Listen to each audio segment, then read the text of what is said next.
live for the multi-stream. Let's just make sure I got this working properly. Looks like I do. Awesome. And then I need to put the poll. I'm not going to forget this time. Post that. Post that. And looks good.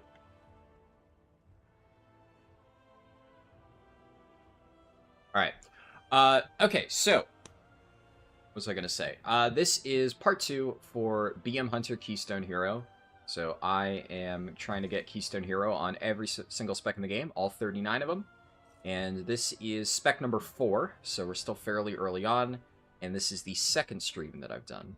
Now, I don't expect that this will be the last stream, because this is where we are for dungeons. So the previous stream, I got some gear, I got like a bunch of initial keys done to build score. Now, thankfully, I do have the like mains progress thing working, so hopefully that should make it a little bit easier. I don't know why Raider.io is out of date.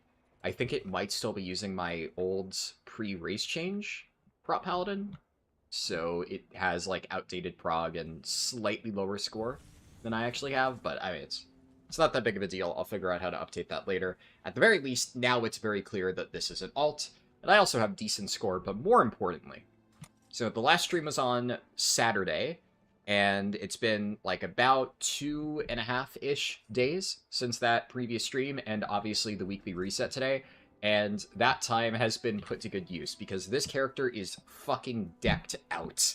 So, the big issues that I had when I played this before.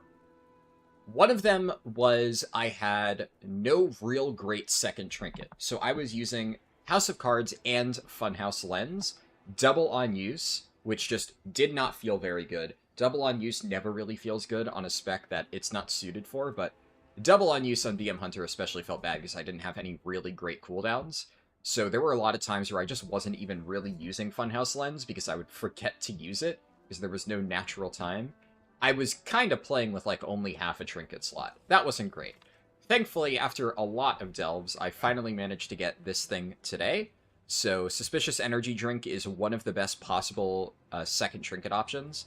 Technically, if I get like Signet of the Priory, it's slightly better than House of Cards, but this is effectively like a top 5 trinket combination from everything that I've seen. There are BM Hunters in like the top of both Raid and Mythic Plus running one of these two trinkets. Less so House of Cards just because it's slightly outclassed by Priory, like I said, and that one's honestly easier to get. But Suspicious Energy Drink especially is run in a lot of places, so this is a massive pickup. This is going to be a pretty nice damage boost. And I also didn't have 4-piece. Now, I could have blown both of my Catalyst charges last week to get 4-piece, and I considered doing that, but it wasn't like a fundamental game changer. It wasn't as big as 2-piece, so the start of the first part of the stream, I did get 2-piece, because that one was really crucial, and then I just played only with 2-piece up until here. So, I got 1 tier piece out of my vault, which is nice, and then I catalyzed the socketed helmet that I had for the other one, so now we finally have 4-piece. This is still a pretty significant bonus. It is, while not as big as 2-piece, still a bigger jump than 4 pieces for a lot of other specs, so this should help a good amount. And another smaller thing that I didn't really mention a lot, I guess I forgot another 4th thing, I didn't craft my second slot, so I was kind of debating the other week whether I wanted to craft belt or boots. I actually just went with both. I crafted a generic belt just to get slightly better stats and more item level because I have the free Ruined Crest. And then I crafted 675 Myth Track boots, which I figure there's really no chance that I actually replace these. Even if I wanted to go with like an Ascension weapon, I could just recraft this to the Sigil or the Writhing Armor Banding. So this is just a very easy pick. And that is going to be a slight benefit. But the big thing here is I had pretty crappy itemization. I had a lot of Verse, I had a lot of Mastery, and BM Hunter is very much a crit haste playstyle. And now I have a ridiculous amount of crit and haste, decent amount of Mastery, which is also not terrible. And I've eliminated, like, the vast majority of verse from my gear. I still have a decent amount of my weapon. Can't really do much about that. It's just the highest item level, and weapon damage is really important. But I managed to pug a few normal bosses and get this necklace, which is absolutely insane. I got the 2 crafted pieces, which both have crit haste, so that replaced 2 pieces that had decent versatility on them. I switched my ring, which was heavy mastery, into one that is heavy crit, and also the catalyst tier pieces, that is, replacing slots that also had decent versatility. So, since the last stream, I've gained, like, 6 item levels, I've gotten a really good trinket, I've completely fixed my stats, I've gotten 4-piece, and I've crafted my second embellishment. So it's gonna be, hopefully, like, night and day from before. And that's good, because I already felt like I was doing pretty well in Keys as BM Hunter, but obviously I was missing all of those things. So, with any luck, I should just be deleting Keys now. That's the hope. What else? I've made some slight adjustments to talents and stuff, so I did mention that on last stream I was going to be playing a Call of the Wild build. I made a few other minor adjustments. I looked up a bunch of people playing... I looked up a bunch of people playing Call of the Wild in Mythic Plus, and this seems to be the general consensus on what they drop. That being said, a lot of the top M Plus builds that I've seen aren't running this. It's not like nobody is, so I don't feel like I'm trolling if I play this. I think there is, like, a decent case to be made for this being viable, and I already said that I wanted to do this because this is, like, the main build variation that I've noticed. Some run this, others don't. I can't really find anybody running Bloodshed at the moment, and this seems like more of a raid thing anyway, but even on single target, people aren't running it. So this is, like, the main build variation for BM Hunter. I thought a little bit about hero talents. I already said that in the case of BM Hunter, I'm not going to run Dark Ranger because right now it's just completely garbage. There's no reason to run it. But I did kind of think, like, I don't want later on in this challenge there to be a set of hero talents that I don't play at all. I think the hero talents, based on, like, the cursory research that I've done, that have a chance to just be not included in any character whatsoever, would probably be Dark Ranger, Soul Harvester for Warlock, Fatebound for Rogue, technically Lightsmith for Paladin, although I'm not going to worry about that because I have extensively played with Lightsmith already, because I played Prop Heli a lot, specifically as Lightsmith in Season 1, so I'm going to give that one a pass, because that I do already have experience using. I think those are the main 3. In Soul Harvester, there is one spec that I remember looking at that it was, like, somewhat viable, so I could play it on that, but Fatebound is notably really underperforming at the moment, and Dark Ranger, while not terrible for MM, doesn't seem to be the top option at the moment. So I'm not entirely sure what I'm going to do for that. It's going to be a while until we realistically get to either one of them. Rogue is going to be done last, so I won't have to worry about Fatebound for a while. And I'll figure out what I want to do about Dark Ranger when I get to MM. But at the very least, for MM, it seems like Dark Ranger is somewhat viable. It's, like, not ideal, not optimal, but people are playing it. Whereas every single thing that I've looked at has Pack Leader as, like, 99.999% of BM Hunters are playing this. It's just better. There's absolutely no reason to even entertain trying out Dark Ranger, so I'm just not going to worry about that. I think my approach for trying out different builds going forward is largely just going to be a case-by-case basis thing. If I feel like the playstyle is different enough and is still a viable option, then I will probably try it. But maybe there's just a situation where, like, the build that 80% of people are playing that is considered meta, I just really vibe with, and I'm like, I just really enjoy this playstyle, and I feel no reason to switch. Maybe I won't. Again, case-by-case basis, that isn't necessarily in the rules of the challenge, but I've already said that the spirit of the challenge is I want to learn how to play every single spec. It's not this arbitrary Keystone Hero thing. That's more of just a generic line in the sand that I've drawn. I'm more primarily concerned with feeling like I truly understand it. So, in this particular case, there were a few times when I was like, there were these gigantic AoE pulls, and I'm like, it would be really nice to have some big cooldown that I can use here. And another thing is, so far, my biggest pet peeve for BM Hunter and Keys is just like Beast Cleave uptime and maintaining that. It feels so annoying. So running Blood Frenzy and just having full uptime on Beast Cleave during Call of the Wild, which likely is some of the most important burst windows. You do a gigantic pull, I'll save Call of the Wild for that, so like thinking something like first pull Priory, first pull Dark Flame, everything gets rounded up, I Call the Wild, I have full Beast Cleave, and then I can just worry about doing all of my other stuff, Kill Command, Barbed Shot, and Cobra Shots to lower the CD, and that would just make those parts of like the dungeon a little bit easier. So there were multiple points where I'm like, gee, this might actually be really helpful. So I felt strongly that I wanted to try this. And let's say I do like a few plus 10s, and for like the last leg of the challenge, I'm just not feeling it, and I would rather go back to Dire Beast. I'll allow myself to do that.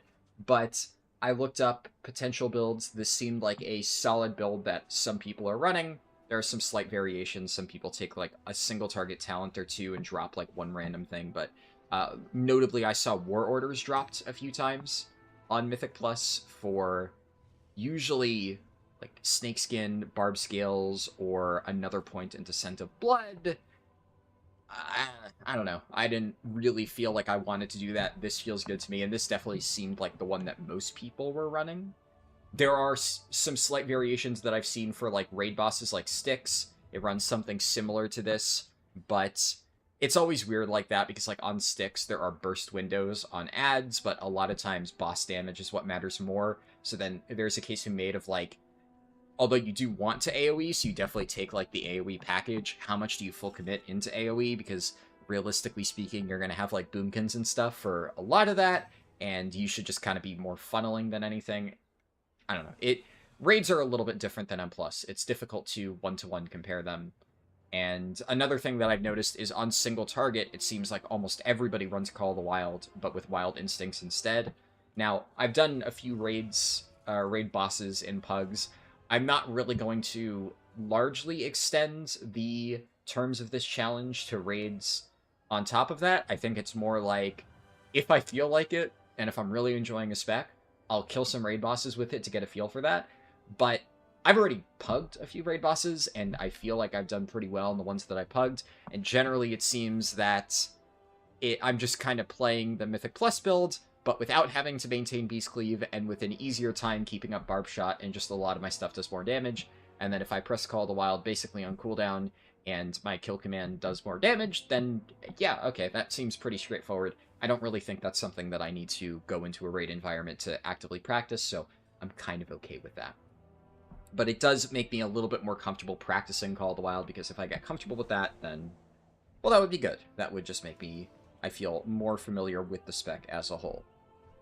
So other things, I am going to try and be more mindful of switching utility. I was just kind of full sending it since I was getting used to the main utility package of BM Hunter, but there are some individual things that you can switch up for the dungeons.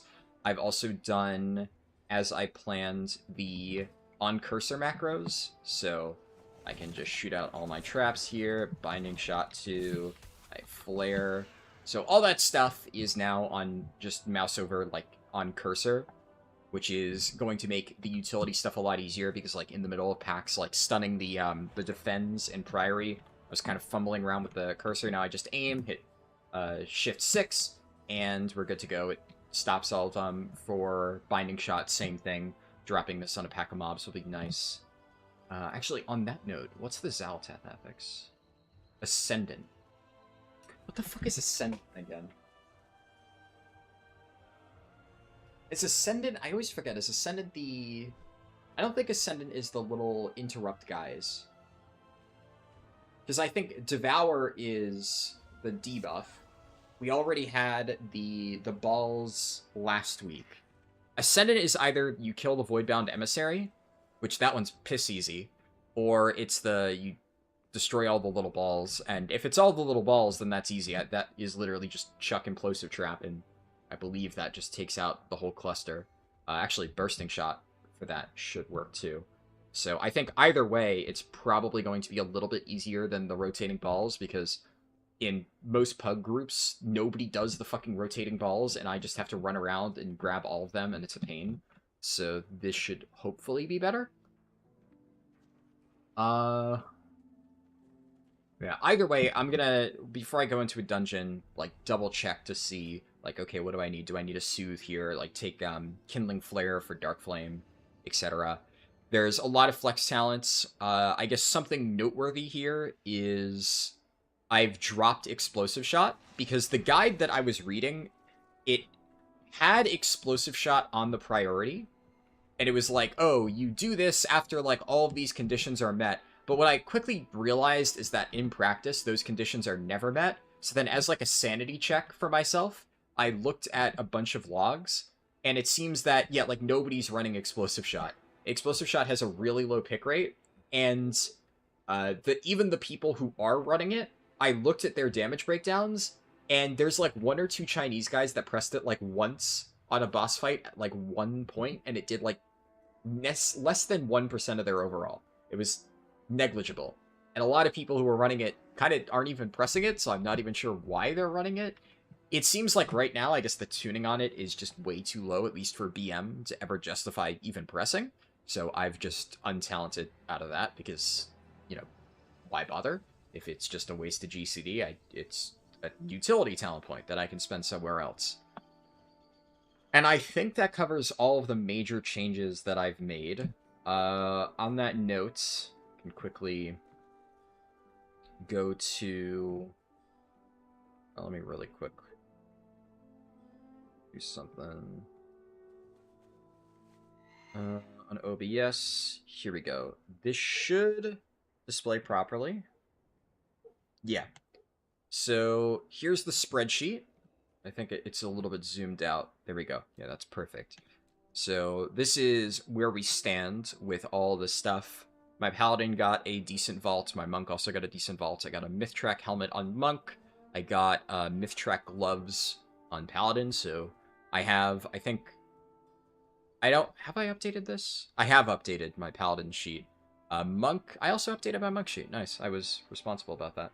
I have now full Mythtrack tier on Paladin, which is nice, I guess. I was kind of worried because I only had time to do a single +10 key on this character. And thankfully that did not come back to bite me. I still got a decent vault, didn't have to take a socket. Monk, I did have a full vault, but, you know, best thing I could take was Mythtrack tier, still not bad, so I'm not upset about that. Obviously, these characters are kind of... I'm maining Paladin, but my Monk is kind of on standby for a while, because we're not going to get around to Mistweaver, and we won't get around to Ret and Holy for a little while. But I'm obviously still doing keys on these. I don't know if I'll stream them. I might. We'll see. If anything, I'm really planning to get no further than a 4 vaults for both of these characters going forward, especially Paladin, since I'll also have 2 Mythic raid slots.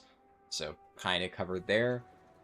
And I've already done delves on Druid and Hunter. My Druid has kind of gotten fuck all so far. This character's RNG has been pretty abysmal, but fingers crossed that it doesn't win the next poll. I'm not sure what people end up picking, but the next character is Demon Hunter. Then after that, we have whatever wins the current poll, which is currently still Fire Mage, I'm pretty sure. Yeah, 32%. I doubt that's going to change. Usually after a few days, it kind of peters out. Fire Mage is a pretty significant lead. Most likely that's what will end up winning. So we'll do Demon Hunter, Fire Mage, and then Druid has a chance to be picked, because then the next poll after that will be Druid, Warrior, or Death Knight. And I'm going to be honest, I would really like for anybody watching this, if you can keep that like bookmarked in your head, for that poll, please vote Prot Warrior, because I already have my Prot Warrior decently geared. It has 4-piece. It's like pretty decked out, and this would be like the easiest Keystone hero of my life. I really like Prot Warrior, so I kind of just want to get around to it. I really want to play it right now, but I'm since I've committed to streaming this challenge, I'll wait to do keys on that. And both my Blood DK and my Druid have been not amazing in terms of RNG, except the thing is, my Blood DK actually has a few decent pieces waiting. I'm just still using 4-piece Nurubar Palace, just because I haven't gotten many tier slots. Druid has gotten a little bit more, but the general overall gear on Guardian is, like, not great. It's not terrible. If I needed to play it today, I'd be fine. I mean, I can play Guardian under gear. That's not an issue, but I wouldn't be thrilled about it. But presumably it's not going to be, like, another week at the absolute minimum until I end up playing Guardian, and I would hope that it's close enough that I could finish it up from there. And same goes for a lot of the other stuff. Mage is going to require a little bit of gearing, same with Demon Hunter in preparation for that, but nice thing is, Demon Hunter, I got a 3rd tier slot from my vault this week, so that was really, really nice. I can very easily get 4-piece just for the start of the Vengeance Demon Hunter challenge, and although my item level may not seem great, I have not sent any crafts, any upgrades in this character. It's actually gotten extremely lucky with gear. This is like bare minimum, 0 carved crests spent, 0 anything spent, and I haven't even done delves this week, so my Demon Hunter, I'm very ready to do the challenge with it. Mage, a little bit behind. I may deliberately wait another full week to finish off Mage, and maybe we'll do some more PTR streams, because I don't expect... Hunter will finish within the next few days. Demon Hunter, I expect, will finish this week as well. I don't think I'll need until the end of this reset to get all of this done. Vengeance is pretty strong at the moment. That should be a very easy Keystone hero. Mage, I think I'm just going to save until probably a week from today at the absolute earliest, maybe later. We will see. But this needs a little tiny bit more work before I'm ready to do the challenge with it. That's where we stand with the general stuff. I guess you'll notice Warlock is now slowly getting ready. It is considerably far behind, because I only just barely got it to 80 before the reset. I got the weekly keys and stuff with it, so I got two slots in my vault. Very lucky, I have 2 tier slot options. The 2 different delve slots, both are tier. It's I believe, helmet and pants. So that's actually very, very, very, very good for Warlock. It may be able to get caught up earlier than expected.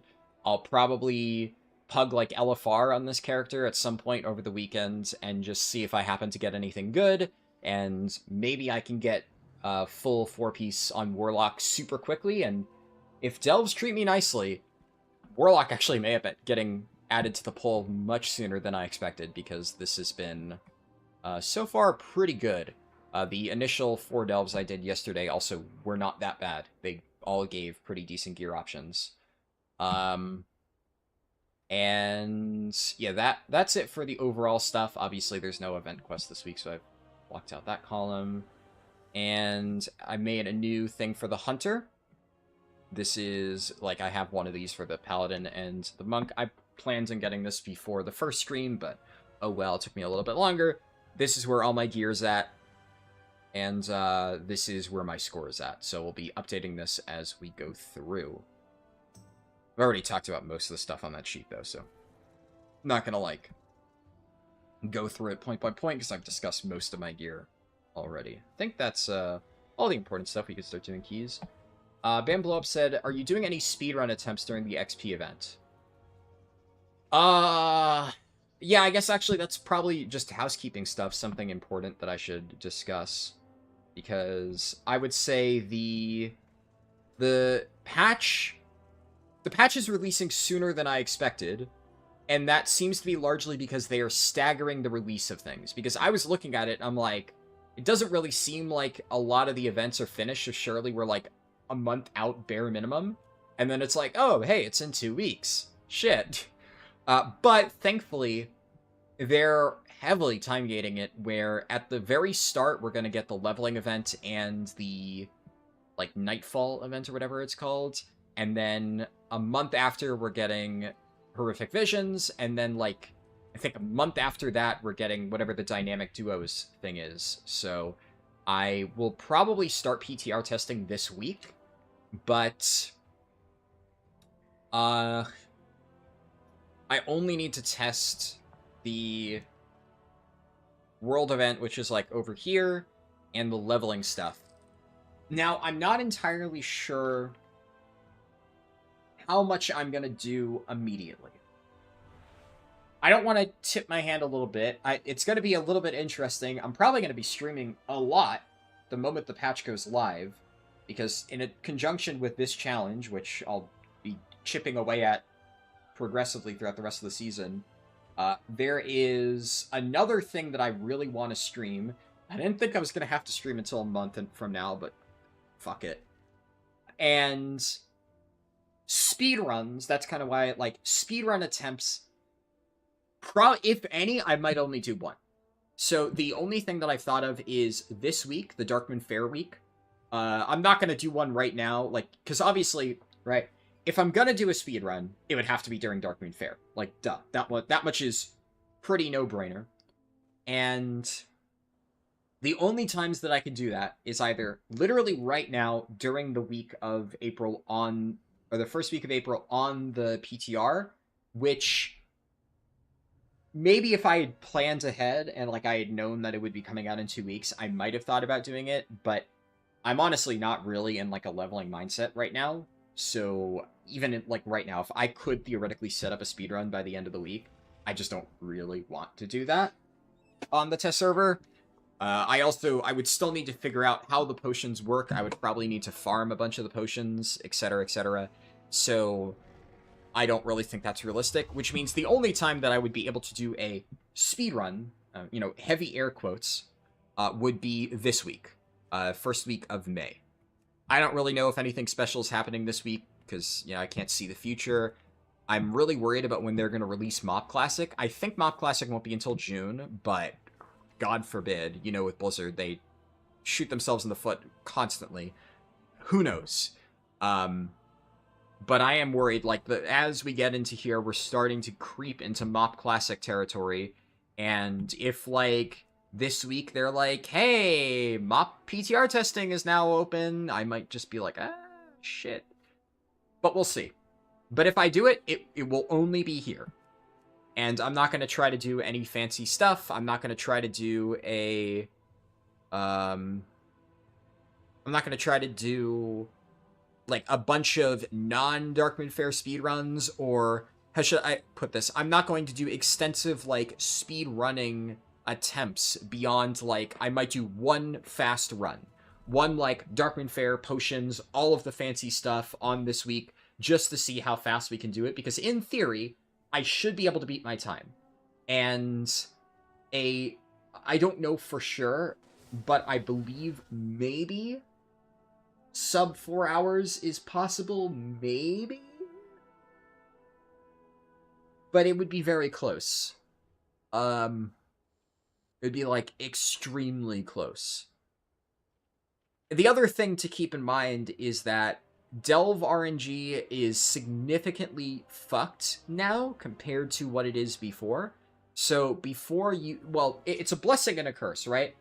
Prior to the changes they made to Delves this patch, you could get any combination of like Delve variants on the same day. So I don't remember exactly what combination I had when I did the 420 monk speedrun, which is my current record. I don't remember what I had on that day, but it was pretty good. I had a bunch of very fast ones, and I know because I only did speedruns on days where I had a bunch of very fast delves. I haven't really 100% determined what the absolute best day for delves is, but now you need to do it on specific days when it has like a specific combination of stuff available, because you're never going to get like the perfect setup. How do I put this? So now it's all tied to the variants, right? So it's either A, B, C, etc. And I think I remember, what is it? Takrathon Abyss, obviously C would be really good. Rain's Gambit, B would be good. Skittering Breach, it doesn't really matter. I think Skittering Breach A would be best, but realistically speaking, we're just going to do whatever, because all of them are fine. We wouldn't do that. Fungal Folly A is the best. It's unrunnable otherwise. B is unrunnable for waterworks. And A is ideal. So it really sucks because obviously prior to the changes, I only ever did speedruns when Smashing Skardin was up, because Smashing Skardin is just really, really, really good. But if I'm, like, really, really, really splitting hairs, like, Smashing Skardin isn't that much more efficient compared to Lost Gems.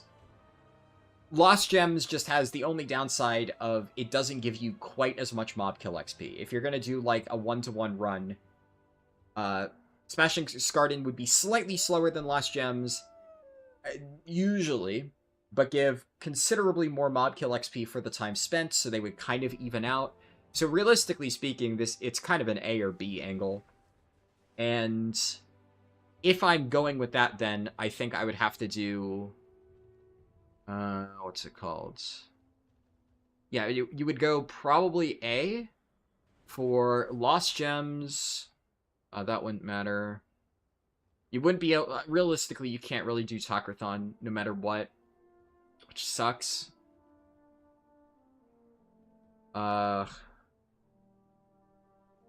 But that would allow you to do Waterworks or Fungal Folly. But it's really tricky, because no matter which combination you pick, one of them is going to be shit.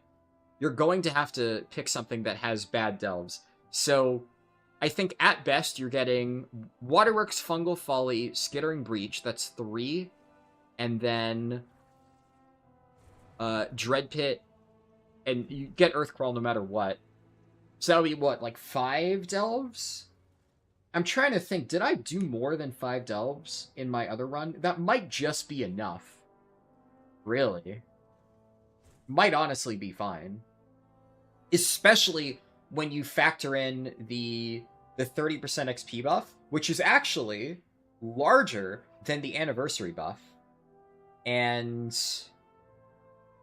I had the anniversary buff for both speedruns, so I have 10% more experience. And I'm trying to remember. I remember exactly how I did. I don't know all the details. It's been a few months since I did those runs. But I feel like 5 is probably enough. The only thing that I would be missing in that situation is I'd have Earthcrawl, I'd have Fungal, I'd have Waterworks, I'd have Dread Pit, and Skittering. I know for a fact that I have never done Rain's Gambit in a speedrun, which kind of sucks because I've always wanted to do Rain's Gambit in a speedrun because it's one of my favorites, but it's also not, like, extremely fast. The only reason I have always considered Rain's Gambit is because it is good, and on the off chance that I had, like, a handful of good variants and Rain's Gambit was up, then it would be a solid option, but right now, the B variant is just so bad. I'm pretty sure I did Talkrathon, so I guess the only major delve that I'd be missing would be Talkrathon, but I don't know if I necessarily had all of those when I did the run before, so I think 5 would be fine. With the 30% buff, worst case, I just do a handful more quests in Isle of Doran, and I think that's okay. But I think at the end of the day, what really matters is that I would have to... It would be a 1 in 4 chance, right? So every single day, there's like a 1 in 4 chance of the A variant being active. So at some point on this week, I would need to wait for A variant being active, and then that's when I would do the speedrun. That would be the plan, I guess. Like I said, I might do 1. Potentially. We'll see. But all of the other runs will be casual leveling runs. A lot of the runs will be very casual leveling runs, but they will be casual with a twist. And like I said, I don't want to show my hand a little bit or too much just yet, but I think a lot of people will enjoy the twist.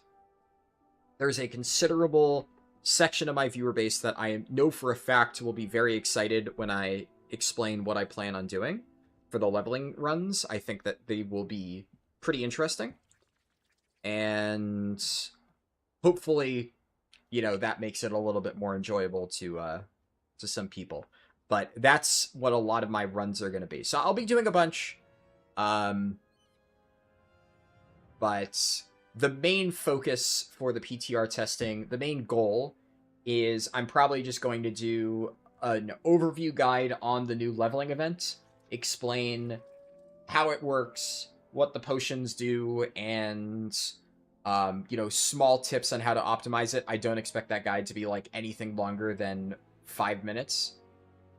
Based on what I know, I shouldn't really have more than like 4 minutes of quick, you know, boom, boom, boom, boom. Here's all the important details. There you go. And that way, if people have questions about the event-specific stuff, I can just direct them there. And I am finally, I swear I promise this time, I am going to do an updated Horde and Alliance 1 to 70 guide. So I don't know exactly what days they're going to be done. I did not expect my timeline to be pushed up so much, but I guess we'll just be doing a little bit less Keystone Hero stuff for the next 2 weeks and focusing a little bit more on that. I mean, I have the free time to do it. It's whatever. I don't know the exact dates that I will post it. I'm going to start with Horde, and then we'll do Alliance.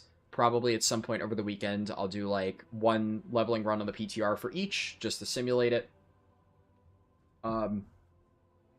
Honestly, I take that back. I'm probably only going to do one leveling run for Alliance, and I think I've already thoroughly tested Horde earlier. And that way, we do 1 or 2 leveling runs for Alliance. Just make sure that the route is still intact the way that I planned it, because I haven't been playing that as much 1 to 70. And that would also allow me to test the leveling event, and then I probably do a few more like fragmented runs just to test certain parts of the leveling buffs in isolation, just like get some of the consumables and do like 5 levels just to see how much of an impact it has. Something like that. Nothing crazy, but I think 2 full PTR speedruns, and I use speedrun very loosely there, more like PTR just leveling runs, casual leveling runs, but done efficiently for Alliance. And then the Horde guide, I probably have more than enough information to do already. The Horde guide's already, like, it has been, like, 80% done for a while. I just haven't had the time to go back and finish it, or haven't necessarily dedicated the time to go back and finish it, especially because I now have been waiting for this leveling event. So I'll dust off my old script that I had, like, mostly complete, finish that up, record it. I'll probably have to dig up old footage from the runs like a few months ago, but they are still accurate for what the route will be. And then, you know, obviously video editing time, fun. That's how that'll go. And I'll test the new event, the Nightfall thing. Honestly, I don't know if I'm going to make a video about this. I'll test it a bit on the PTR. If I find enough interesting stuff with this to make a video, then I'll make a video. But it probably wouldn't be anything longer than another 4-minute quick overview type thing, because I haven't been, like, super impressed by that. I was a little bit, like, I raised an eyebrow when I saw that Shining Aerithor Insignia is going to be a staple part of the, like, new set bonus thing, and I love that trinket. That's, like, one of my favorite trinkets for tanks. But other than that, I don't really think it's that important. I think that a lot of the catch-up stuff that they have there is, like, kind of gimmicky. And although it might be nice for, like, brand new characters, aka the thing that I've already been doing over the last few weeks, I don't really expect it to be that notable. But maybe there's enough there to make, like, a quick 4-minute video about, like, hey, get some easy pieces of gear on your character. But the general stuff that I've seen so far doesn't seem like it's tuned in such a way that raiders will need to worry about it. So it's like it's for characters like this, right? Like, maybe if I had been doing my BM Hunter 2 weeks from now, I would want to go over there to grab, like, 1 or 2 free champion pieces instead of doing delves. Something like that is the general idea that I get from it. But yeah, that we'll just have to test and see. Last thing, Verflashbang said, maybe the overlap in retail classic gamers isn't that big, but who knows? I suspect it's not that big. Yeah, I think you're correct. But it's less so about whether or not it's a large overlap or not, and more just, Blizzard kind of shooting themselves in the foot by just not staggering their releases, because they have no reason to snipe their own releases. The most egregious one was sniping Cataclassic and Mop Remix within like 3 days or something. That was just absolutely fucked. Especially because in that particular case, I would imagine that Mop Remix would actually have larger appeal to Classic players than other retail things, because it was available to brand new players, and it involves returning to an old expansion, aka the main selling point of Classic, even if it's not one-to-one. I will never understand their decision there. Something got fucked up. I think it was because Cataclysm got, like, delayed a little bit, and they probably just had to ship it when they did. But I'm really, really hoping they don't overlap it, because even if it's not a significant part of their player base, it's just like, why would... I don't really think they have anything major planned for June outside of that, the special event that they have for the Dungeon Duos, or Dastardly Duos, whatever. But I don't really think that's, like, marketing worthy. A leveling event is marketing worthy, so, you know, end of April, early May, they can absolutely do some advertising shit, like, come back now, you get a 30% leveling bonus, blah, blah, blah, blah. Horrific Visions are returning, woo! But then, what are they gonna have to say, you know, fancy stuff going on in June? Probably fuck all, so this would be, like, the perfect time to release Mop Classic. And then July, I would imagine July they have, like, Encourage, I think. So they have something, and then probably sometime around August, we can expect to see the next patch, 11.2. So they'll have things going. They should ideally want to make sure they have something fancy every month in multiple versions of WoW. Ideally, you would think that's just like marketing 101, but I mean, who fucking knows at Blizzard sometimes. Anyway, I've yapped for a while. I think I wanted to get all that stuff, you know, out there, laid out for anybody watching the stream recordings and stuff. Instead of writing like a big Discord post, I'm just doing it here instead. Combination of reviewing how all the challenge stuff has gone from the weekly reset, and the plans for PTR, because obviously that is, you know, the patch is now 2 weeks away, which we didn't really expect, but it is what it is. So, where do I start? I have a few different options here. Now, at this point, I probably could have already comfortably DPS plus 10s with the gear that I had a few days ago. I am more than geared for plus 10s now. I'm over geared for plus 10s. I will likely shred.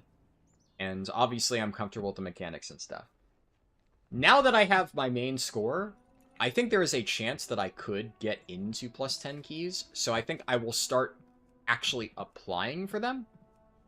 Oh, I should also note, for my key, I got a Mechagon Workshop. Where is it? Yeah. +8 Mechagon Workshop. So this, I think, can be pretty reasonably +2'd to get a 10. So if I hit a brick wall, I could do that. Worst case, we time it, get a 9, and I, you know, push the 9. But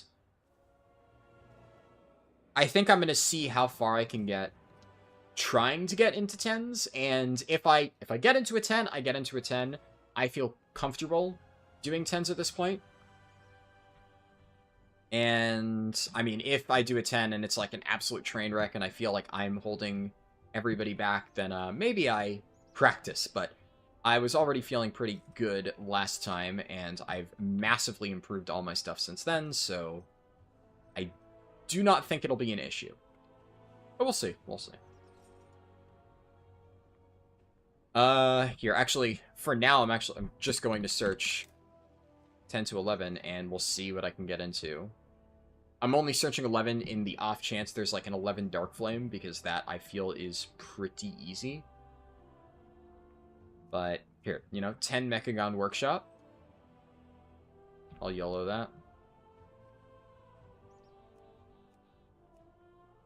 I'll YOLO an 11 Theater.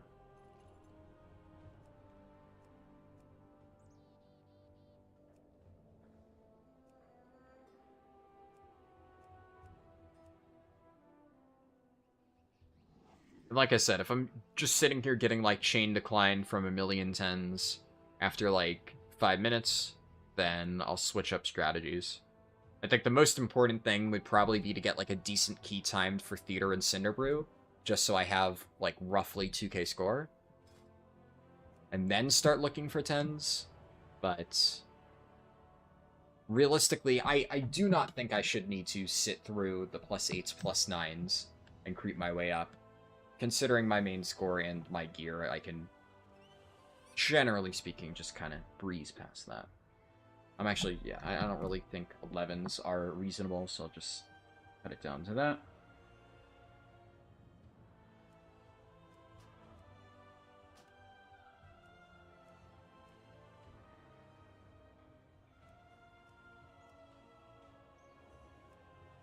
Lots of workshop keys.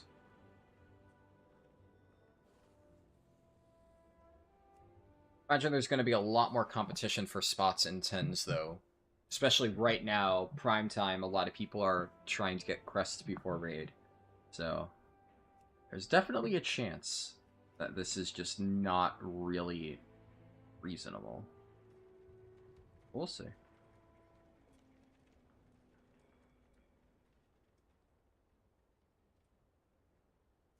The lowest one. And there. The lowest one. Send there.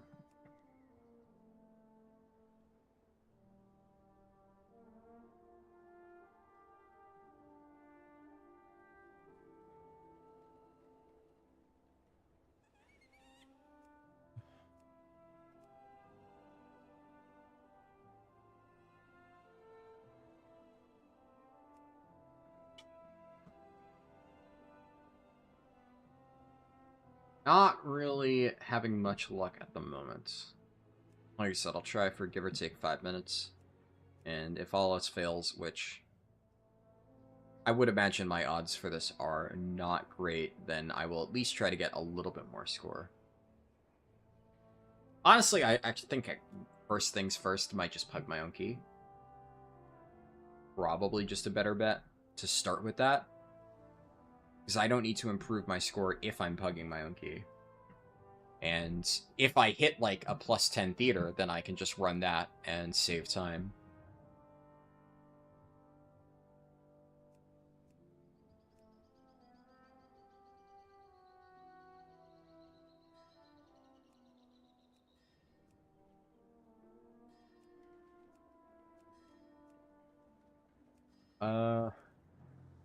See if any of these groups bite. Brought another app until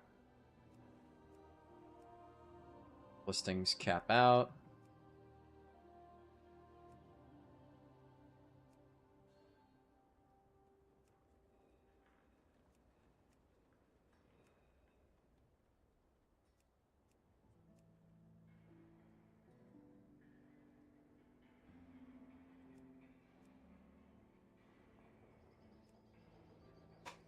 A little bit, and if none of them bite, I'll pug my own key.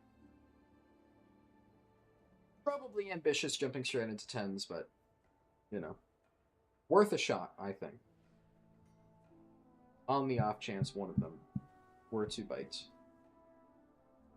But I did, as I started applying, I remembered the time of day, right? Because I was pugging later in the week before, where people were probably a little bit less picky. And in this situation, it's like right before most people's primetime raids. There's likely a lot of extremely geared Mythic Raiders looking for keys at the moment. I will, fuck it. I'll throw... No, there's absolutely no fucking chance. Yeah, never mind. I'm just gonna pug my key. There is absolutely negative chance that I get accepted to a 10 right now. So, we'll see how this goes.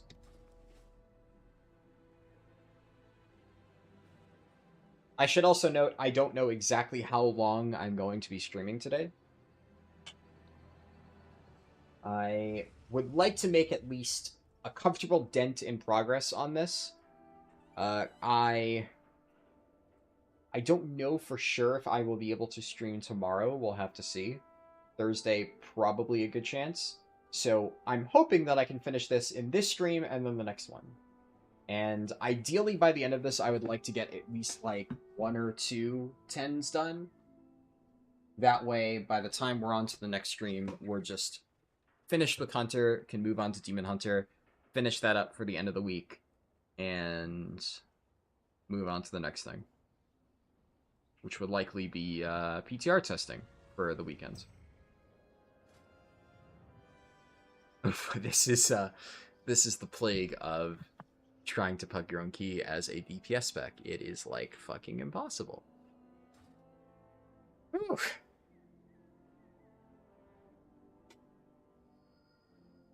You quit WoW, you're out of game time, Peepo happy. Well, I'm glad that you are happy about that. Yeah, this guy's decent score, decent item level, sure.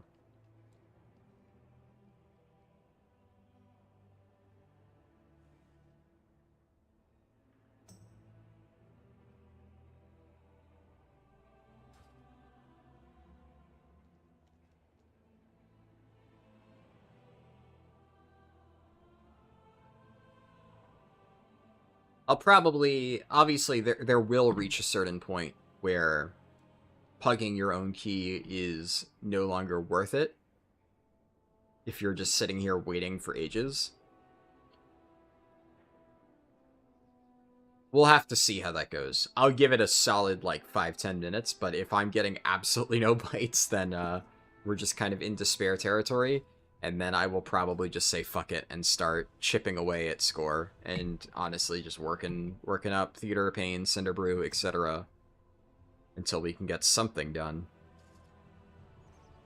But, yeesh.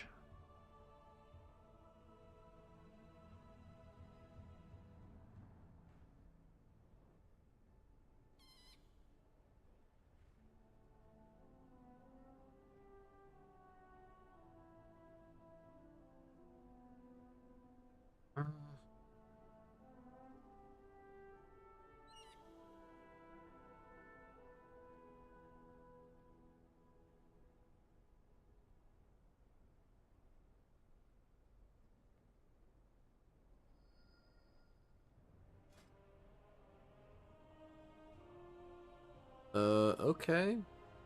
Sure. I'll take the Mistweaver. Unlucky for that Windwalker Monk.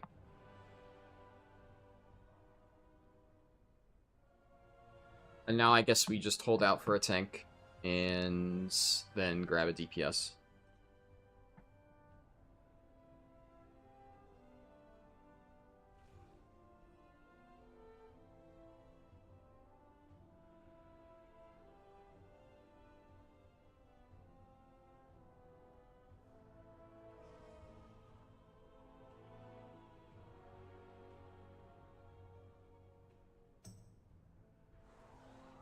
That is a spicy mage. Reasonably spicy. That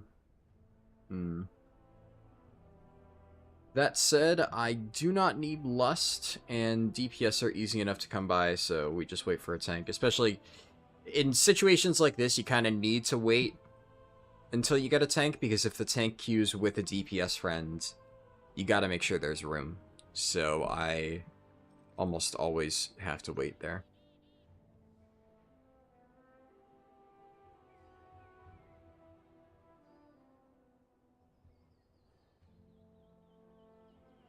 But having a healer certainly helps.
Oh, the workshop, I guess.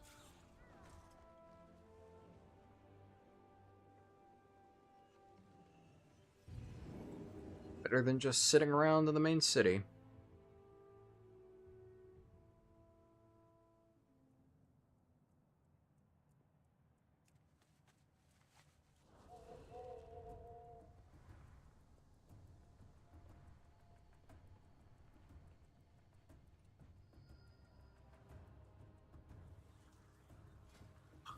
Not a tank. Jesus Christ. I mean, that is a very geared mage. Sure. That's also a very geared red paladin. Jesus fuck. I guess that guy's farming a trinket. I mean, the nice thing about +8s, at least, is at this point we're in hero track territory, so there are a lot of people who will just blast like 7s or higher. Like, at some point, I'm probably going to need to do that on my prop pally. In fact, I actually might do that later tonight after stream. Just, well, I guess realistically, I'm probably going to do 10s for vault, because I still need vault. But I'll probably do, like, 4 plus 10 priories, and if I still don't get it, I'll just slam low priories until I get a hero track tome, because I desperately need one.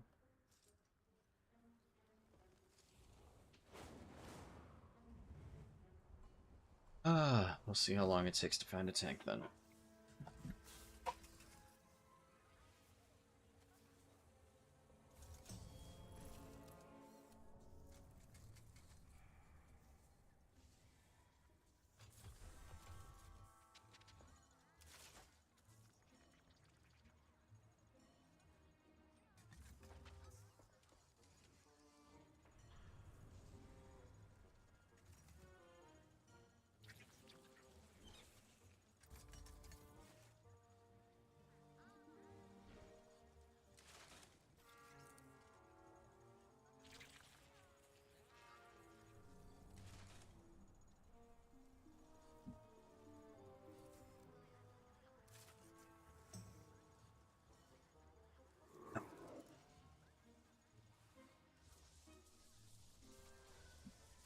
If you were wondering why I've said that on basically any spec or any class that can play a tank, I'm going to do my first 2.5k, or well, first all Keystone Heroes on a tank. Well, this is why. Largely the same with healer, although I'm probably going to make some exceptions. This actually, I will say, this is making me reconsider whether I'm going to start with Devastation for healing, because I think it. We'll have to see how that plays out, but I might honestly start with like Pres Evoker. Get the fuck in here! Thank God.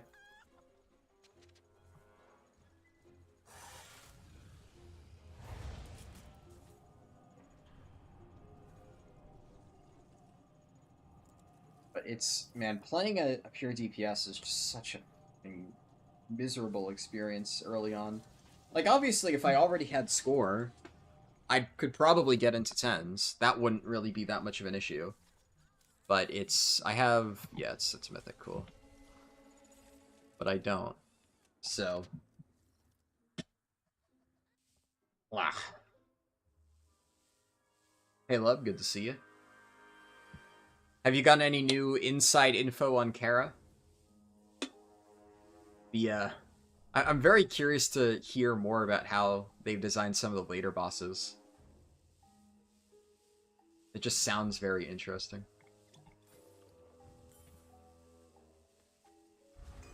Let's do a ready check. Nothing past 4th boss. Have guilds actually gotten there yet? Jesus. Oh, they've tuned it accordingly, I guess.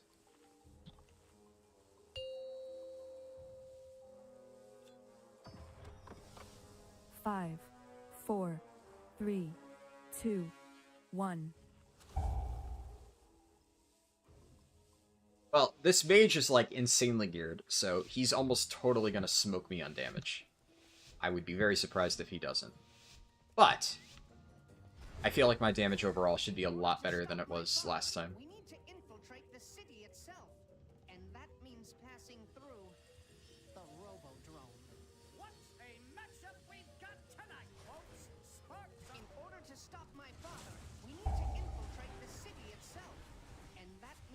passing through the Robodrome. A word of caution to anyone sitting in the splash zone. Watch out for blood! Okay, Call of the Wilds is not over. Okay, now I need to refresh Beast Cleave. Or not.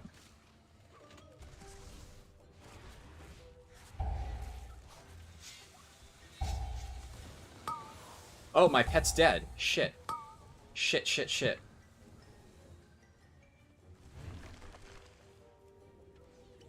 My pet's ripped threat and died. Well, that's very bad.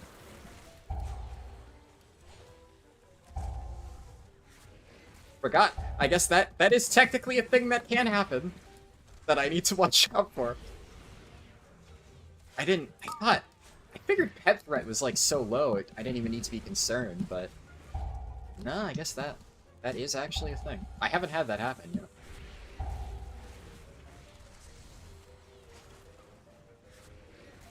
Wait, I'm kind of blasted.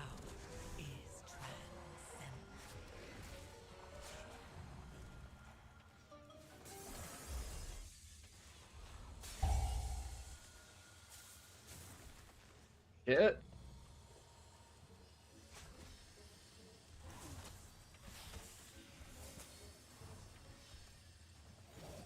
The mage said talents 1 sec.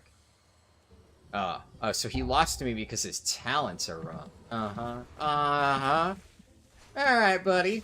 Okay.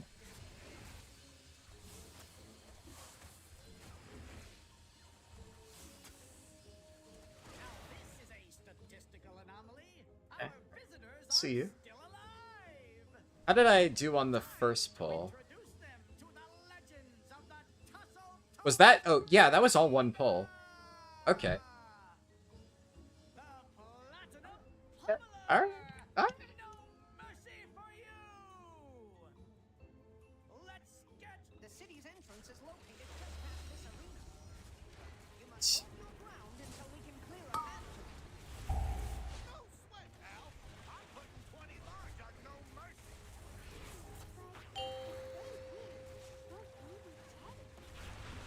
I can't bet on a sure thing, and I ain't really living.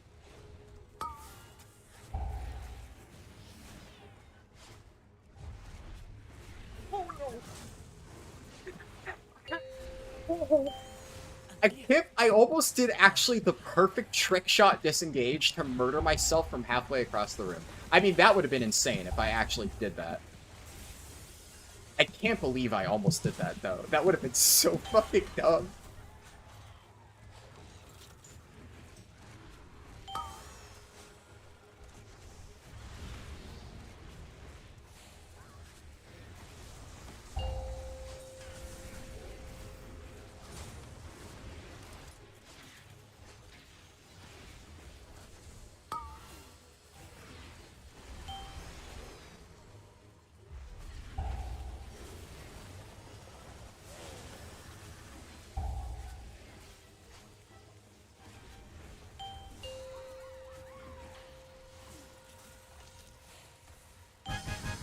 Alright.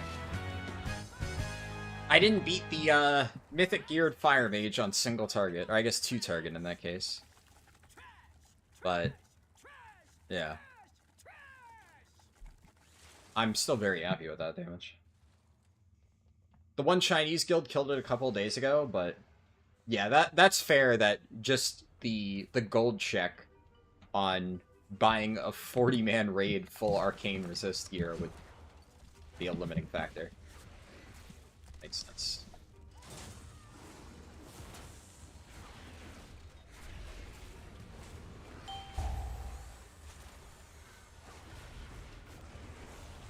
My power is transcendent. Share in it.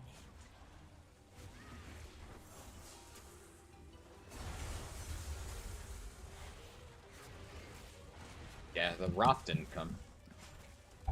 Okay. This guy's living up to his name. I mean, he also double pulled the Mega Drills. I don't know why. I simply Yeah. wish you had lasted a little longer. Yeah, he's saying affix, but you also double pulled a fucking... Yeah. Yikes. Yeah, this is a flavor of the month piece of trash. I'm gonna be real. This guy is the worst tank I've had so far. Especially playing this. He has no idea what pulls are good, and then he's saying affix when it's his pull that he's double pulling Mega Drills, which you just do not fucking do. A gift of He's also, like, literally one of the best specs in the game at dealing with the affix. Like, he's saying affix people. But, like, you have Sigil of Silence, you have Sigil of Misery, you have Sigil of Chains, you literally have so much stuff to one-shot it. Now, admittedly, the healer also missed his Rock, which also should just cover it. We have two of the best specs in the entire game at dealing with the affix on their own.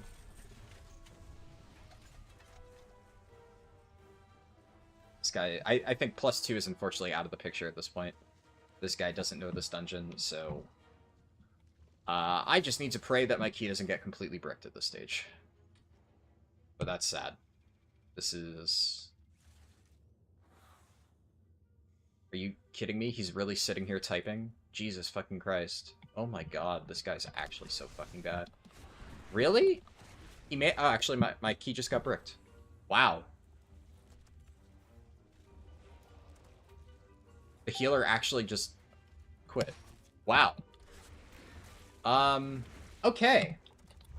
Wow. That's just like the type of shit that you read about on Reddit. That's really fun. This is the absolute worst thing that I've fucking seen happen in one of my keys for like 2 weeks. Fuck this fucking game.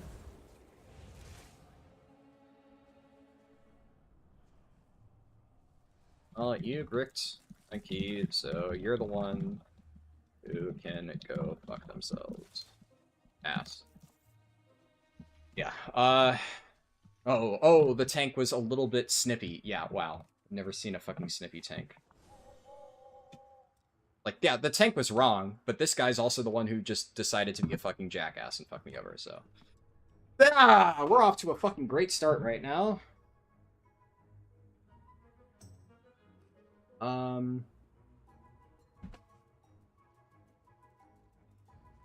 Lovely. Yeah, I'm just fucking shut the fuck up, retard.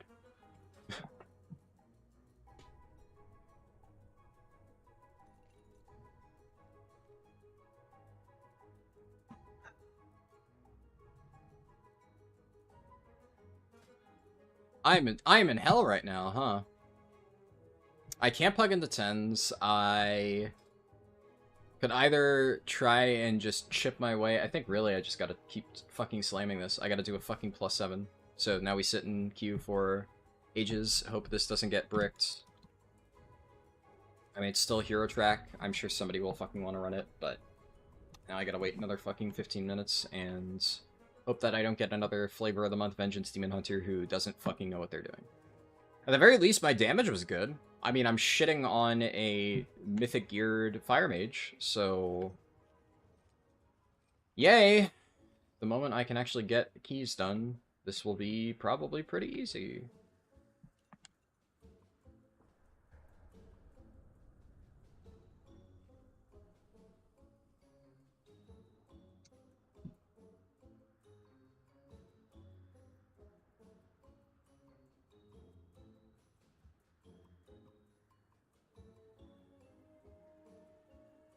Really wish you were able to apply for groups. Well, I guess that wouldn't make much sense, but yeah, I don't know. I really don't want to. Workshop's just such a fucking stupid key.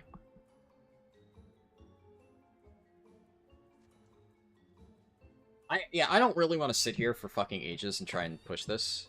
I don't know. I don't know. That really fucking tilts me. I almost just want to end stream. I won't, but I really just don't want to stream right now. So I kind of just need to detilt for a second. So I'm very angry.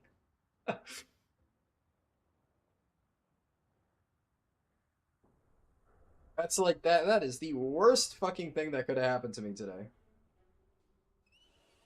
That probably sets me back like a solid 2 hours straight. Because that's an entire new level that I need to push up, in addition to just the actual just 30-ish minutes that I lost in raw time from that. Hit position now.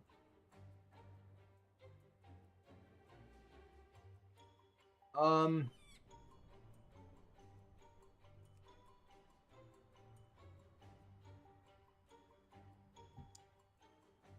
Oh, I don't know. Do I really want to chip away at low score at the moment? I think I'm honestly just gonna keep doing this, and I'm just gonna do this until I get into a group, because right now I'm fucking over trying to push a +7 mother load or Mechagon. I'm just fuck this shit. So we're just gonna sit here and do this, and if I don't get into a group in 30 minutes, we just end stream, I guess. I'm just fucking over this shit, dude. That has ruined my day.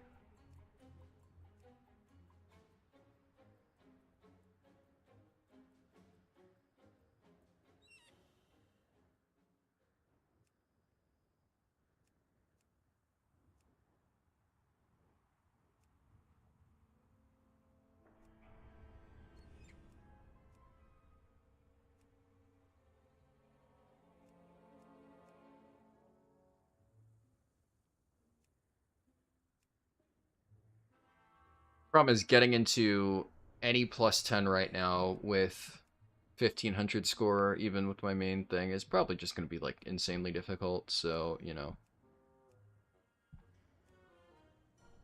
we'll see. We'll see. I'll do this until I feel like I want to fucking jump off a cliff. And I don't know.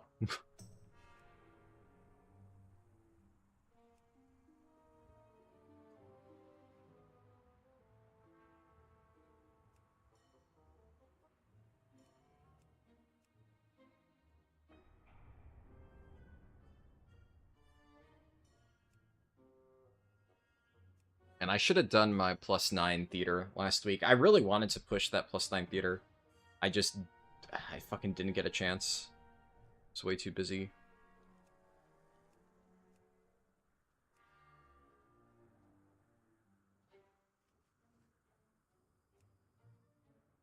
Fucking Christ. Yeah.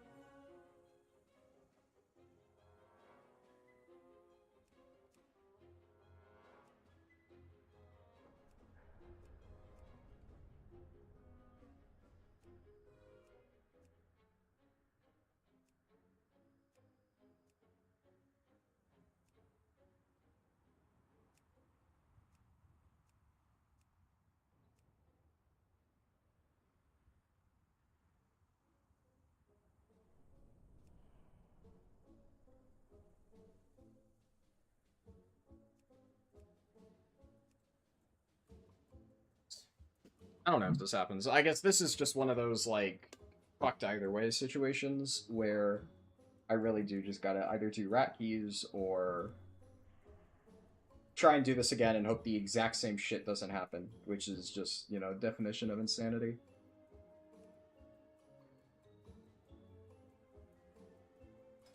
But bare minimum, I probably need to fix this shit. This was your life outside of running keys with me? Yeah. Yeah, I mean, it fucking sucks, dude. Especially, like, I mean, I know that, realistically speaking, most of the time, if I push my +7, like, I'll be fine. It's just, this is the problem, pushing your own key on a pure DPS is so fucked, because all it takes is one dogfuck tank who doesn't know anything about the dungeon they're doing to just completely ruin your key. But because he's playing Vengeance Demon Hunter, and realistically speaking, I would have fucking invited him no matter what he's playing, because I just sat there for 10 minutes waiting for a tank. He's just going to get chain invited to +7s, +8s. He's going to ruin, like, 99% of the keys he joins. He's going to blame other people, and just keep doing it. endless cycle of bricked keys. There's just so many fucking mole people out there who just exist purely in the 7 to 8 range, waiting to just get their fucking grubby little paws on your key so they can just do the most dog shit garbage with it and fuck you over. I'm just, it just makes me want to fucking jump off a bridge.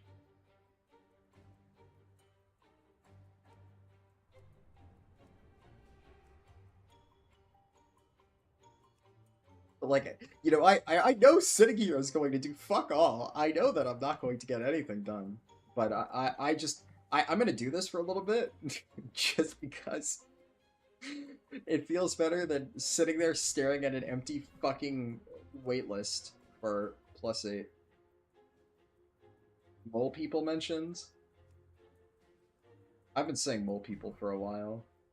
I did hear a clip of Growl saying that, I think. But I mean, I don't watch Growl, so I definitely didn't start using the term mole people from him, and I don't think Growl will coin the term mole people, but yes, I have seen an isolated clip of him using the term mole people, so I am aware at least that he also says that.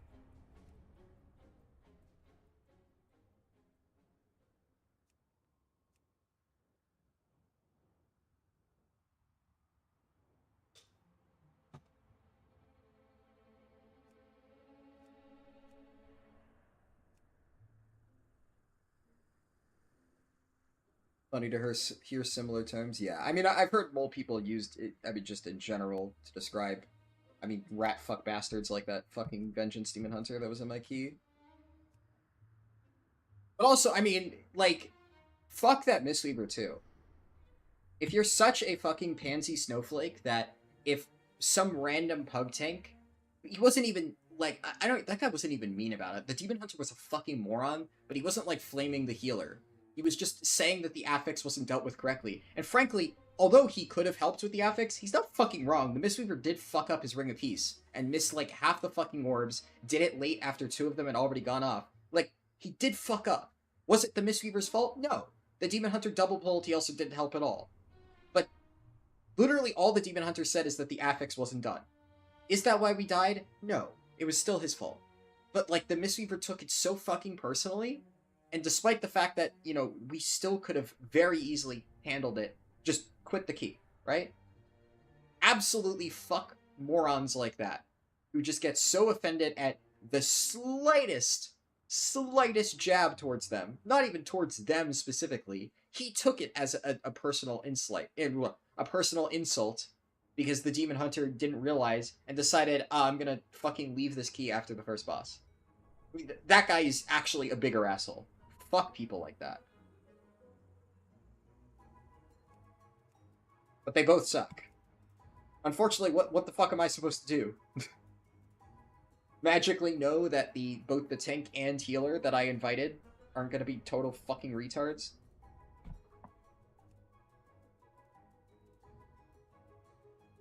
This is a safe space. You signed a social contract. You tell him he's the GOAT.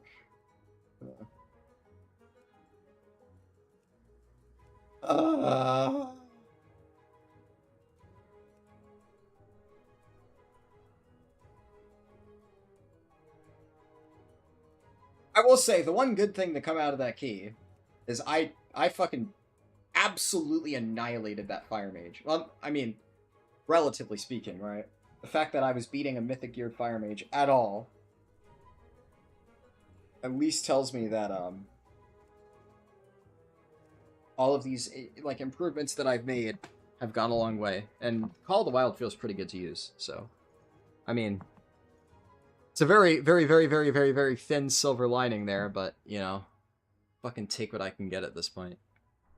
The thing is, I don't really want to run Workshop. Like, so if, obviously I could get score by running this on a +7, but, like, fuck that. Just, honestly, fuck that. Workshop's also just such an annoying dungeon. Because the problem with Workshop is, although I really don't think it's hard, it's so easy to brick it by one mistake. Like, it doesn't matter what level it is, it doesn't matter how easy, like, Cujo is, all it takes is one person fucking up their circle, and then everybody's just dead. That happened when I ran this Workshop on a +5, The only reason we lived is because I turtled it and killed the rest of the boss. The tank and double pull drills, even on a +8 there, double pull drills fucked us over. Now technically a good healer could keep that up, but you're not going to get good healers at +8. So many ways to die in the final boss. Even I honestly don't think King Mechagon is that hard. But there's a lot of ways that people can die to it. There's a lot of one-shot mechanics on King Mechagon. They're easy to avoid, but if you get hit by them, you're still dead. So it's just, I don't want to push that. I feel like my best bet right now is probably do 7 to 8, or 7 to 9, search 7 to 9 for anything. Ideally get like a theater and a cinder brew and try to just re-roll my key. Because I can definitely get into 7s or 9s with my gear. So, you know, maybe I re-roll this into like a fucking Dark Flame and we 3-chest it, because that's easy. Actually, fuck 7s. Just gonna do a fucking 8 to 9. So I know I can handle it. We'll see, I guess. And what am I looking for? Realistically, I'm looking for a theater or a cinder brew, because I would say that having 1.5k score right now is really holding me back, and I'm missing like I could get there just by doing these 2 dungeons. So if I just fix the gaps in my score, then at the very least it won't be as miserable trying to potentially get into like a 10. We'll see.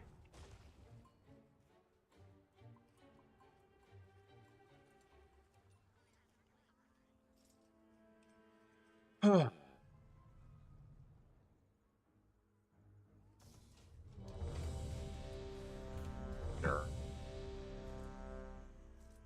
Good thing I didn't use my portal, right?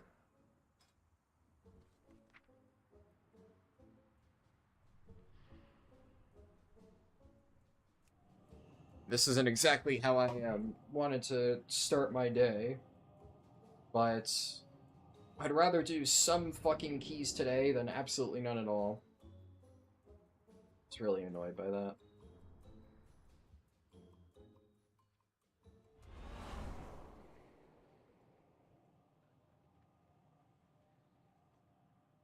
I think my main goal by the, like I said earlier, main goal by the end of the stream is I want to at least get like 1 or 2 +10s done. I want to get to a point where I've cleared some 10s so that ideally I want the next Hunter stream to be the final one. And I want to basically put myself in a position where I'm just going in and fucking blasting 10s back to back to back to back to back to back to back until we're done. Like, they have people to summon, okay. You've been in groups where people double pull the spider tanks near the lift before the first one uses its rockets. Now we have both tanks using rockets at the same time, causing massive damage. Yeah, I mean, I usually double pull, but it's... honestly, I don't really think it's that big of a deal. I think... I've done literally exactly what you just described, and, you know, just SLT, Disc Priest Bubble. I don't think it's that bad. I would imagine on, like, really high keys, yeah, you probably want to stagger it, but frankly, on +10s, I usually just full send, and we're fine. Also, when I'm playing prop hill, I just, like, if somebody's, like, melting, I'll fucking sack one, throw out off heals. Double spider, I usually don't struggle with. But the other thing is, I guess that's the thing, I know how to handle those pulls, right? Like, if I do a pull, I know it's because it can be handled. So if I do one of those pulls, it's because I know that as a prop pally, I have enough control to basically be able to say, 5, I will not let people 4, die 3, as the tank. 2, 1. And there's a reason why almost every single time those fucking orbs come out, I handle them on whatever it is I'm playing. I got unlucky there that my implosive trap, I think, didn't go in the right spot. I missed some of the orbs. I was also panicking. Are we... Okay. No, no, fuck. God damn it, dude. I really, really hate how it dismisses your pets.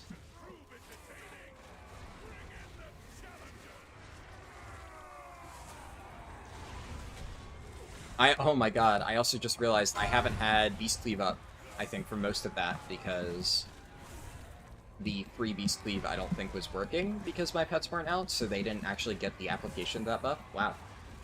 Alright, well, yeah, I mean, at the very least, that's just literally because of the fucking your pets aren't out at the start of the key bullshit, which I think that's fucking stupid. I don't know why it does that, and I just need to get into the habit of doing that.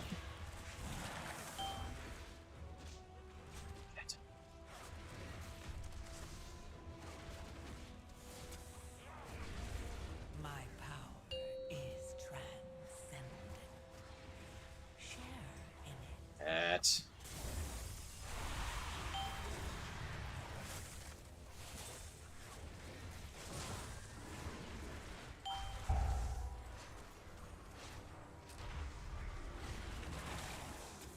Really?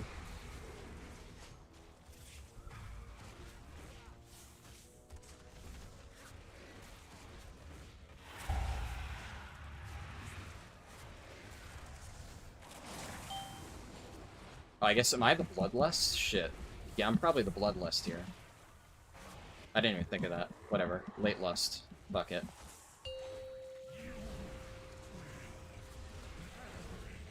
Dude, I'm so not used to being Lust. Alright, we're... Yeah, I will admit, though,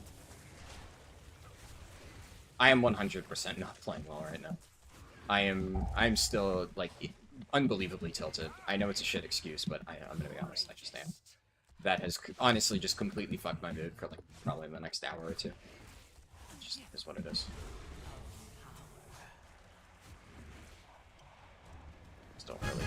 I don't really want to be in this key right now. I don't really want to be streaming right now, but, you know, I'm not going to end the stream literally without doing a single key just because the immediate one got fucked over. That's life. That's fucking life. That's fucking stupid fucking bugging with the plus in this stupid fucking game.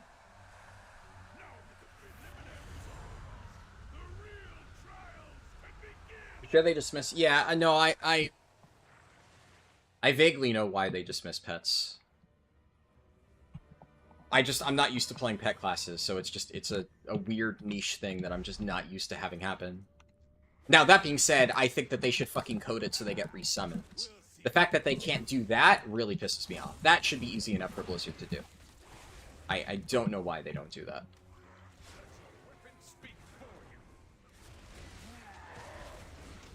The main reason, I think, is for things like Army of the Dead. Because I remember back in,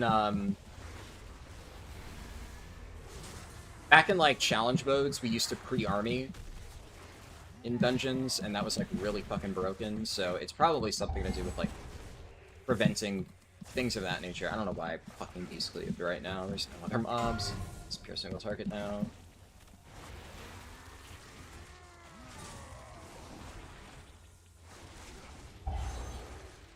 My power is transcendent. Share in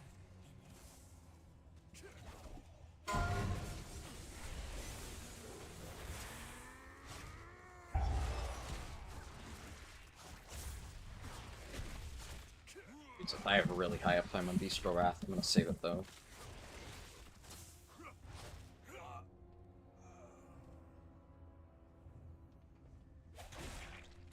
And yeah,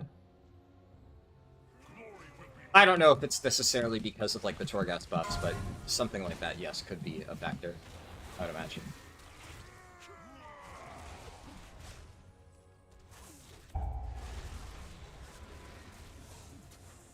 Probably be standing out of range for this one. There's no reason to be close. I think he has any, like, fatal weapons.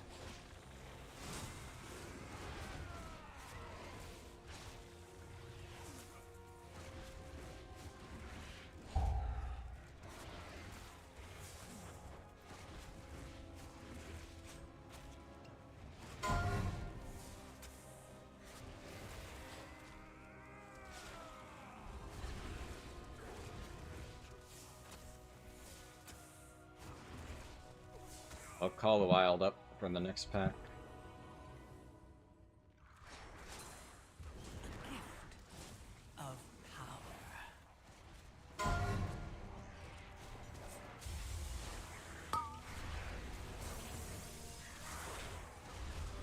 completely fucks my tab targeting. I'm trying to tab for...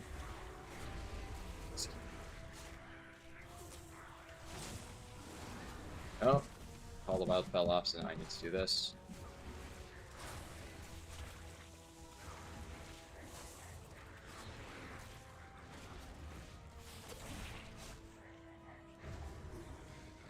I will wear your skull as a trophy!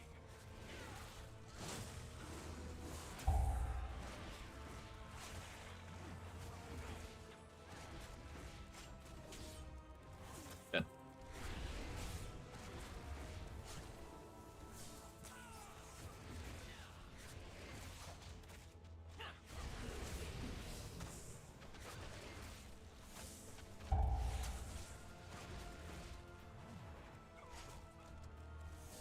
I think it's probably fine to do this. I have enough time until the boss that I'll probably get Bestial Wrath back up. My power is transcendent.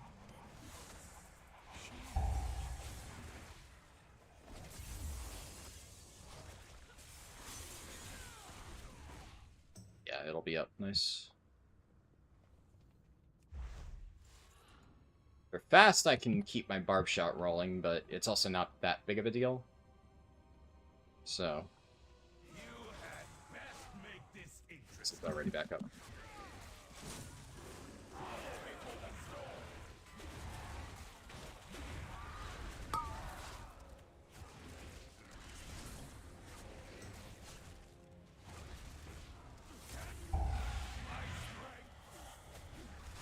Are they... Really? Okay, but we're able to kill that in time. Guess I'll save CDs. Okay, I'm getting set down.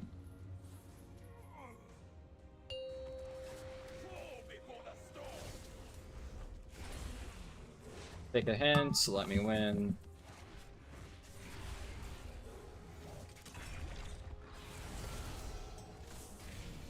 Take a hint, let me win, you fucking retard.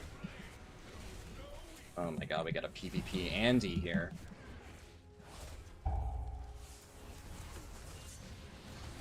This guy's really actually gonna PvP me. He's really actually Okay, alright. We're really actually PvPing me right now. We're really gonna fucking make me lose my fucking cooldowns because fucking dipshit fucking Ret Paladin doesn't fucking understand how to take a fucking hint. It's hard.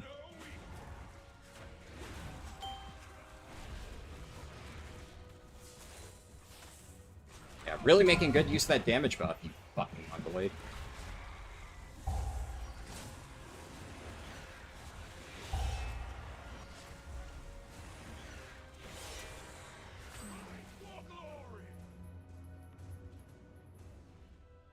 May as well kill me now. Stupid motherfucker.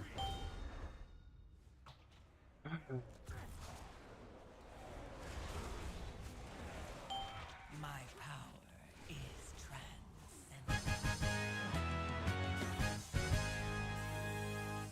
Our challengers have passed the first trial, but they're still a long way from the title!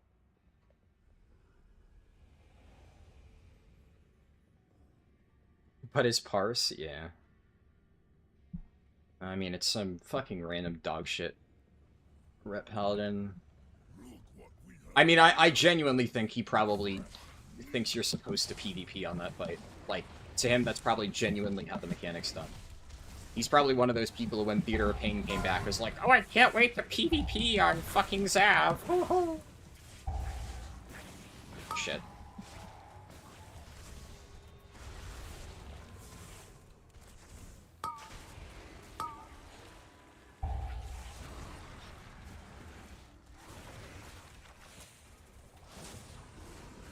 Like, I actually saw so many people unironically saying that.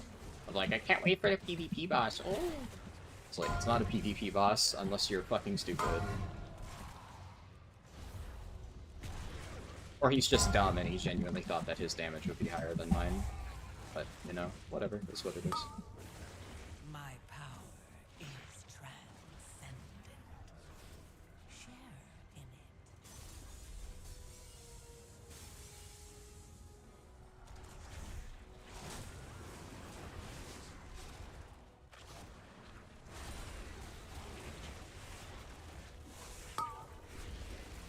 Also starting to really hate Call of the Wilds and keys like this, where I don't really have any control over the size of the poles or the times that it lines up. Because, like, I guess I gotta use it there, probably, just to get it on cooldown. Because now it's probably going to be up for Gore Chop, but...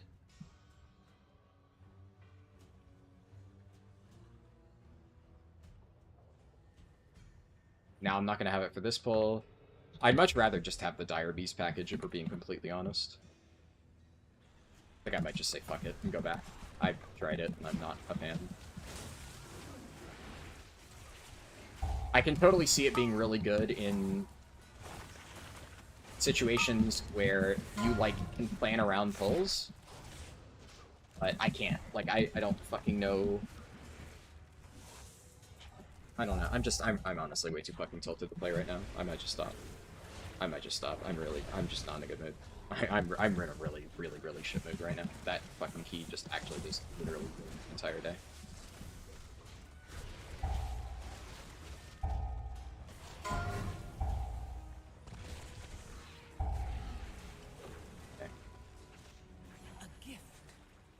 Yes, I'm the only one who can fucking kick here, too.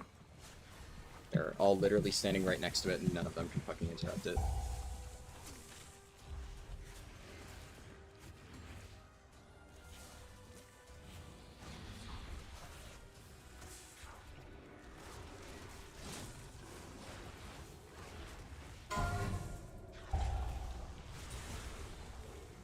Okay, I guess I'll just get every single kick, dude.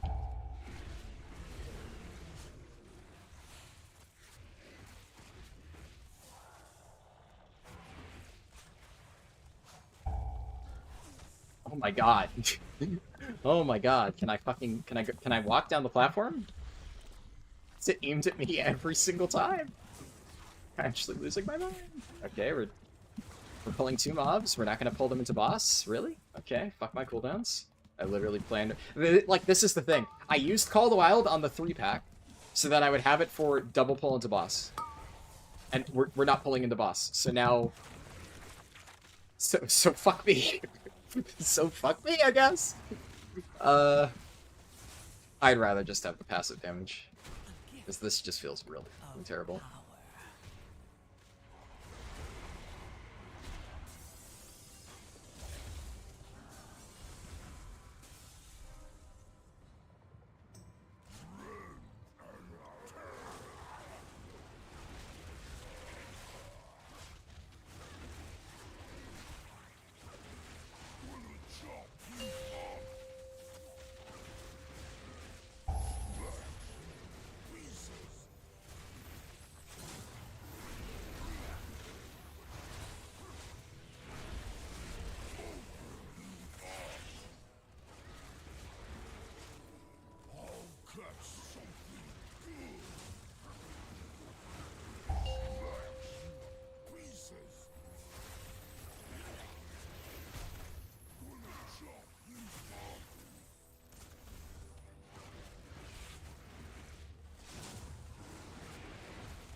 Many more specs to go? We're still early in. This is only spec number 4. So, still ways to go. We got a lot of very easy ones left. So.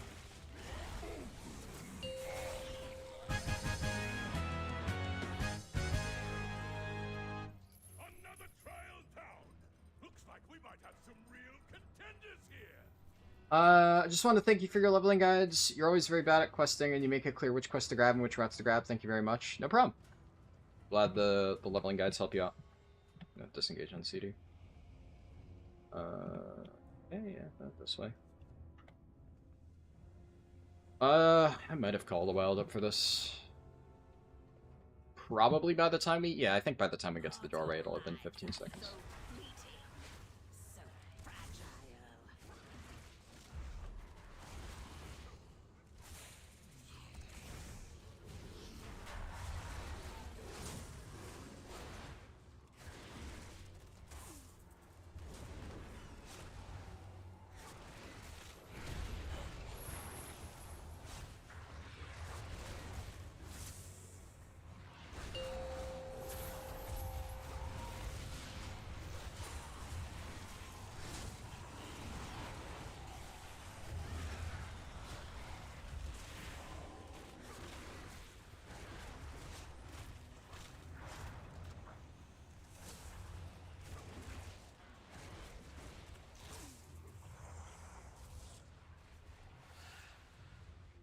keep forgetting it's not my job when I'm not tanking. Alright. Positive thoughts, positive thoughts, positive thoughts. My power is transcendent. Share in it.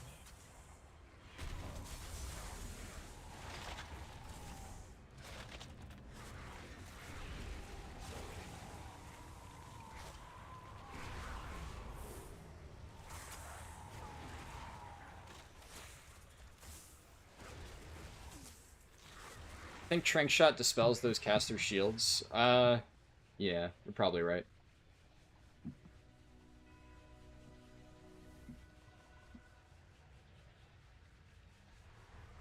That would make sense. Yep, you're correct.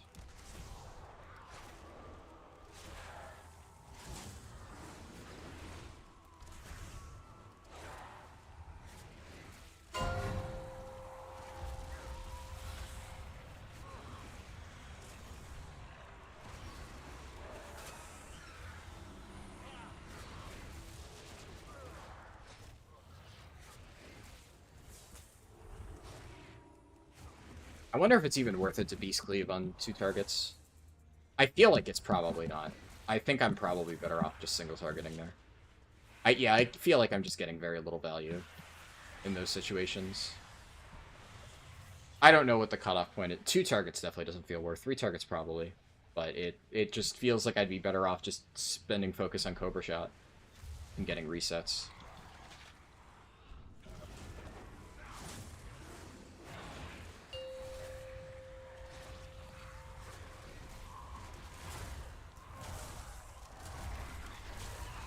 My power is transcendent. Share in it.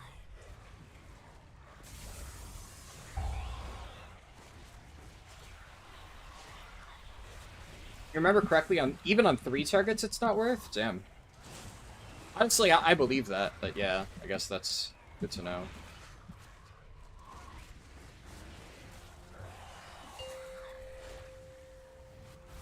Oh shit.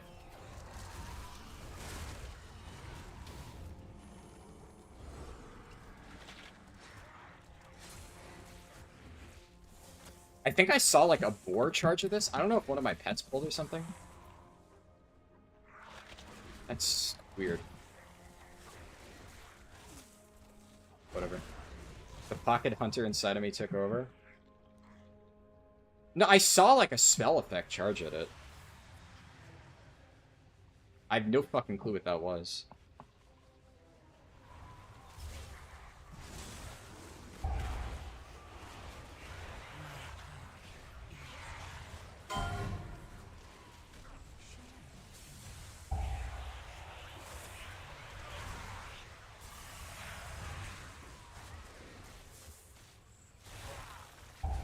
I'll have to look up something like what the cutoff point realistically is for Beast Cleave.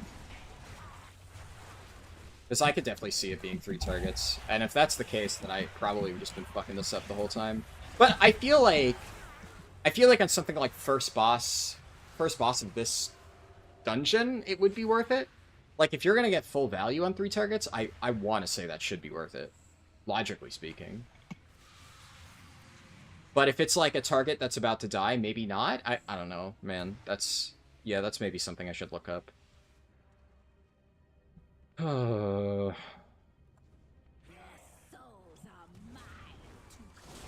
didn't fucking barf shot early. Yeah, I'm not playing well. I'm not playing well. I'm really just not playing well.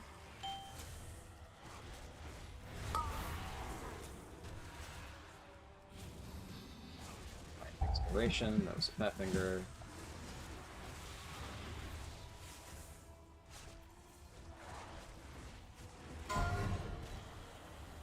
I say, at least this is not like a YouTube stream, right? So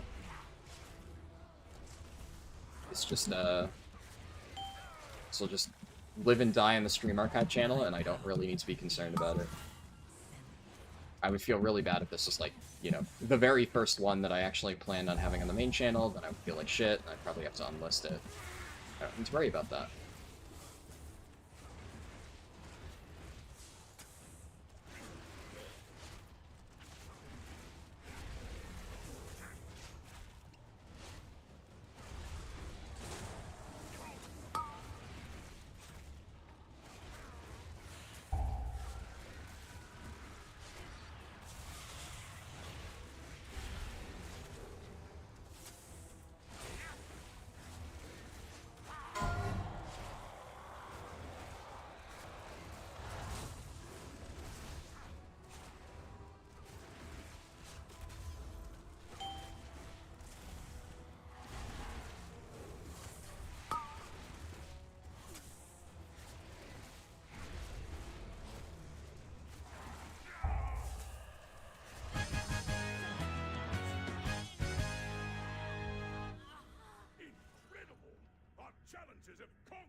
begin the main event.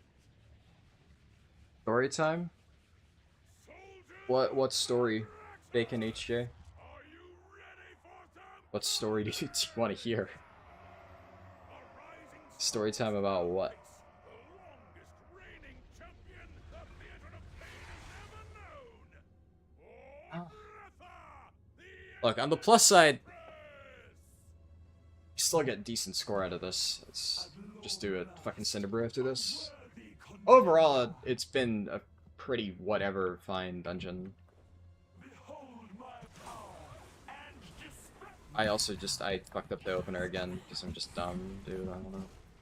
I think my brain is just fucking broken right now. And I'm in control plus, thankfully, so.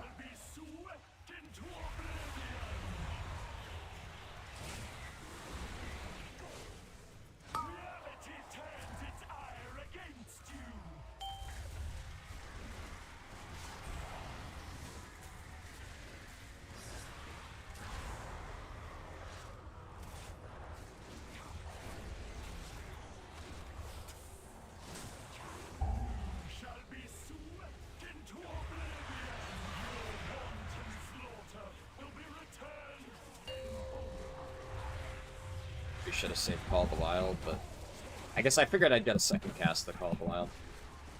Forget that it's like fucking +8, so I think shit just dies so fast. I should just use Bestial Wrath. I'm not gonna milk the Barb Shot charge. Oh my god, this is awkward. And nice, good rotation angle.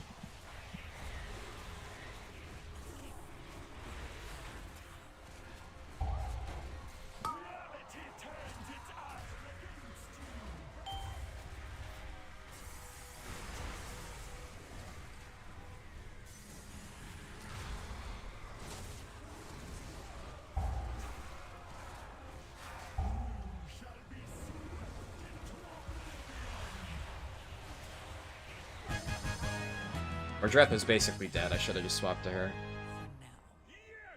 Moldretha has been defeated! I can hardly believe it! All hail the new champions of the arena! I got a Rookery. I mean, Rookery's not... Rookery's definitely an improvement in terms of dungeon, but I honestly still don't think I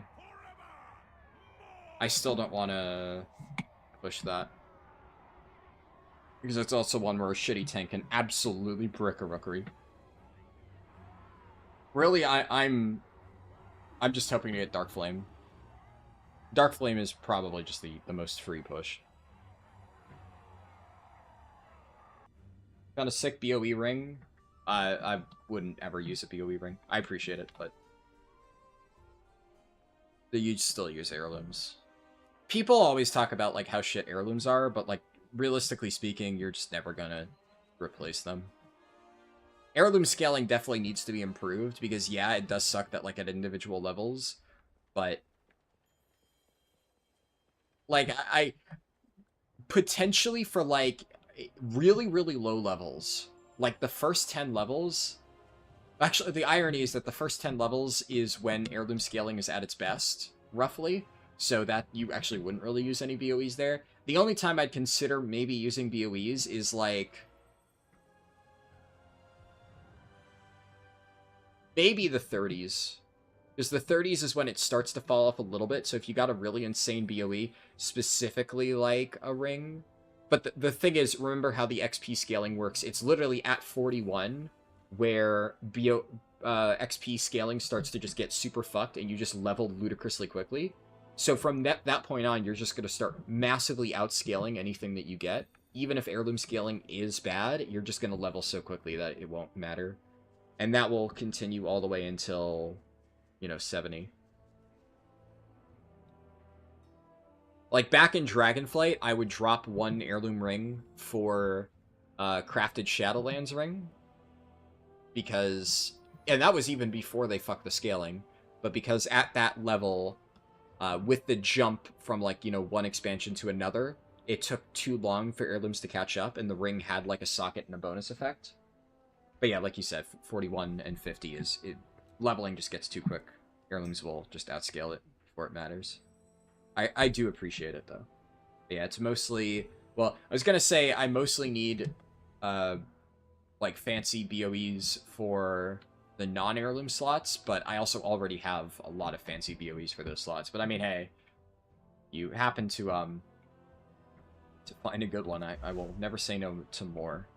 You know, every now and then Chori finds one. But I've, like, a few months ago, when I was preparing for the Undead Monk, speedrun, I...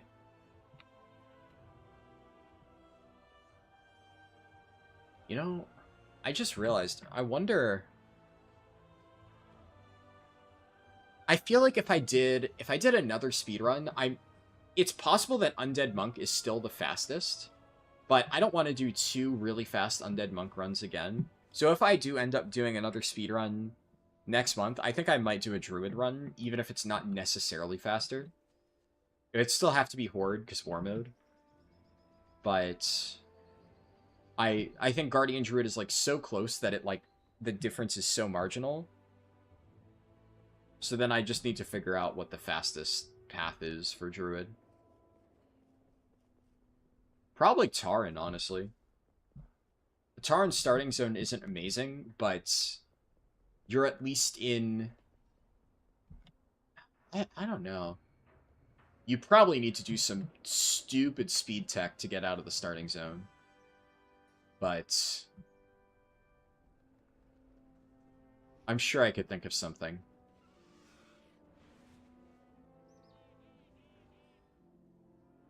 Honestly, come to think of it, you could probably just Goblin Glider off the top Mesa, or Mesa, however you fucking pronounce it, and get, like, far enough that, like, a Radinax gem would carry you the rest of the way to the Darkmoon Fair portal. But then the question is, once you're at the Darkmoon Fair, how do you get back? And I don't know if there's necessarily a super easy way to do that. You could get to the Darkmoon Fair very easily. You could maybe just take the portal back, and then once you're in Thunderbluff, maybe there's a portal there. I don't know. I'd have to put more thought into it. The pig farm isn't... It's not bad, but I don't really think that would be a great option.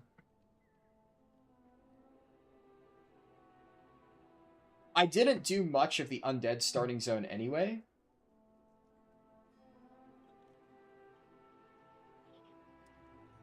I don't know.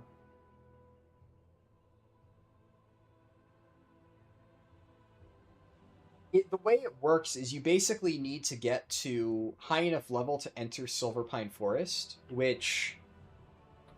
Can I see on here? Is level 5, yeah.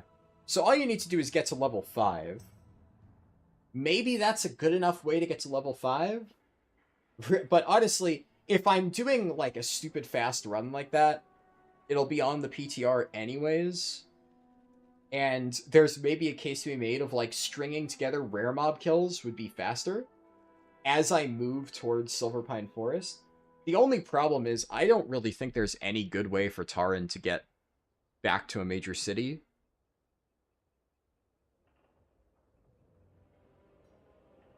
Like, the Thunderbluff portal room might have something, but you would actually lose so much time navigating your way through Thunderbluff. I think... What level was I when I got to Silverpine Forest? Or what level was I when I... Or how much time had elapsed? I forget. I forget when I got to Silverpine.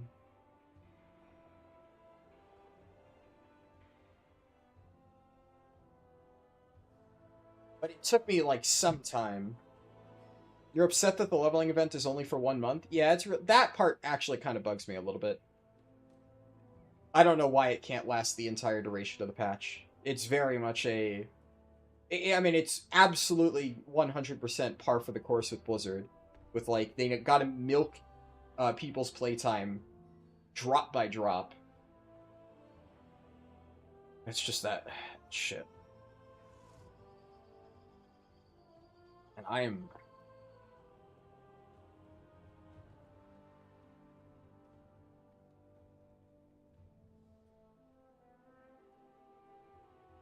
really took the wind out of my sails. You might almost need to play Troll.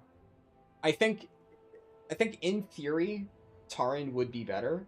But the problem is, while Taran would be able to very easily get Darkmoon Fair, they have zero reliable way to get back to a major city. You probably need to play Troll. But the Troll starting zone is really not good.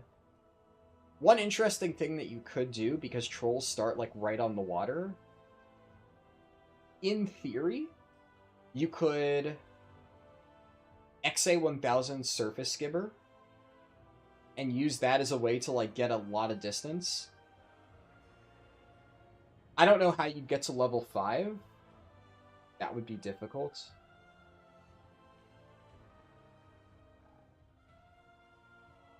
But, like, what can... Durotar is at level 1, so in theory, if you plot a course through Durotar that hits, like, a bunch of rare mobs, you could theoretically, like, kill a lot of rares in a path throughout Durotar. So instead of, like, questing, you basically combine the travel time and the leveling. And I know there's, like, a lot of rares in this area. So you would, what, like, zigzag throughout Durotar? It would probably take, like, what, 10 minutes-ish? The troll training dummies give XP when killed. That could be possible. And no, this would it would have to be Druid. Right? I mean, I could play a mage, right? But I don't really think that's an option. Not to mention, I don't think you get portals early enough. You need to do it at level 5. It's possible that the dummies give XP. Maybe that would be good. But the bigger issue is you'd still need to make your way to Orgrimmar. So that even if... like, the troll starting zone, it's not awful. It's not as, like, efficient as the undead starting zone. The bigger issue is, right, the reason why I picked undead for that run. Now, obviously, proximity to Silverpine Forest makes a massive difference. But undead... They have a very short trip because you can cut through the mountains here, right? Like right here. So you cut through the mountains here. You have a very short trip into Undercity. You get Darkmoon Fair and all that stuff. It's easily the closest, at least for Horde. I think the absolute closest would be Human. So if you could pick like another race that was Horde... you would want to do Human, but obviously they're not Horde, so it doesn't apply. But out of all of the Horde races, like, they're really close.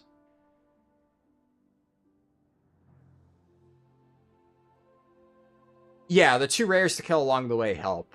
That's why I'm thinking maybe you could do that for Troll. And plot... I know there are a lot of rares. I don't remember all of them off the top of my head, but I know there's a decent amount in Durotar. So if you theoretically plotted, like, a perfect course through here, it might lose you a little bit of time, but it might not be that big of a difference. And realistically speaking, although it would suck having to take, like, a detour to go into Orgrimmar, like, you'd be able to...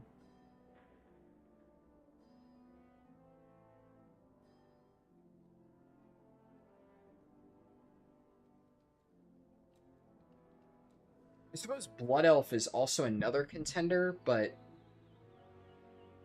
I feel... Nah. Blood Elf is technically close proximity, but it's actually a pretty long walk. It's a decently long walk to get around. So you'd have to go all the way down here, wrap around. And then the other bigger problem is the Orb of Translocation is way in the back of the city, so it's actually longer than it initially appears. 2 of them are near the Sailor Keep, but one of them's on the 2nd floor. Yeah. This would also have to be Monk. Am I forgetting any Druids? I think it's just Tar and Troll for the base races, right?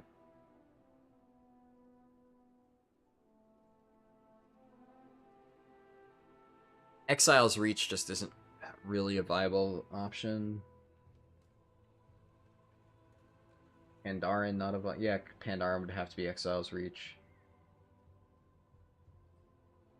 Yeah, if I wanted to do Druid, I'd probably have to make Troll work.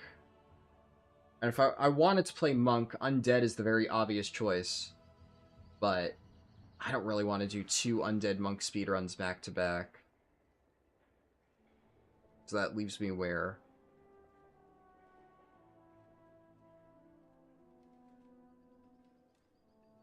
Not many great options.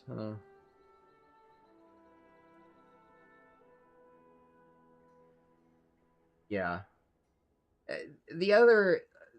Yeah, Exile's Reach is just problematic, and it's less so that you can't speed it up, and more it forces you to stay all the way until level 10. I know that it is possible to optimize Exile's Reach a decent amount, but even if you really optimized Exile's Reach, a slightly less efficient 1 to 5 combined with Silverpine Forest the moment you hit level 5 will just be better. Like, long run, that's just going to be better. The other thing is, it might even take, technically speaking, longer to reach level 10, but during that entire process, you're also getting all your Darkmoon Faire stuff set up. You're getting the other XP buffs, you're getting your teleports. So you might finish Exile's Reach a little bit faster, but then you have a ton of travel time after that. You have to get your Darkmoon Faire shit. In total, a perfectly optimized Exile's Reach might be not quite as bad, but it's also a lot harder to optimize Exile's Reach. There's shit with, like, the dungeon, where there's a lot of variance depending on whether you get someone or not. On the PTR, I'd probably be alone, but I don't know how that would play out.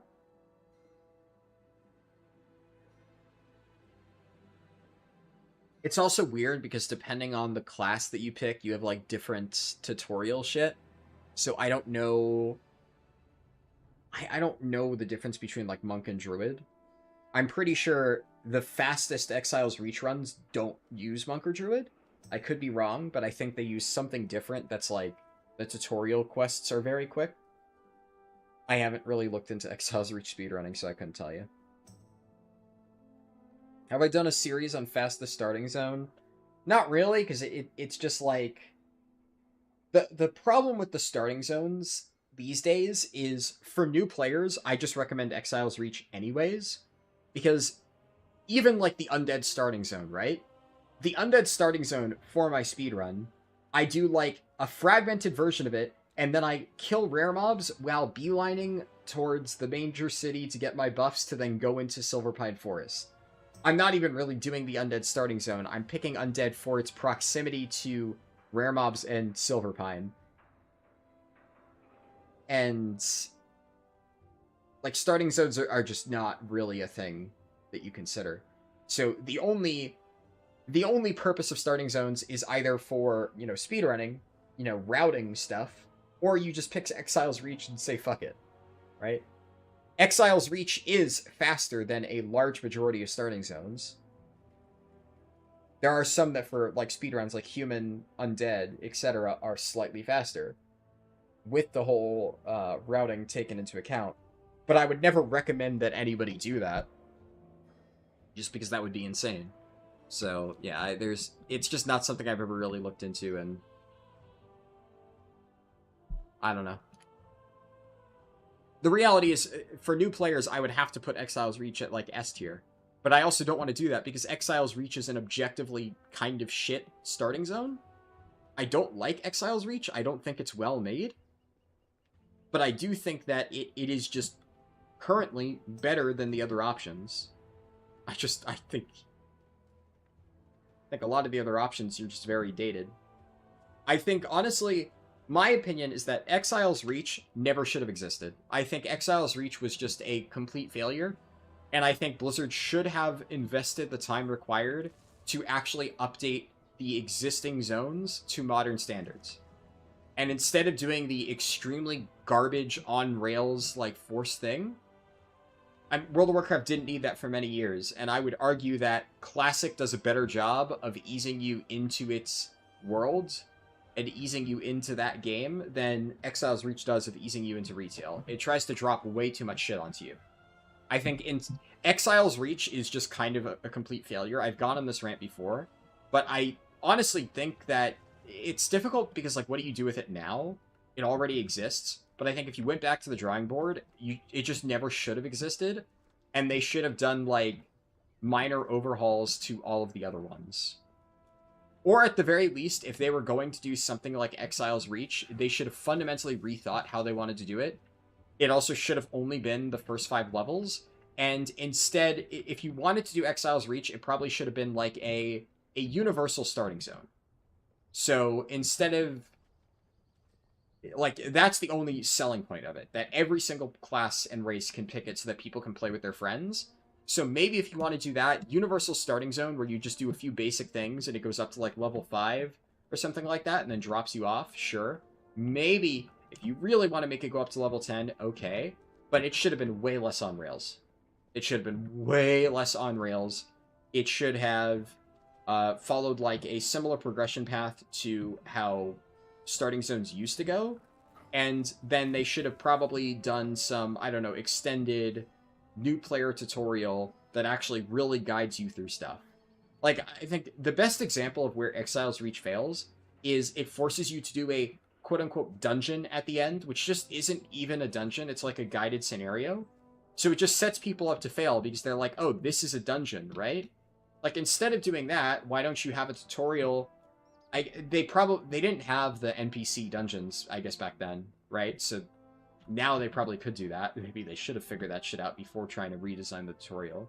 They kind of put the chicken before the egg there. But imagine if instead of doing that shit, they had you go through a dungeon with the... I want to call them trusts because I don't remember what they're supposed to be called. That system. Like they do in Rookery. At the very least, then you get a very loose taste of what a real dungeon's like. I don't know. I mean, it's not a hot take to say Exile's Reach sucks. There's a lot of ways they could have improved it. I can't sit here and list them all, but... Yeah, that's fair, Goose Comics. I can understand your mentality behind wanting something like that. It's something I have zero interest in making. Mulgore feels like an OP starting zone. Yeah, Mulgore's not bad if it wasn't for the isolation aspect of it. Like, if there was a very easy way to just fast travel to Orgrimmar, sure, Mulgore would probably be fine.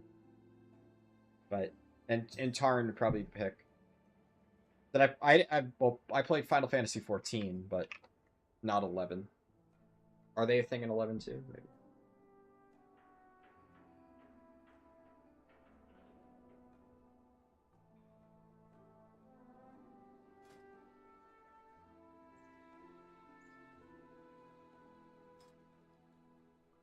Where did I get from that 285?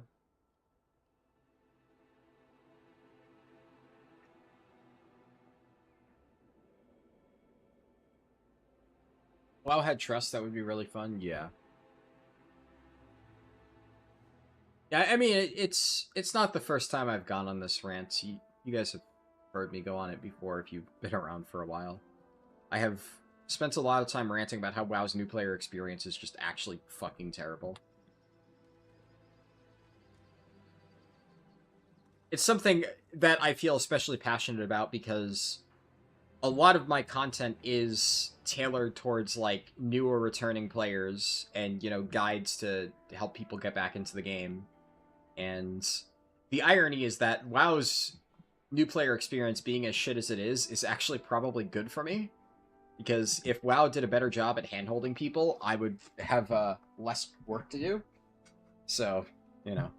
But I also, like I mentioned at one point, I tried to get my sister into WoW and she bounced off it. And she really liked Final Fantasy 14. Which, for all its faults, does do a pretty good job. I think the big problem that WoW has is WoW almost assumes that you know a lot of WoW, or a lot of MMO fundamentals. But the weird thing about WoW's tutorial shit is it is on, like, polar opposite ends. It assumes you have basic knowledge of a lot of MMO stuff that, like, non-MMO players won't know anything about. And then it will, like, handhold you through the most basic shit imaginable. Like, how to use WASD. And, like, how to open your inventory and stuff. When they made Exile's Reach, the stuff that they chose to baby you on is just the most absolute inane shit possible that anybody with a brain could figure out. and then they just gloss over really important game mechanics that, like, you kind of need to understand to play the game. They just don't really teach you. It's Exile's Reach is just a fundamental design failure from the ground up. It should never have existed. Anyways, let's do a Cinder Brew, I guess. I know I've sat here ranting for a little bit, but honestly, I kind of needed to because I really just needed to take my mind off the last fucking key that I just did, because that really just actually drove me fucking crazy. Can I do like Cinder Brew 7 to 9 or 8 to 9? Would that... Ah, that does sort it properly. Okay, I was wondering how that would work. I mean, I should be able to get in here. But we'll see. Already has a Hunter. Why are all the advertisements? Oh, it's because they fucking tag stack.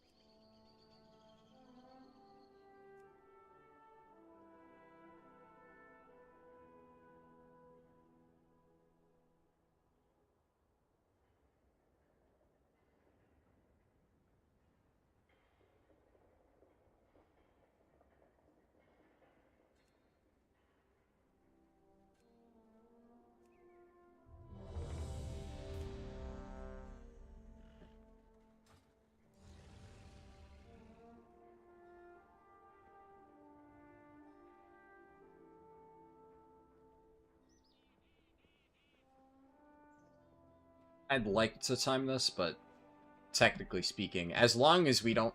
Like, if this... The only way that I end up leaving this dungeon is if it's absolutely fucked by the first boss, and there's 0 chance that we get any score, because then I mean... The only way that I don't benefit from running this stupid fucking key is if, it gets depleted so hard that you literally get no score. Otherwise, I'll fucking tough it out. But let's just hope it goes well.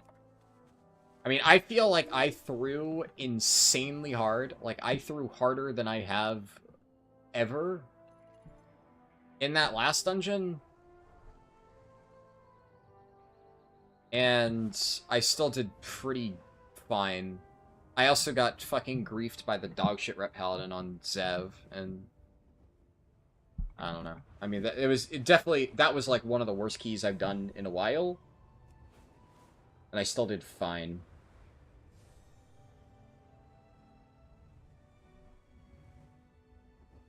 A lot of that was tilt. I'm still mildly tilted, but it's...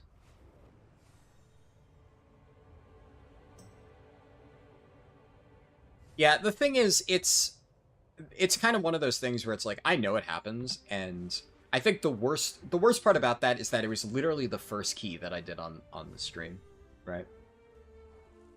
And the fact it being my key made it worse.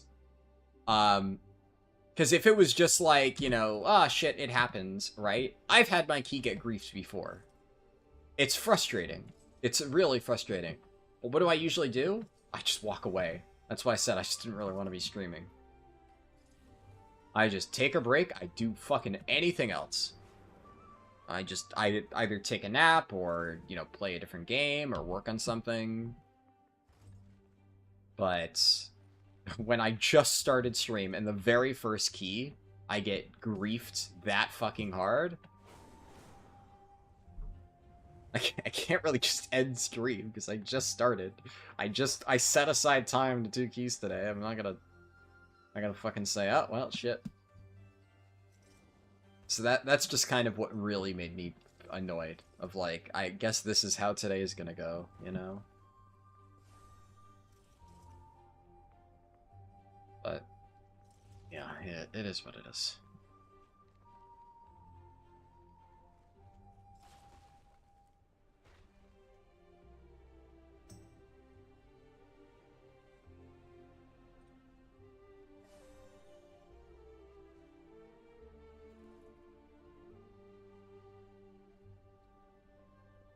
And then forgetting my pets at the start of the key was, I mean, at least now I know, right? I've been forgetting the Hunter's Mark. That's something I need to get better at. It barely matters, but it definitely, there are situations where I should be doing that. It's just free damage.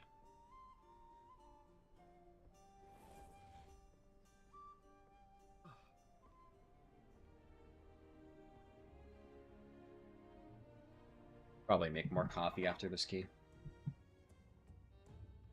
Need a bouncy weak or a summon pets idiot. Communication and Speaking of which, I keep forgetting that Lust is my job. Man, I hate being in charge of Lust. I fucking hate it. It's like, I like being in charge of Lust in the sense that I get to control when it's used. The problem is I always forget. I just always forget. It's the only utility thing that tanks never get to use. And when you've only been playing tanks for so long, you're just not used to being in charge of Lust. This has always happened. Like, battle reses, I'm chill. A lot of tanks have battle reses. There's lots of different utility things that, like, tanks get to use. Lust is not one of them.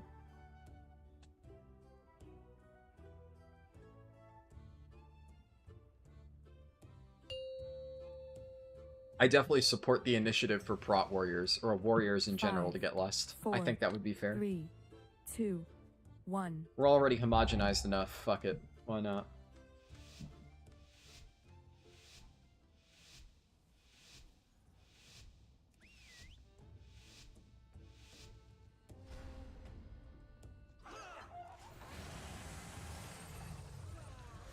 Oh, nice. They did it for me.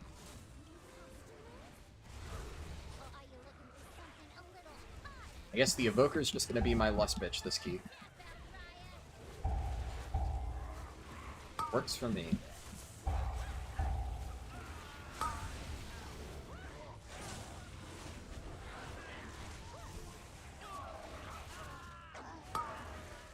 Alright. Okay. Feeling good about that. That was pretty good damage.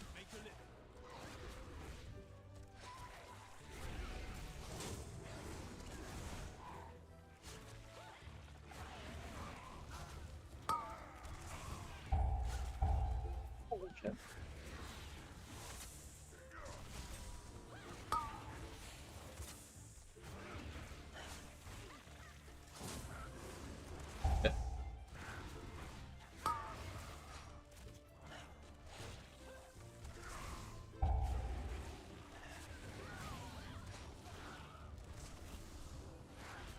My power is transcendent. Share in it. I think I hit that in time.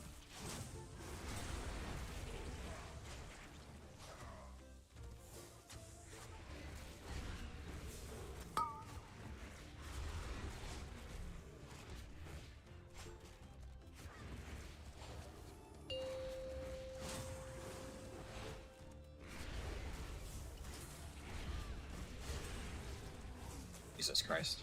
All the resets.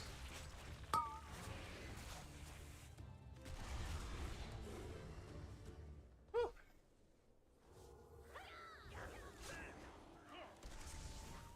look at this. Look at this. That lined up so well. Holy shit. Okay, I like Call of the Wilds. For shit like this, man, I think Call of the Wild is just not for Theater of Pain. There's not large enough pulls in Theater of Pain to justify it, but in dungeons like this, oh my god.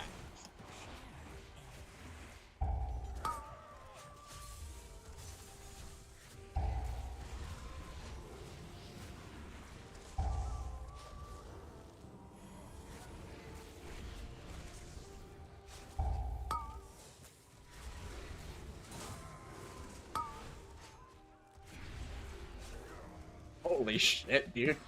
Holy shit! Look at my damage! Okay. Alright. BM Hunter can absolutely pop the fuck off. Ah, Beast Cleave! Let it fall. Inferno Explosivo. Is that an evoker talent? Like, was he calling out his own ability?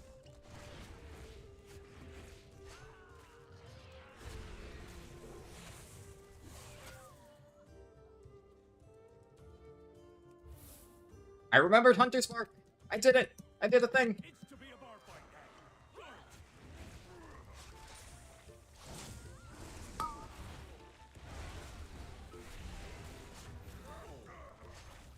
A gift. Goes down smooth.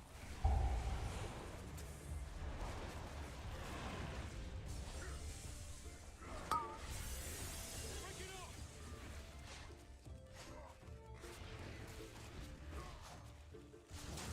Oh, why did I be struck off? Oh, I just faced. We're fine, we're fine, we're fine. Just get the CDR, get the CDR, get the CDR.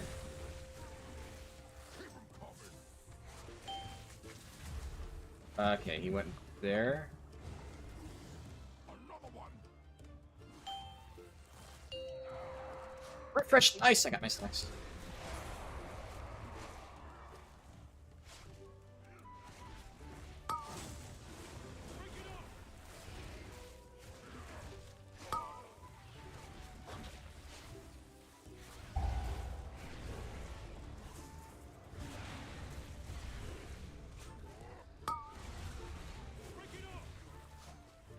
Oh my god, the boss is getting shredded. Happy hour.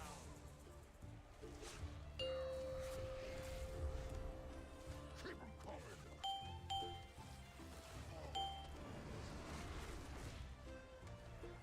Another one.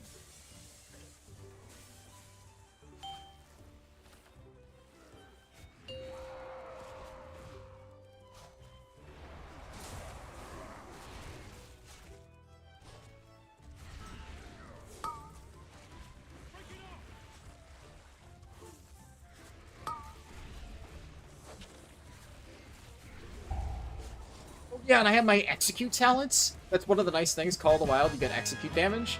So I'm beating the evoker. Ho ho ho ho ho ho. Wait, we're going B-side. Are you here to help? Might see if we get back in business like a faulty reasoning.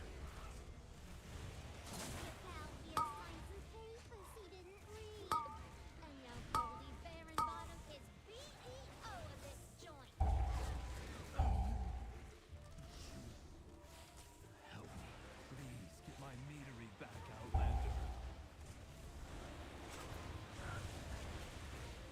My power is transcendent. Share in it.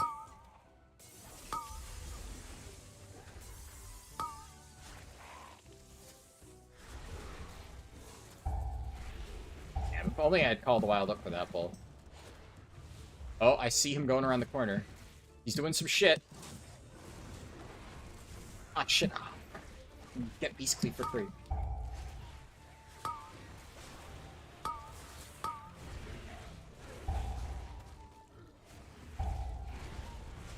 Slow is brutal.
a Bestial Wrath, but I don't want to Rip Call the Wild just yet.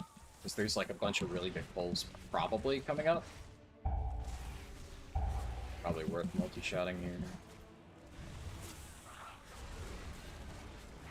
Okay, 2 targets, I just single target.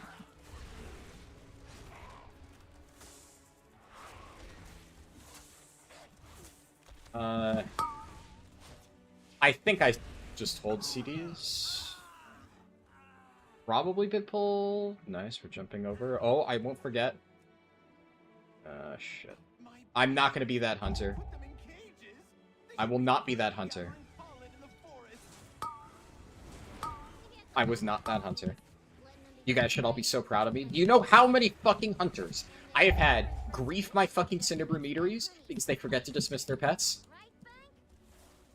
Say what you will about my hunter gameplay. I did not grief. I'm so proud of myself for remembering that. Honestly, I'm so fucking proud of myself. I remember thinking of myself, like, I'm gonna be so mad if I end up griefing Cinderbrew like that. Because I've had it happen to me so many fucking times, and it pisses me off. Let that be a lesson to you. If I can remember, if the most dogshit BM Hunter player to ever exist can remember to dismiss their pets, surely you can too.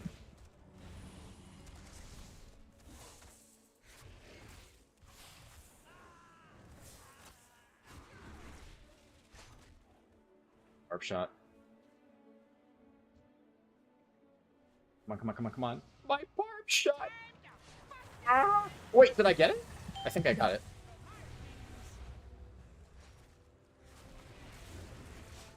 Honey, I'm an action.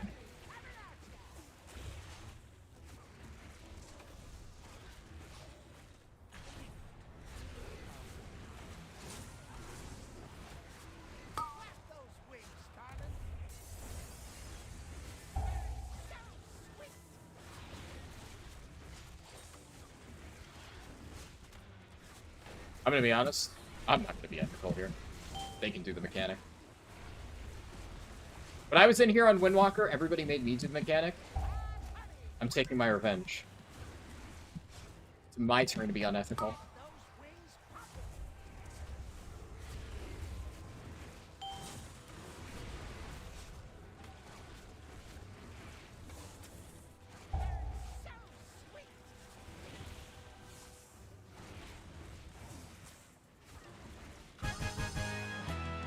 Oh, the Evoker barely beat me, dude.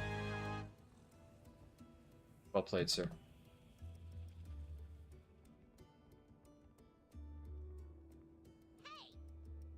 Do we know what cartel's best this week? I'm gonna be honest, I'm kind of done checking that.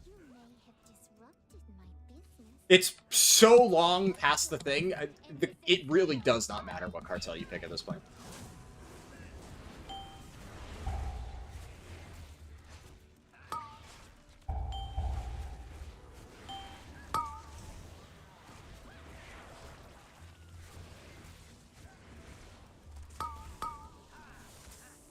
I have Call the Wild if I should. My power is transcendent. Share. Like, what I'll do is, when I go to pick, when I go to pick my cartel, which I just haven't done yet because I've just been too busy today, when I pick it, I will update in the post. Like, I'll say, this is the one that I've checked, and if anybody else wants to post their results and say, I picked XYZ, this is what I got, like, I'll update that.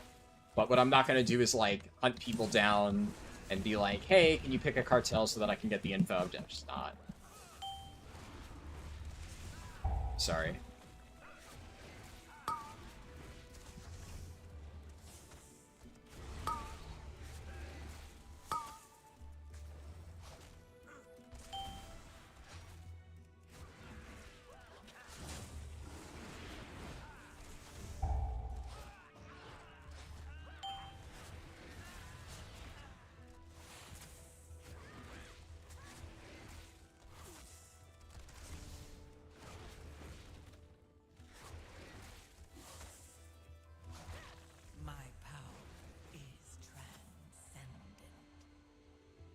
Oh shit, this guy's pulling.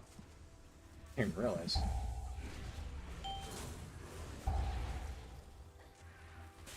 Shit.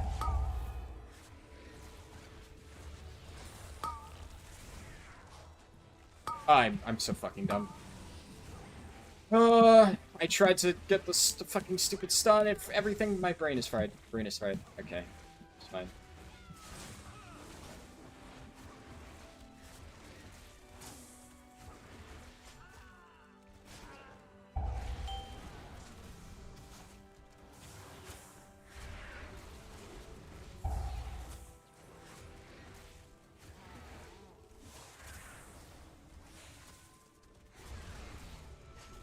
I don't know why I Cobra shot it there.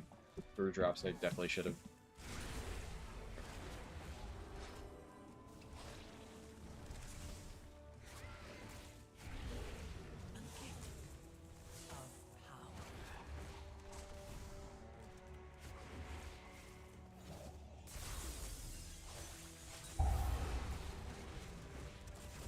It's also my fault for sending it down the hallway. I didn't realize it was targeted.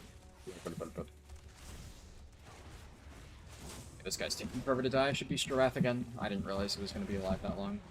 I probably should have, because the hobgoblins honestly just need to have a healthier. Like, I don't give a shit if it's not like difficult or whatever. Cinderbrew is just a really annoying dungeon, and shit like the hobgoblins having infinite health is one of the biggest problems.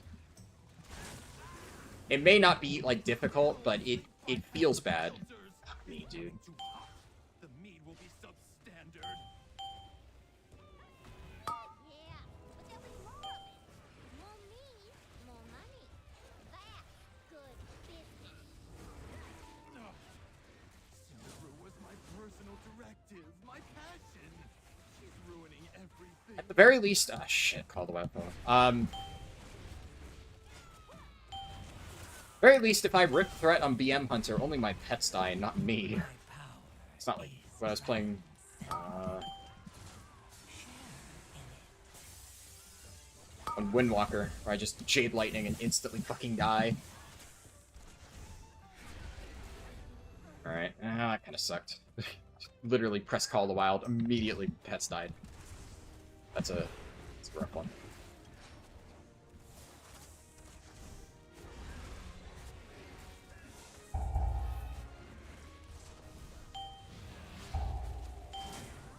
I tried to bait towards the wall. Really?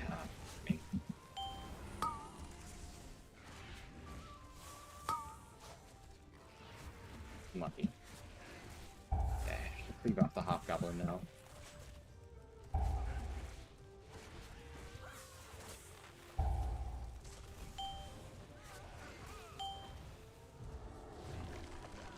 Let's do this for a little bit while I have this on me. Lose a lot of damage, but I'm getting fucking dicked. I don't want to die.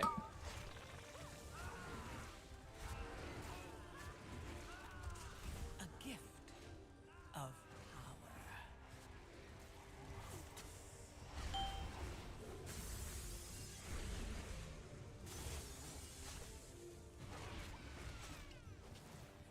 Well, big pull coming up, and I should have Call the Wild, all that fun stuff for it. So. Best cartel is the one you're not exalted with yet, which for most people, all of them. Yeah.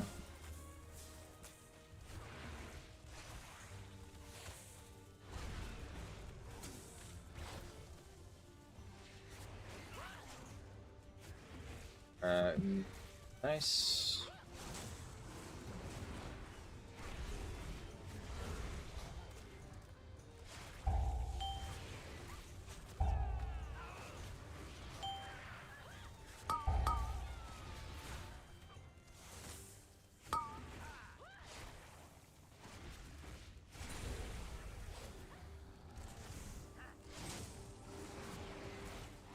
A gift of power.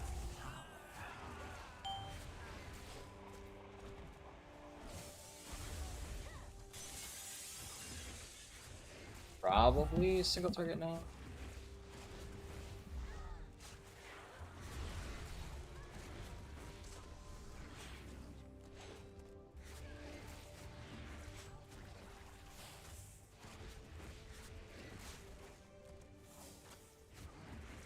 Oh, the Evoker died. Now's my chance. You're finished, buddy. It's over for you.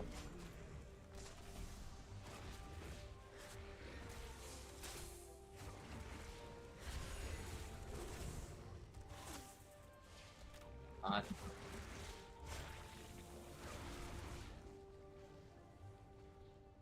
You don't have lust up yet? It's crazy. Elemental made of mead? Oh, my cinder brew! I cannot process this.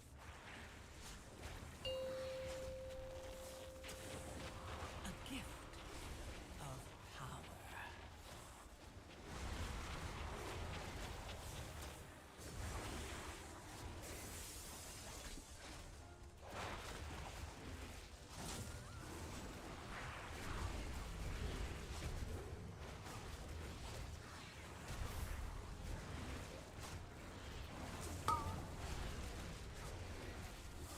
Alright, I'm gonna save Call the Wilds, and then on the next the next Ale set, we rip Call the Wilds. I think I still send Bestial Wrath here because CDR in it is crazy.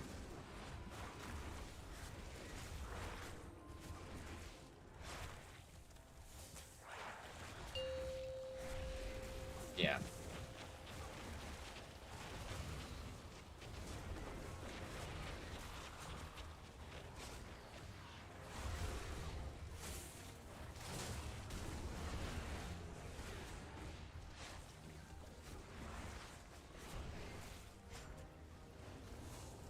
Yep.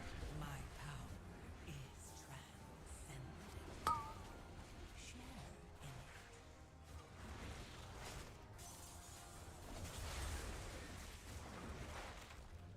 it. Yeah, I think we just focus boss. I can Intimidation the Elemental if needed. Never mind. Yeah. Bring some of the cinder bees. Hey, Squiddy Mariner, good to see you. Beeline to Goldie's office. Come back to the taps to use them. You blew your servers. Mine, you explained the AH has been around for almost 10 years since the age, end of Legion. We've had the new character models longer than the old ones have been active. Well, the new auction house has not been around since the end of Legion.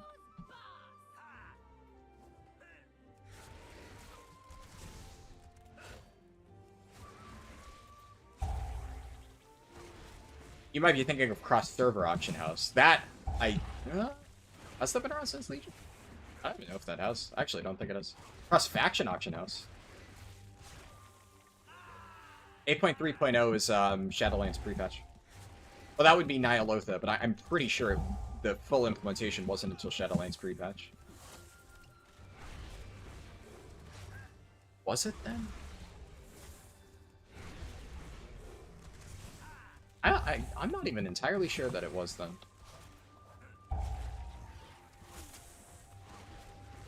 Yeah. A gift of power. They might have implemented initial stuff during that. The current auction house, as we know it today, I'm 99.99999% sure was like end of Shadowlands. It's a fairly recent thing. It might have been start of Shadowlands. I think the new auction house like user interface might have been implemented end of BFA. But the cross-server auction house, which, if we're being honest, is the main selling point of it, and how the sell orders work, I'm pretty sure that was end of Shadowlands, early Dragonflight. I could be wrong on that. They've been slowly chipping away at like changes to it for a while now.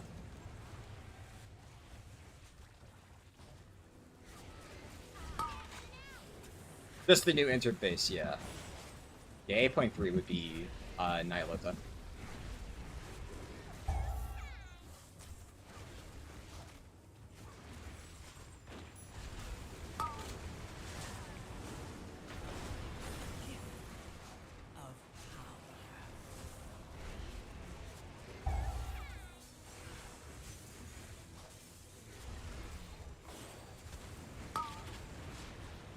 That I could believe.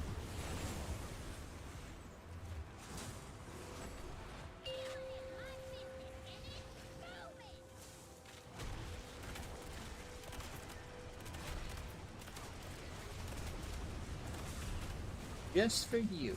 Mwah.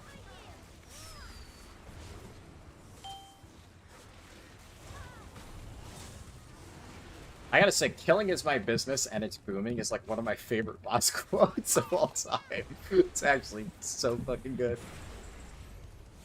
I really want to like Cinderbrew because I love like the thematic elements in Cinderbrew. It's such a fun dungeon, but I fucking hate this dungeon so much.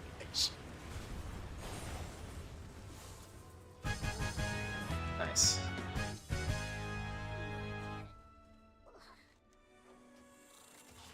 Don't forget to repair your gear. Leech. Yo, I beat the Evoker. Let's go.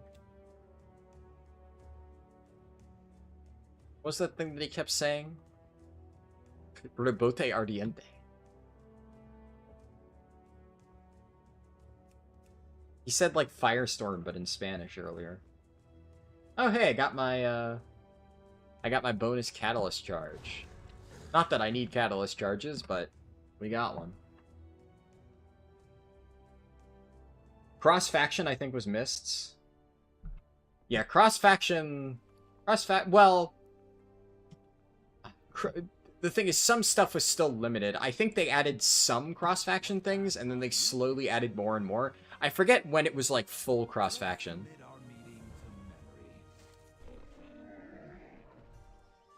Yeah, it definitely is not Kata.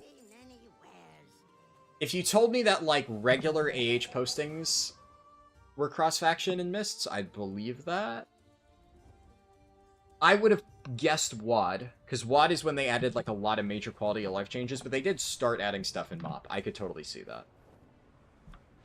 I don't know if you have like a date on the wiki for it. So that's 2K. So, you know, so far pretty good. I feel like, honestly, if I were to just like rip some 10 apps, I'd probably get at least one.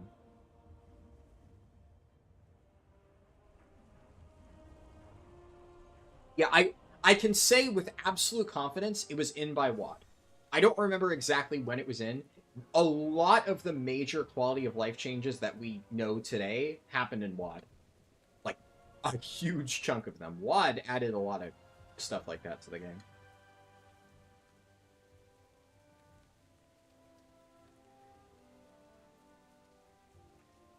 But they started that process back in MoP for many things, so it could well be.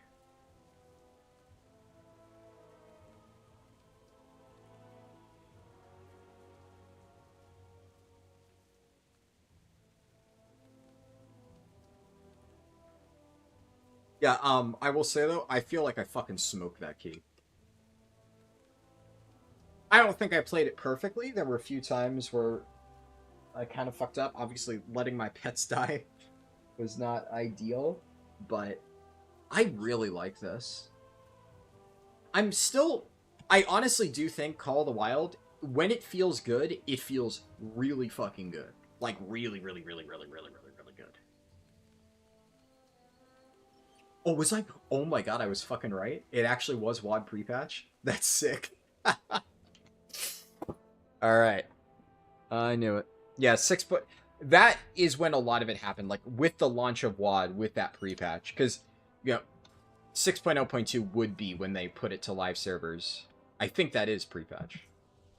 A ton of stuff got updated. That's when they got, like, the collections tab. So much quality of life was, like, either 6.0.2 or one of those patches. Easy fucking peasy. I wonder, what dungeons would you not use Call of the Wild? So we've already determined Theater of Pain, definitely not a Call of the Wild dungeon. Absolutely not.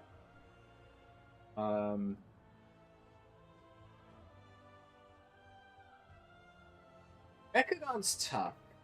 Because I feel like Mechagon, that first room, I got a lot of good value out of Call of the Wild. And, like, the trash leading up to Cujo, sure. But I really don't think I would have gotten much value the rest of the key. I feel like Workshop, you probably don't run it. Dark Flame has a lot of very big pulls. You definitely run it, Dark Flame.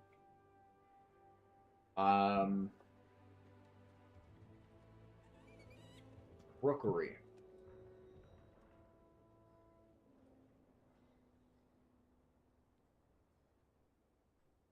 Rookery's weird.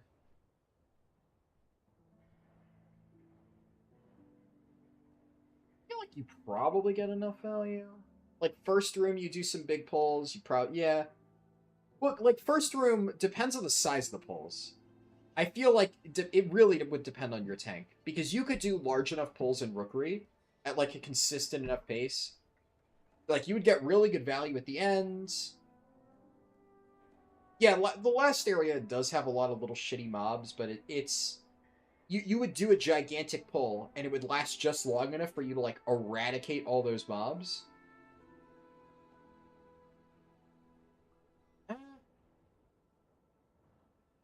Yeah. I could definitely see Rookery being like a no-go.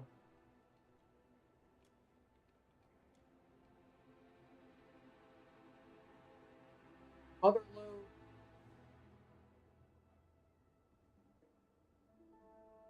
Interesting.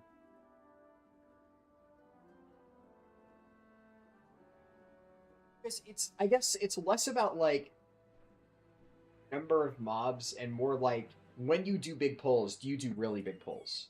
And like Priory and Cinderbrew, Priory, Cinderbrew, Dark Flame all have like you do like these gigantic pulls where Call of the Wild would work really well, where you just burst the fuck out of everything. Like that first pull in Cinderbrew, I did what, like 15 million DPS or something? Like absolutely mental. That's where Call of the Wild pops off. Because it's either that, or if you have like consistent pulls of 5 mobs, then I think just running the Dire Beast package would be better. It would also be stronger on single target.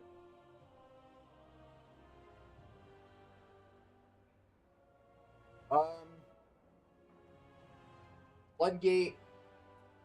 Floodgate, you do like a gigantic pull at the start. I feel like you do a few pretty big pulls in Floodgate. I feel like there's multiple points in Floodgate where you get really good value, and like the first boss, you would get really good value. It's hard to say because like I think on the first boss, if you use it on the drones, you actually probably wouldn't use it on the damage amp. You just get like you'd shred the fuck out of the 5 drones, and then you just have like big single target for the damage amp. Would probably be better. Yeah, you definitely do luck because yeah, most Floodgate routes you do a gigantic pull, then you do like 3 packs together. You'd get a lot of good value. Like all the shredder pulls, you get good value. Could use it on the all of the guys that do like the throw kelp. Yeah, Floodgate, I think you run it. Motherload, I'm not sure.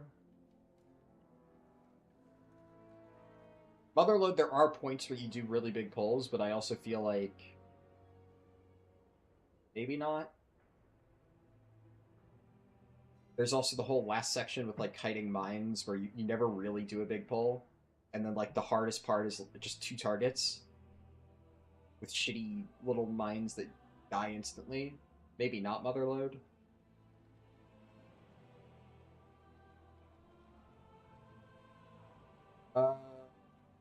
Even if Cinderbrew only had that pull, it would still be worth it because that place makes or breaks keys. Yeah, and then I mean Cinderbrew has like a million gigantic pulls. There's all like the B section. There's the brew. Like Cinderbrew is filled with that stuff. Most of Floodgate has large pulls. I think it's kind of like 50-50. Definitely Cinderbrew. Definitely Priory. Definitely Dark Flame. Probably Floodgate. Definitely not Theater and Workshop.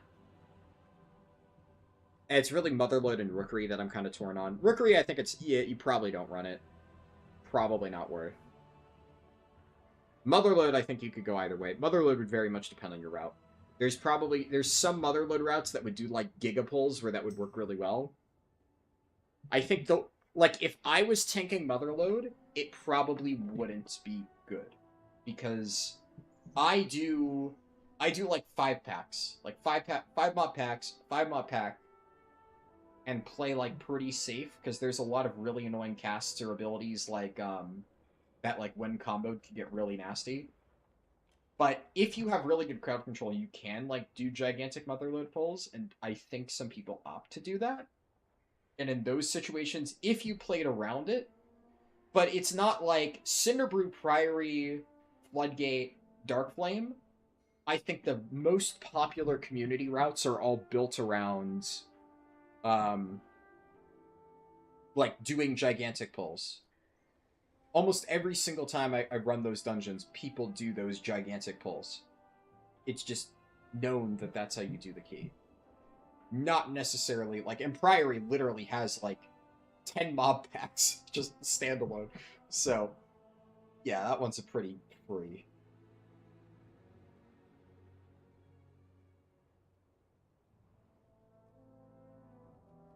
I think I like the idea of it being 50-50. And I think because I'm on the fence and there's 4 dungeons that I know for a fact I'm gonna run Call of the Wild in, I think that's a good way to do it. I'll split it. I run Call in some of them, and then I run Dire Beast package in the others. So I'll set up a Mythic Plus build for, this'll be M plus,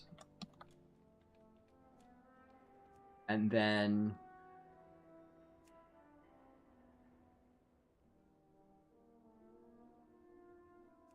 and here we drop Call of the Wilds, that, then it would be the Dire Beast stuff, and I believe it's, oh yeah, I drop Training Expert, and then I take that. So that's like more consistent throughput AoE, but also single target damage. Because this is like a really good single target package. So that way I do good boss damage. And you know, that kind of makes sense to me. Because if the advantage of this build is that it is higher boss damage, then obviously Theater of Pain, I should have been running that. Because Theater of Pain is like literally all boss damage. There's like 1 or 2 pulls in Theater where Call of the Wild would be good, but even then it's like, whatever. But then there's so many pulls in Theater of Pain where it's terrible. So having more consistent low target and boss is better. And all of the hard parts of Workshop are the bosses, realistically. Like, that's where people wipe. So having more prio boss damage is probably better there. Kind of same with Rookery. Rookery lives or dies by the final boss, so, like, whatever is better there.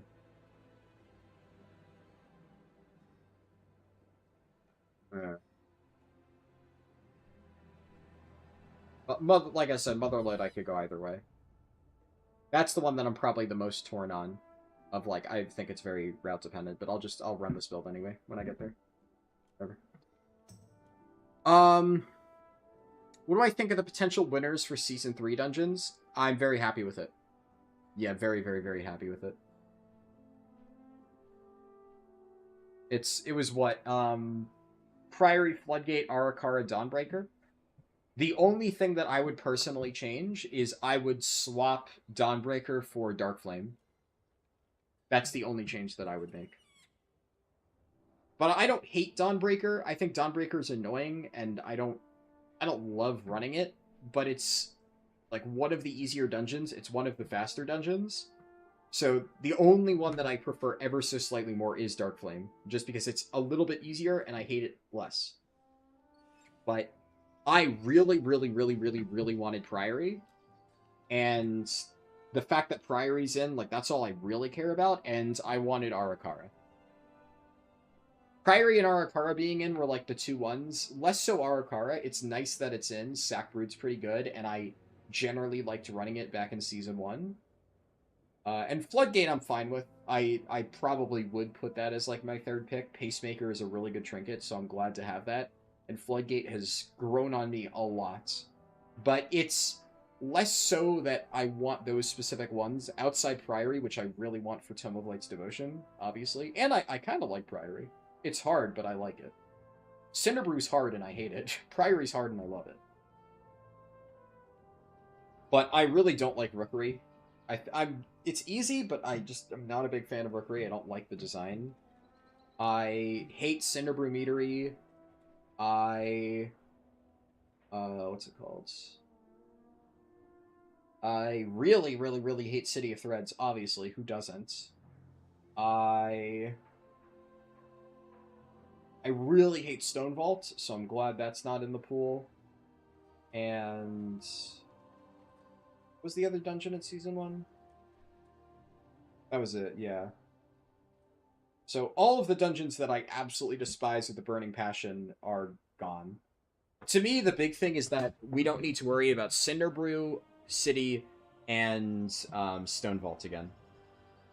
Cinderbrew came close, so I was kind of scared about that one. But realistically speaking, if I had to pick out of those three that I named, I hate Cinderbrew the least, which is one of the reasons why I kind of like this season. Because my least favorite dungeon is Cinderbrew, and it's like, this would be a mediocre dungeon to me in any other season. It's just, compared to everything else here, I'm just not a huge fan of it. But there's no dungeon this season that I just, like, absolutely refuse to run. Like, City of Threads, I just absolutely fucking hated. We're also only talking War Within dungeons, right? The other dungeons that they brought back, I hated in Season 1. I really did not like Siege of Borealis, I hated Necrotic Wake. I don't give a shit how easy people said Necrotic Wake was. I absolutely hated Necrotic Wake throughout Shadowlands, and I was so pissed when they brought it back. I hated it all throughout Season 1. I bitched and moaned every time people asked me to go there. I hated Necrotic Wake. I fucking hate that dungeon. It's so fucking terrible. Absolute fucking dogshit design dungeon. Even with the weapons toned down, it's still a fucking terrible dungeon. I hate Necrotic Wake so much. The only nice thing is we're hopefully never going to see it again. Brought it back once is too many. Of all the dungeons to bring back, Jesus fuck, they chose Necrotic Wake. I'm still mad about that. Fuck Necrotic Wake. Fuck that dungeon. And then, Grimbatol, they just never bothered tuning. They left it, like, way fucking harder than a lot of the other dungeons for the entire season for some reason, so. Yeah, well, we might get a Season 4. I actually don't think it's impossible. I think there is a good chance we get, like, a shortened Season 4. But, we'll see. Any dungeon that needs a gimmick to complete it, get out? Yeah. Yep. Yeah, I just... Fuck Necrotic Wake so much. I've been yapping a little bit. I'm gonna go make coffee. And then we'll do more. What interrupt weekor is that? Good question. I forget? Let me open my add-ons and I'll be able to tell you. It's Omni CD. Yeah, that's the one. Omni CD. I'm almost certain it's Omni CD. I could be wrong.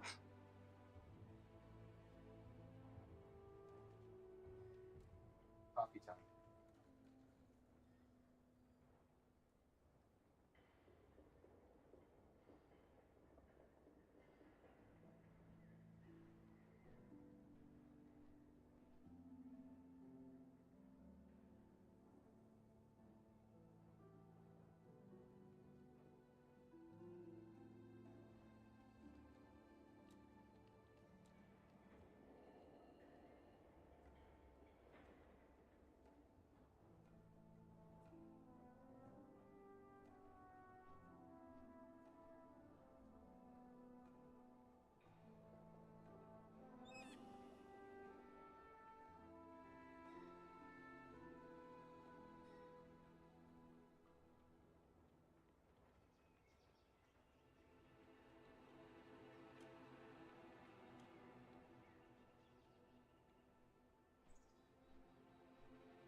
Oh my god.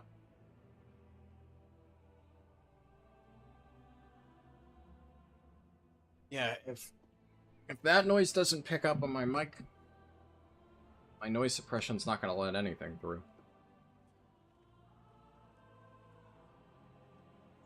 My dogs are particularly loud today.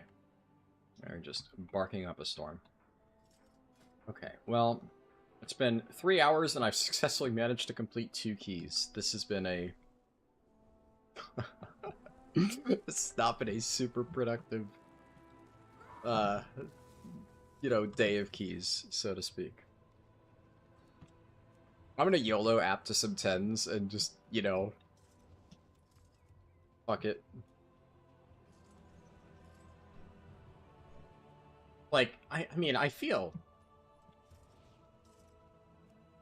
like unless I'm competing with, like, extremely geared Mythic players, there's a reasonable chance, maybe. But...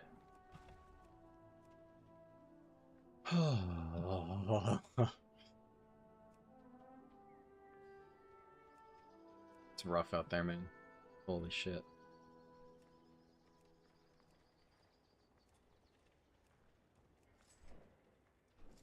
I'll do the same thing I did earlier. I'll do this for like 5 minutes, and then if I just get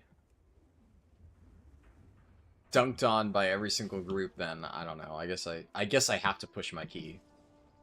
I would have no other option. Because I'm not going to grind score incrementally.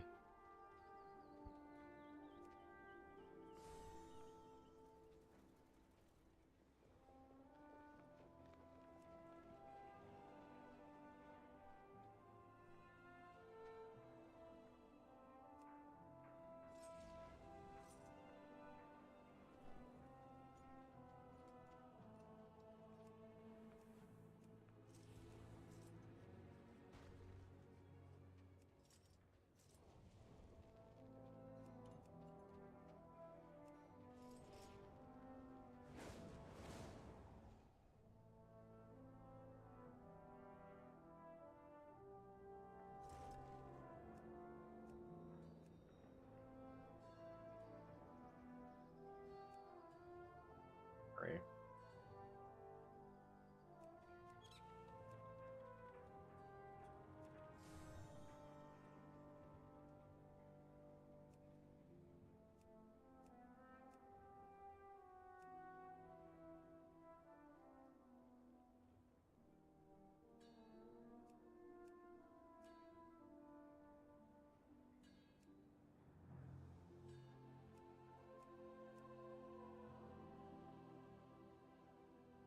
Man.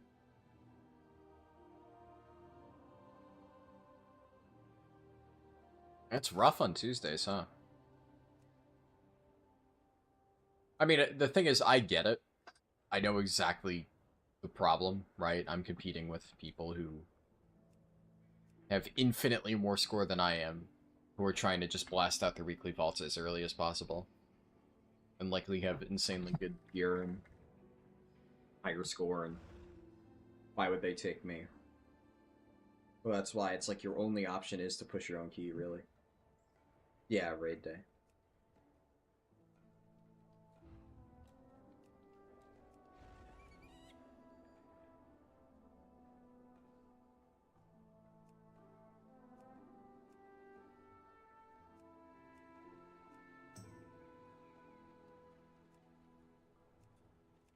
Yeah, I'll do this for like another minute or two, and I'll give up.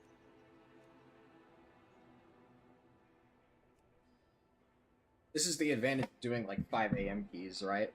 Oceanic people have less room to be picky.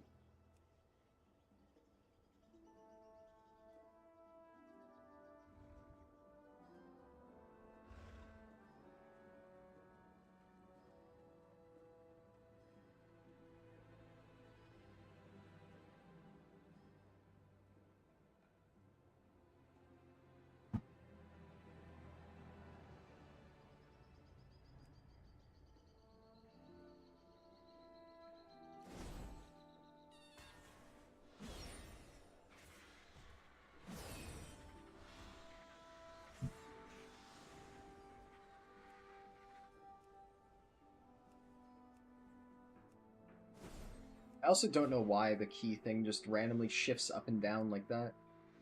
Like, I guess it's probably hard to tell just by watching. Because it might appear, if you're watching, like I'm just actually scrolling intentionally. But there are random times where it'll just, like, I'm not pressing anything, and it'll just shift my, shift my list up or down by a lot. I'll lose my place in whatever key I was looking at. And it's, like, really disorienting. Yeah, it just happened there. Just randomly yeeted my scroll.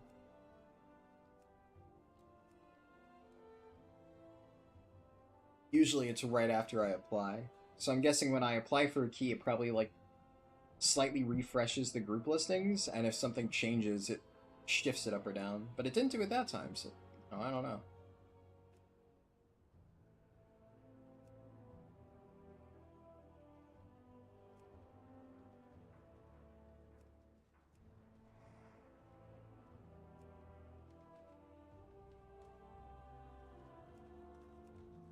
Yeah, that's probably an exercise in futility.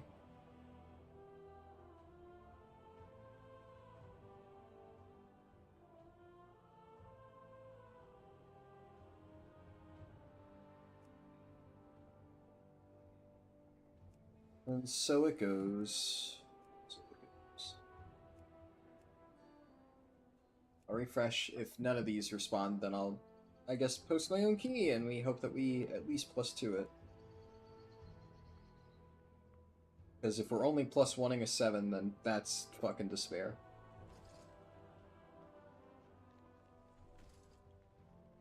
What did I...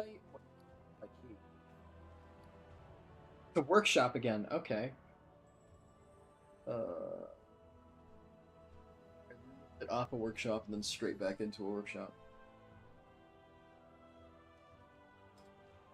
That said, if it had still been a rookery, I would have gotten 0 score, so...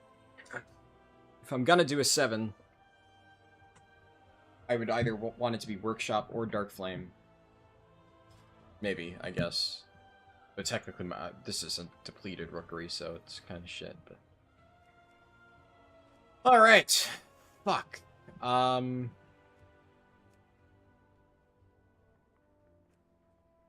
it goes.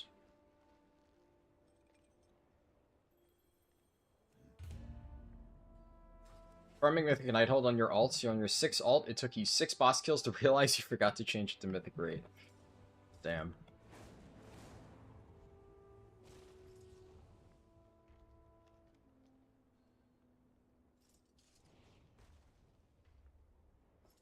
I will say, if this key happens to get bricked as well, I may actually just stop there.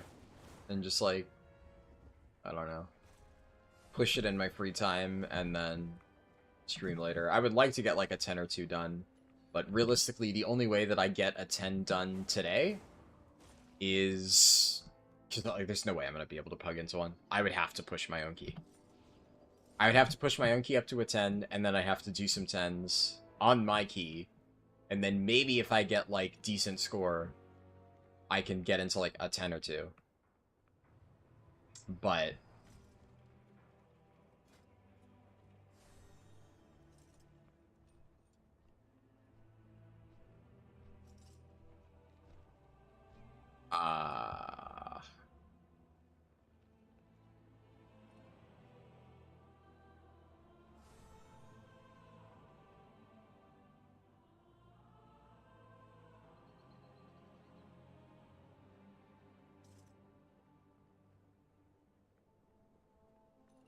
to be honest, I'm gonna be a little bit pickier than that.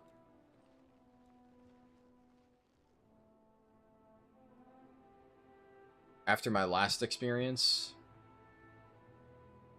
yeah, this healer seems fine.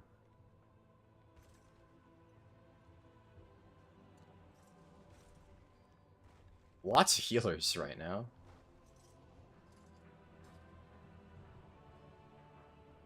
Like, admittedly, that Blood Decay looks fine, but I'm just, like, so... I'm taking no fucking risks right now.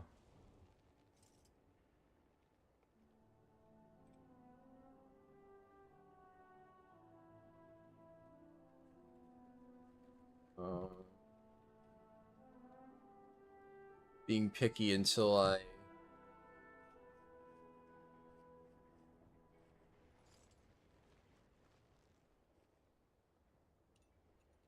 Sure. Steam Wheel Cartel.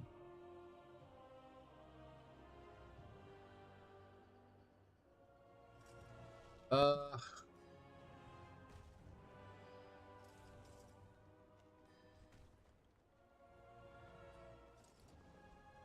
Double check them. Last DPS spot I gotta leave open for a tank.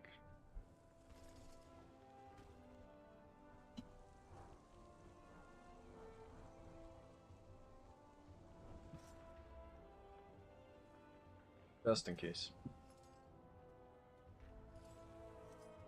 I gotta wait anyway, so.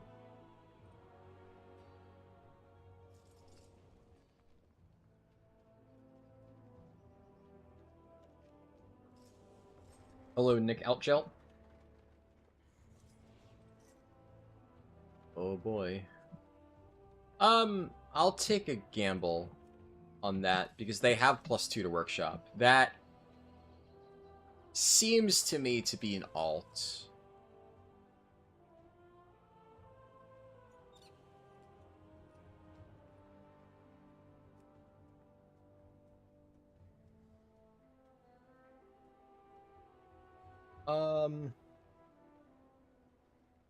Sure.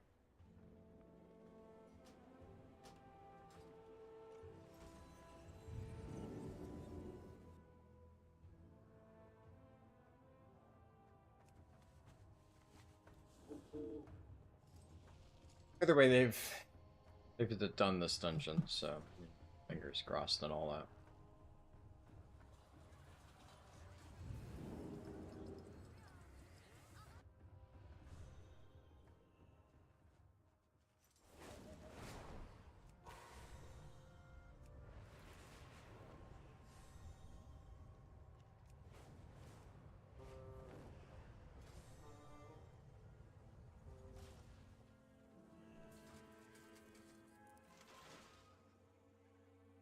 Alright, workshop. This is... All organic life.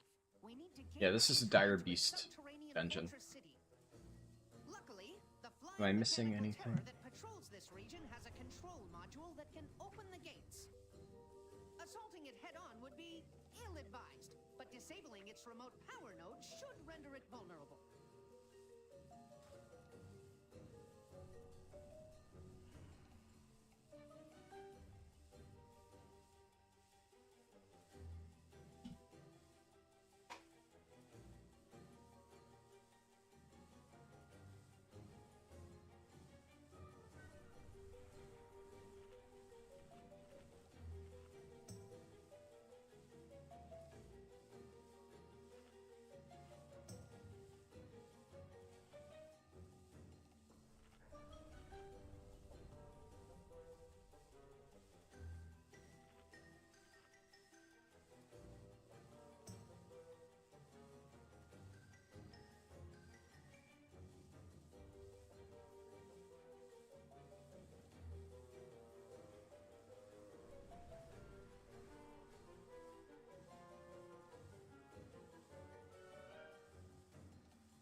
Right. Moment of truth, man. Dude, if this key gets bricked, I'm actually gonna fucking jump off a bridge. I'm like... I'm one step from the edge. 5, 4, 3, 2, 1. Couldn't tell if he meted or not. I didn't hear the meta noise, but...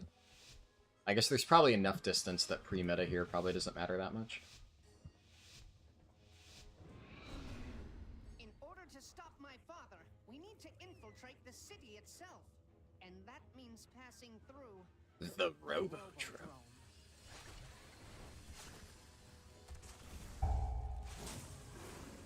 What do you mean my pet is out of range? Oh my god, pet! Oh my god, fucking dude, I can't with my pets are bugging out. Okay, good. Dude, my damage is actually so fucking ass because my pets are fucking bugging out.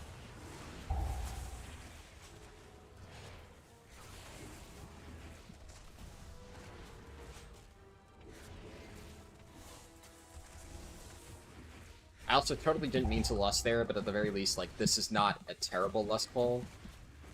You just pull more, it's like fine. I hate this. I hate pet AI, I hate BM. I will say, although I feel like I'm kind of getting BM for the most part, like, I will be completely real. I have played BM Hunter a lot in the past. There's a reason why my go-to spec for Hunter has always been Survival and not BM. I really hate dealing with pet AI. I always have, always will. It's not fun. I also just don't like beast cleave management. It's not fun. I don't, like, now that I've gotten the hang of BM Hunter, like, I don't hate it as much as I kind of thought I would. Look at my pets. Like, what are they doing?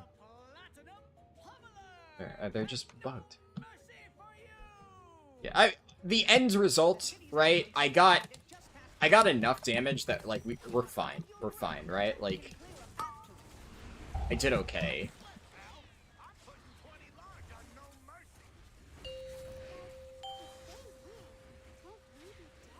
But it still doesn't feel good, right?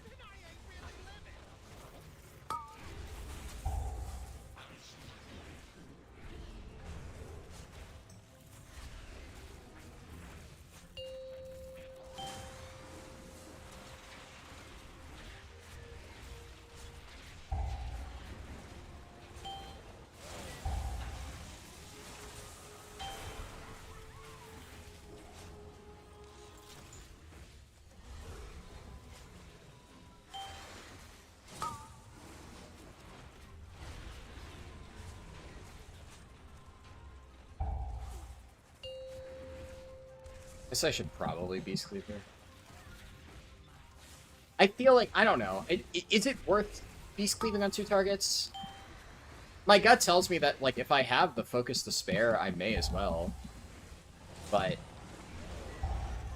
like, I'm so focus capped that, like, maybe? If it's most of my damage, it does make sense, I think. Especially on a boss like this. But, I don't know.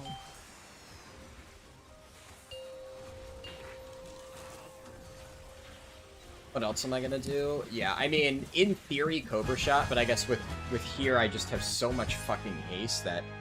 Yeah. Eh. I don't know. It definitely could have been better. It's like that, I don't know, that's such a weird situation. Like, 3 targets, I think. 3 targets for sustained cleave. Almost certainly. The other problem with that is they're constantly not stacked. And Beast Cleave, it's not magic, right? As I've learned a lot of times, you don't just, like, automatically, like, oh, hey, everything's AoE now. Like, no. You still have a lot of situations where the mobs are still too spread out and, like, your Beast Cleave does nothing. Like, there's been multiple dungeons I've run like that, where it feels like my Beast Cleave is doing absolutely no damage.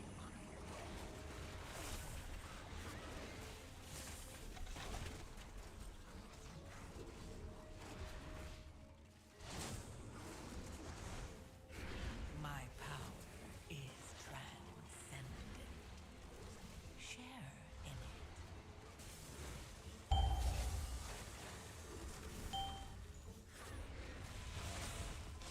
So, because the mobs are, like, always running around, and you have, like, the, like, you know, they do, like, the flip thing where they charge away, even if I had 100% Beast Cleave uptime, I still wouldn't be constantly Beast Cleaving the mobs. There would be points where they're just too spread.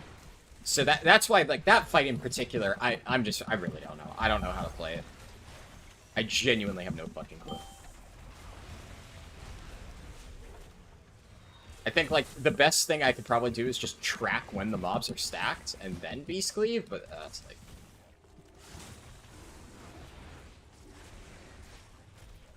It's definitely easier to just go full single target, but then if I am going to do full single target, it's also weird because you would want to stay on Platinum Pummeler because he has the least movement, but then he also gets, like, damage reductions frequently, so you don't really want to stay on Platinum Pummeler.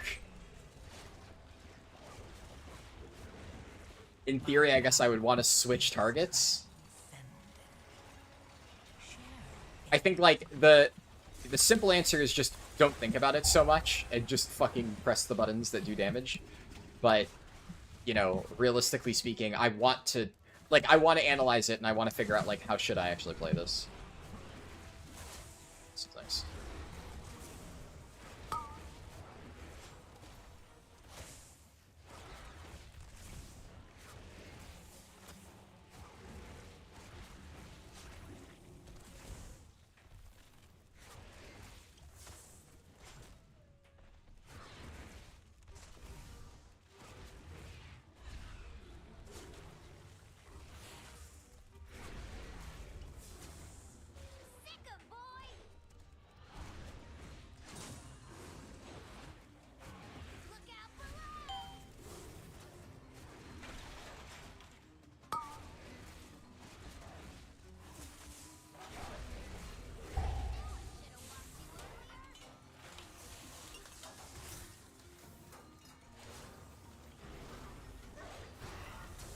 Nope.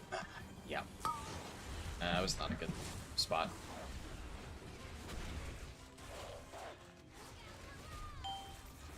Christ. These baits are not it. Ooh, it's not a me. Let's hope they don't fuck it up. I'm a little bit worried because I'm still not at full health. I'm gonna... This guy is really fucking up the spells. Okay, that... Yeah. Definitely don't dispel tank right now, not while I'm about to die. What is he doing, dude? We're at 2 stacks now. What is happening?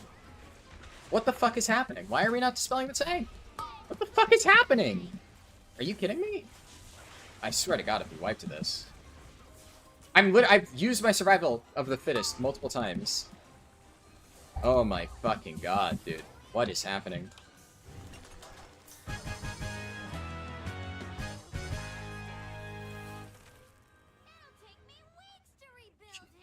Christ, dude.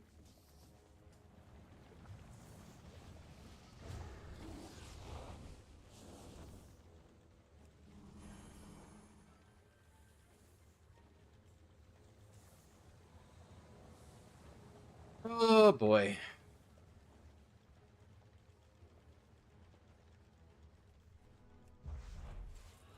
I don't know why the healer has just, like, gone non-verbal right now. He's just not responding. He didn't do the mechanic. He's not responding to anybody in chat. Okay. As long as he doesn't fucking leave, man. Yikes.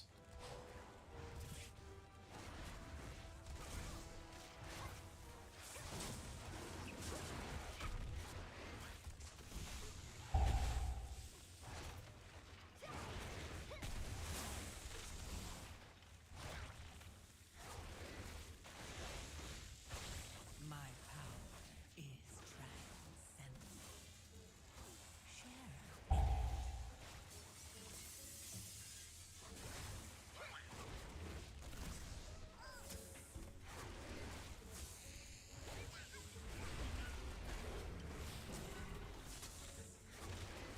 So, you dismantled a few of my lesser inventions.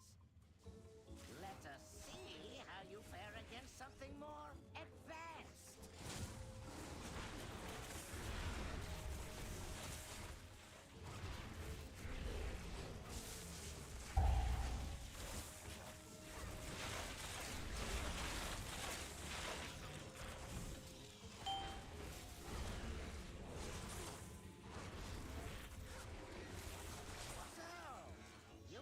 possess a modicum of skill. It will prove insufficient against my newest. Thank God the Demon Hunter tank is a good sport about it. It's like he could very easily start flaming the person and be like, oh, you know, healer's just like not responding. Instead, you know, he's just being chill. See, okay. Here's something that always bugs me. Every single fucking time I do this dungeon, I see hunters try to do the fucking bait over there. And, like, especially BM Hunter, why would you ever do that? You can literally do all your shit while moving. Like, just walk. Walk in a circle. Do the fucking thing. There is a BM Hunter in particular, who shall not be named, who every single time I do that dungeon, tries to do, like, the range bait, and dies. Every single time dies to it. And it's like, why even bother? You do not need to sit at range. There's literally zero advantage. Just do the mechanic. Do not allow these bots to detect you. Remaining within the steam will shield you from their sensors.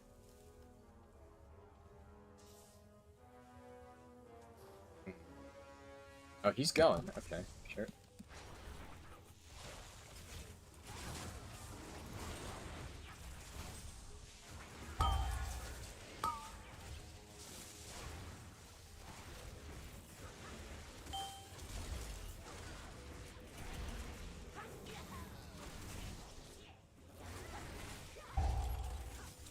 Warning.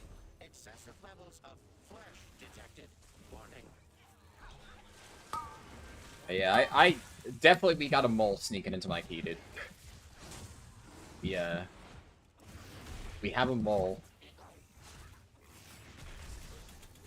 This guy has emerged from the earth to heal my key.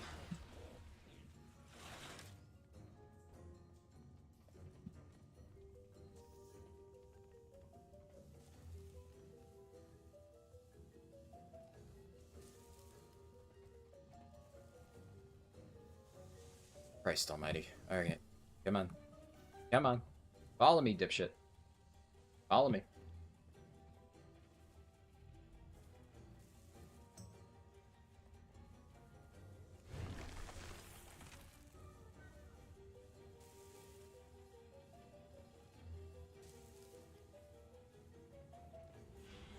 Alright.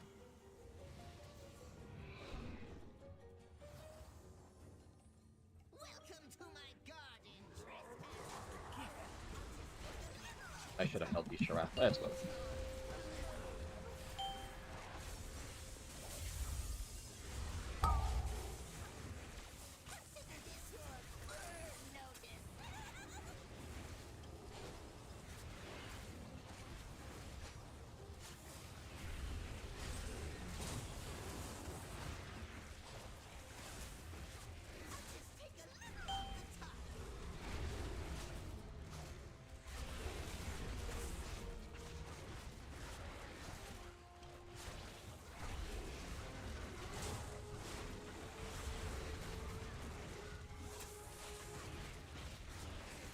Jesus Christ.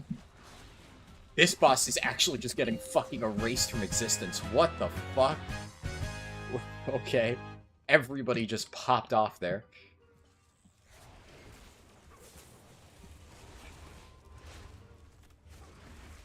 That was a ludicrous amount of haste.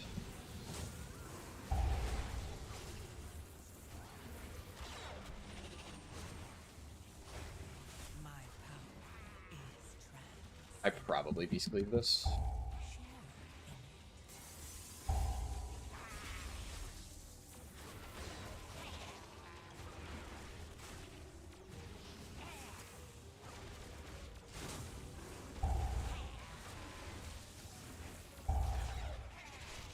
Come on, man.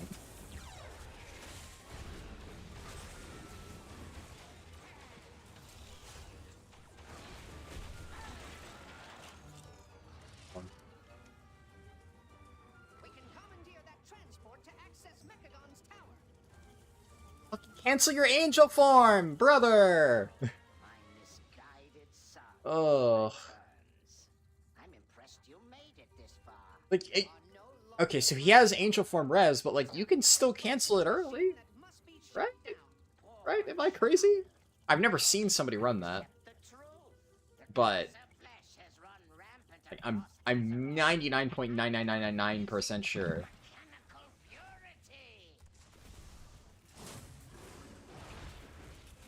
And just cancel it early and not just sit there in Angel Form after all the mobs are dead.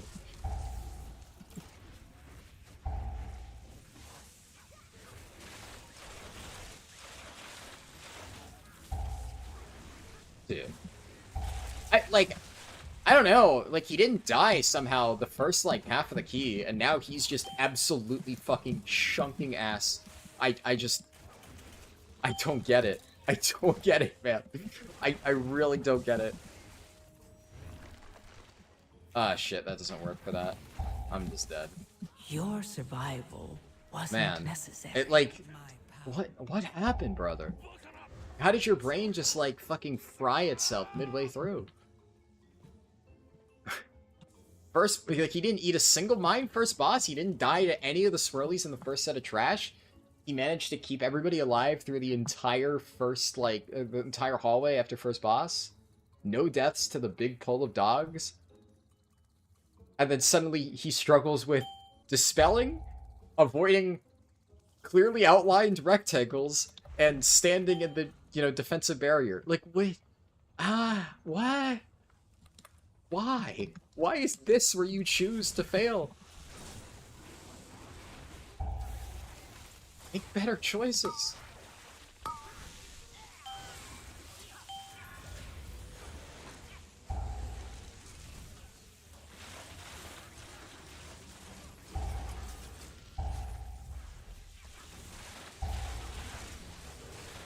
Shit. Oh my god. Dude, and he is just struggling hard healing anything here. I mean, admittedly, this is a very aggressive pull. Like, as a tank, you see this healer flopping left, right, and center to, like, the last 3 pulls. Do not double pull this pack. That's insane.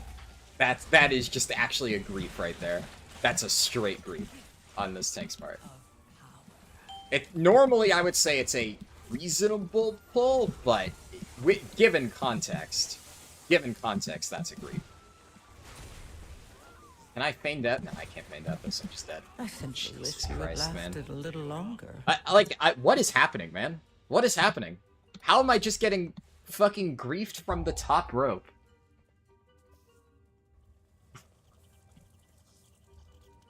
Jesus Christ, the key's so good until suddenly it fucking isn't. And suddenly our healer just, oh my god. Oh my god, man. I don't have the +2 timers on here, but Jesus fucking Christ, if we miss the +2 because of this fucking grief bullshit, I'm actually gonna fucking scream. This is so fucking stupid. Oh, fucking mole people, dude. He's +2 to 6. He's clearly done this dungeon before. I mean, like, I just don't get how you get this far without, like, literally any basic understanding of what the fuck you're doing. It's crazy to me.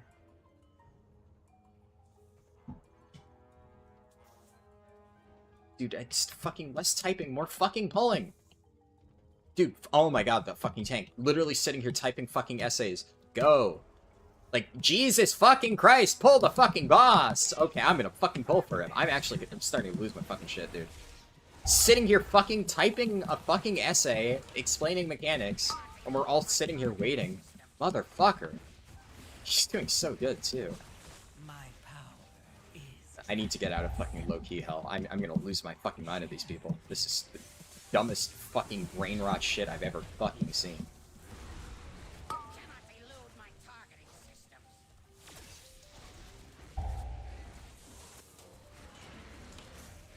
Activating thruster.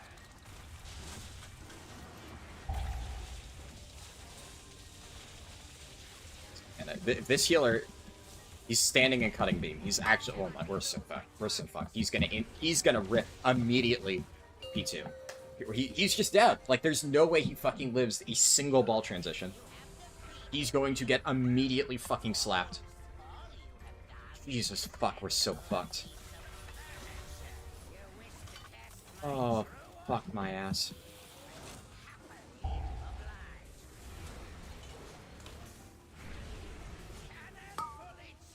I really wish I had, like, fucking Blessing of Sacrifice on a BM Hunter.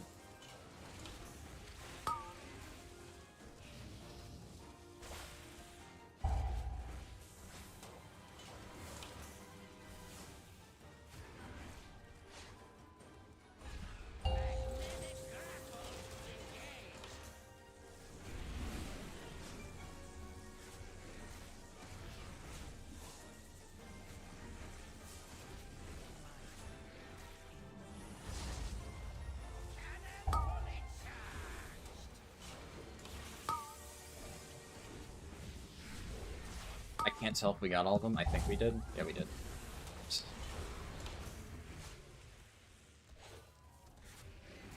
Oh my god. Turtle the next one if I get it. I don't know how he's not dead. See, that's the thing. The amount of times I've seen Pugs die to this boss, the healer doesn't die to this boss. He somehow lives. And yet he's dying to, like, the most basic shit. It's just like, you know, thank God it's a +2. Thank fucking God it's a +2. I would have screamed. I would have screamed. I would have actually fucking screamed. Originator has been destroyed. And so has my father. You have my gratitude, heroes. Know that King Mechagon's vision of the world is not one my people share. We must now focus It turned into a rookery too, but if you ever which is require one of my our worst dungeons score-wise, so... only request it. Man, that one confuses me. That genuinely breaks my brain. Because, like, he was on all of the stuff that normally people die to. He did. All of the hard parts. Most of the hard parts. He didn't die to. And then his trouble was, like, just, like, the easiest stuff. The stuff that you don't die to. The stuff that should be second nature. Also, I don't know what dungeon... Like, I would like to get some sort of hero track weapon that is better than whatever the fuck I'm using now.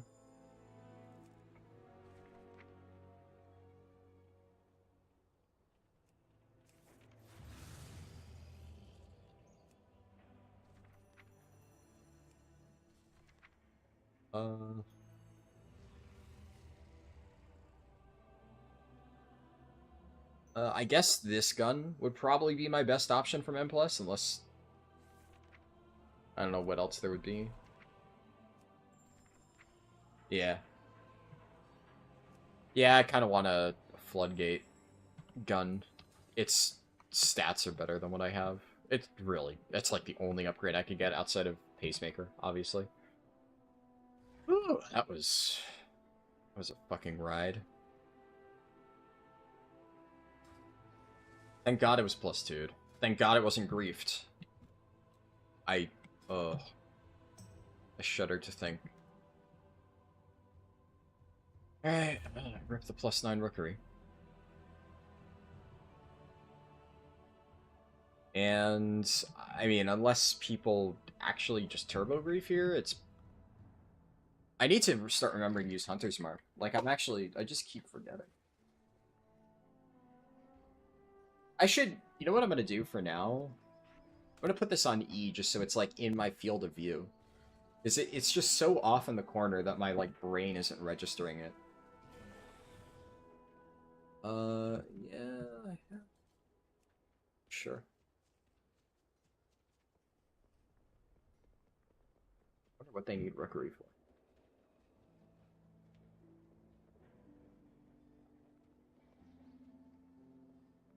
Then we wait for a healer.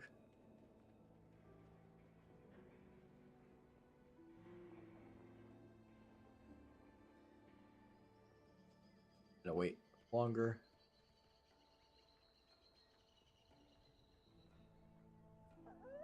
Poor Holy Paladin, but, you know. It's rough out there. Poor Holy Paladin players.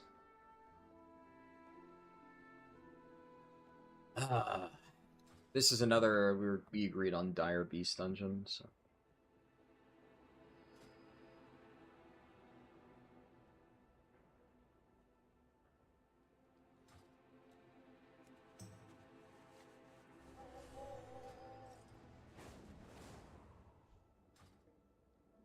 But hey, as long as all I need to do is +1 this stupid fucking dungeon. And I have a +10 key that I can run. God willing.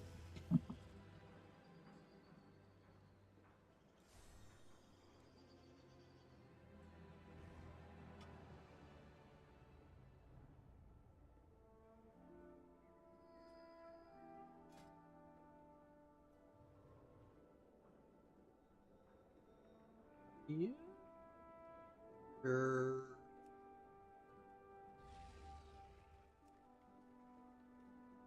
Then what do I want?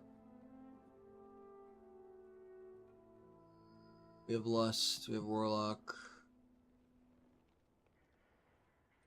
Let's take some fucking gigantic turbo dick.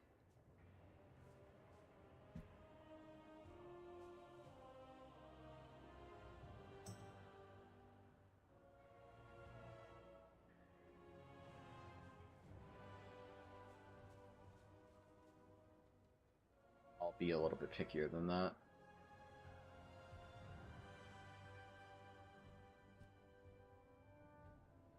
This guy.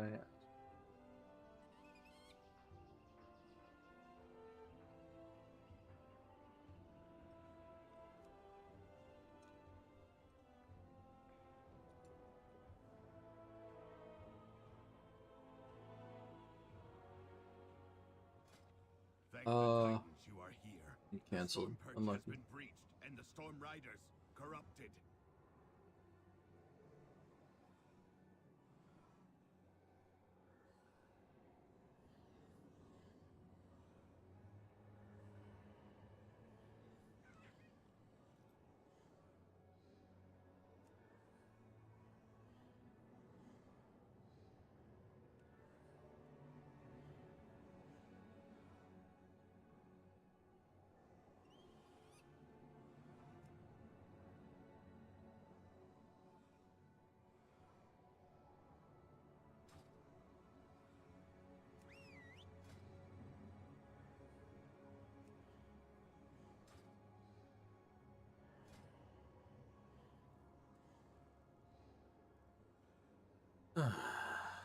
Wouldn't think the final DPS spot is that hard to find.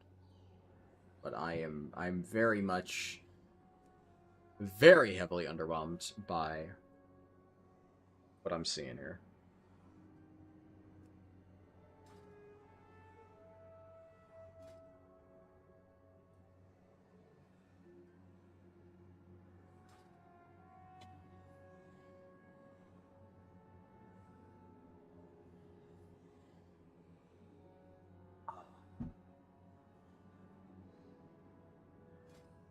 Like, down to just one DPS spot, and it's taking this long for any, like...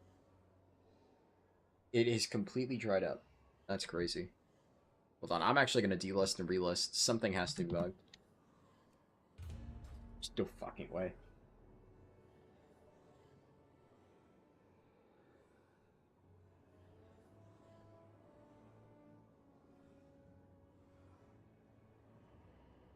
Probably not bugged, but I'd imagine it got bumped to the bottom. But, I mean, actually crazy. No laughs. Oh. Alright.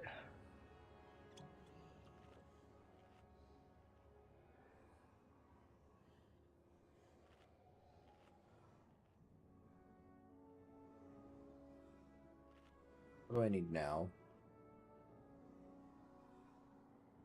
The nice thing is DFC is, like, extremely easy to find, so if that's my lowest key, that's... Toy.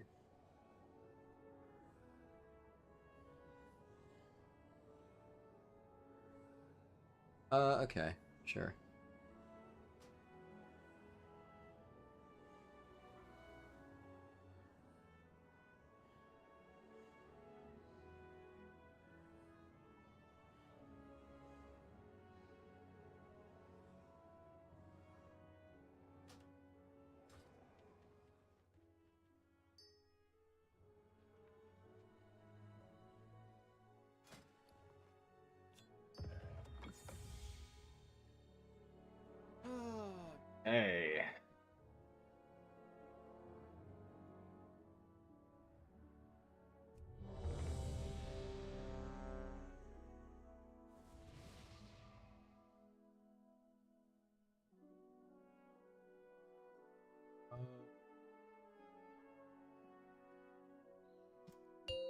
I guess I probably wait to summon pets until I jump down so that they don't run around and pull extra. 5, 4, 3, 2, 1.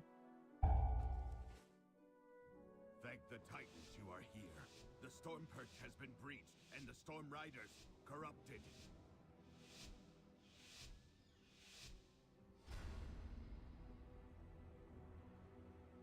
Hurry! If we free these Storm Rooks, we can fly there and try to end this madness.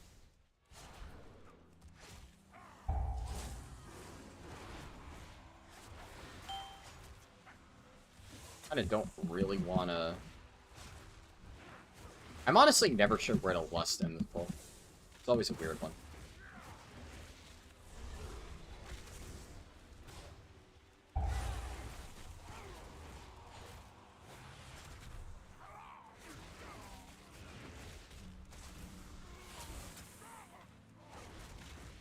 I think if he doubles the next pull, probably that's a good lust spot. You go to the roosts. I will distract them here. Trading Poke... What the fuck? Really? Dude? Am I getting griefed right now? Jesus fucking Christ, dude. I hope that's just some joke.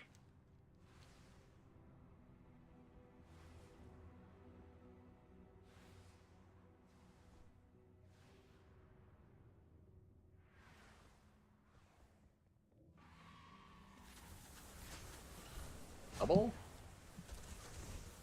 Okay.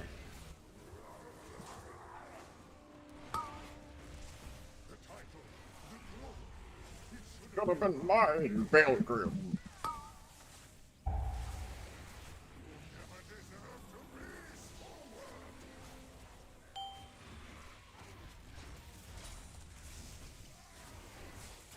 My power is transcendent.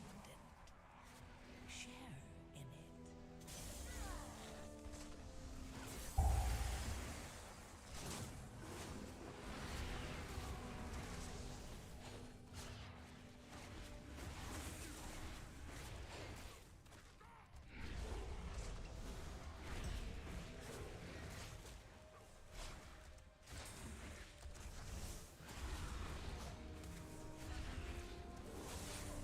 Holy shit. That's a lot of damage.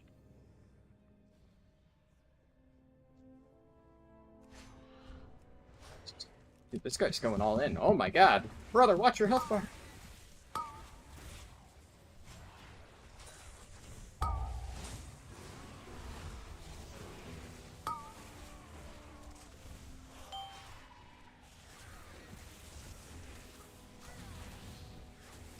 Holy shit.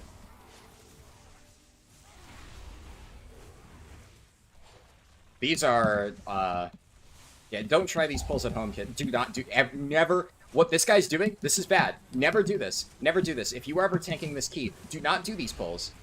We literally had Bloodlust the first time. Yeah, this is just a, this is a retarded pull. This is a monkey pull. Do not do this shit. This is fucking, why would you ever do this? What the, yeah, oh, Jesus fucking Christ. I'm actually getting trolled by fucking donkey brain idiots. Why the fuck would you chain pull that shit with 2 fucking Void Riders? Actually fucking bonobo behavior. Holy fuck.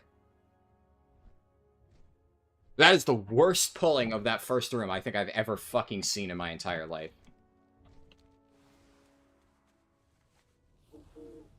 Especially with all of them at like 0%, yeah, let's chain pull. So now not only are we all dead, but like all those mobs are still alive because they just didn't get finished off because we just decided to fucking murder everybody. Holy fuck, dude, I fucking hate pug tanks. I hate pug tanks. This is why I pug. This is why I tank. This is why I always tank. This guy, he's done 12s. He's done fucking 12s. But somehow he thinks that magically the Void Riders don't just fucking murder everybody. Yeah, I guess I'm just not going to fucking instantly die just because it's, you know, it's not a plus 12. They're... Would you do it in a 12? Then don't fucking do it ever, dude.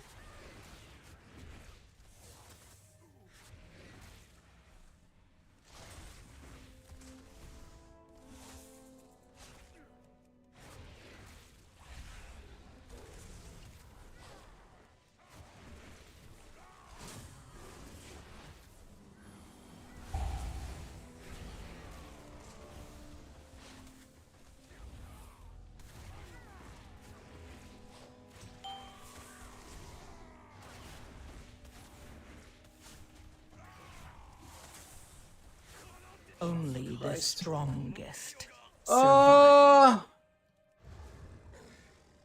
yeah, I mean, I could have held stone there, but dude, this is so fucked. I'm already tilted from that actual chimp brain pull.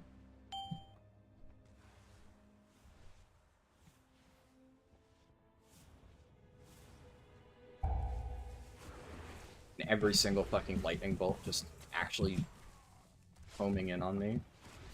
Fucking lovely. Absolutely fucking lovely.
Forgot to Hunter's Mark there.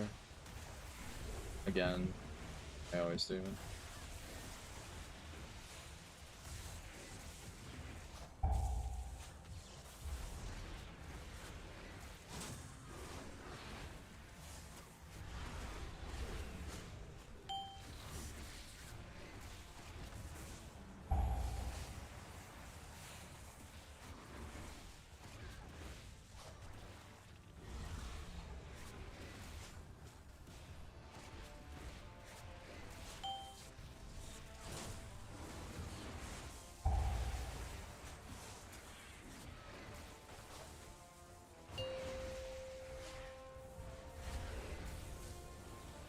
Yeah, my single target is a lot better with this build. That's like the main selling point, right? So, makes sense. It's a nice hybrid.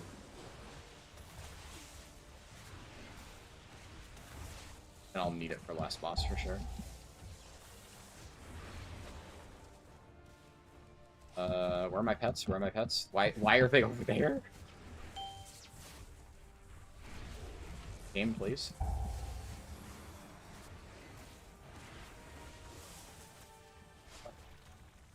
Oh, I see. The boss is immune to damage because somehow the fucking orbs must have spawned out and out. I didn't even see them. They must have spawned out in a fucking corner somewhere. And we didn't get any. Ay, ay, ay, ay.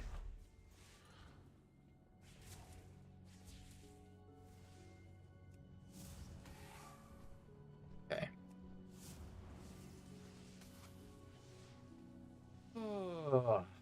I mean, aside from that one pull, this is still a very, very, very timeable dungeon.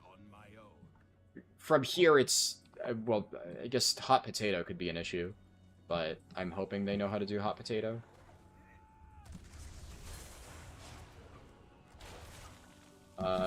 What is... he's... that guy's about to die. This guy is just literally sitting in the middle of the fucking hallway with that. Tank's dead. Tank... Prot Warrior just actually died. That's crazy. Oh my god. Getting griefed. I'm actually getting griefed right now. Jesus fucking Christ.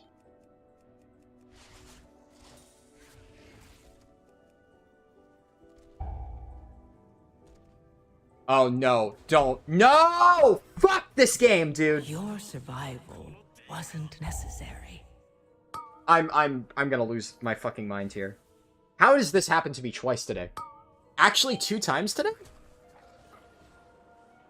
Twice? Twice? In one day? Oh my god. This is hell. This is fucking hell. Wow, this is really bad. I'm very tempted to just stop streaming and just honestly finish the rest of BM Hunter off stream. If this is how every single fucking other key is gonna be. This is crazy. Yeah, I've had this happen 3 times in the last, like, month, and 2 of them have happened in the last 3 hours. That's fucking crazy. I am getting some absolute fucking mole people today. I'm at my wit's end right now. Wow, my key is dead.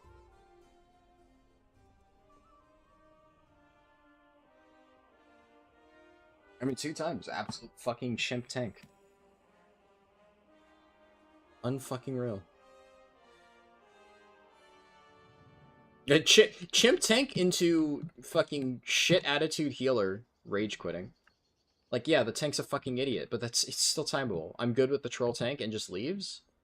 Jesus fucking Christ.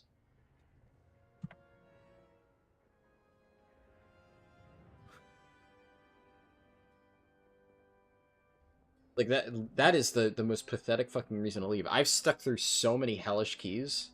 Infinitely worse than that. I feel like a saint for fucking staying now, if that's all it takes for some dumb fucker. God. I don't know. I need to sit here for a second and think about whether I want to continue streaming today. This might just be a fucking delete the VOD and pretend that today didn't happen type of fucking deal, because this has just been actually, like, 4 of the worst key hours I've ever experienced. I'm actually, I've never had my key brick twice in one day. That's a new one for me.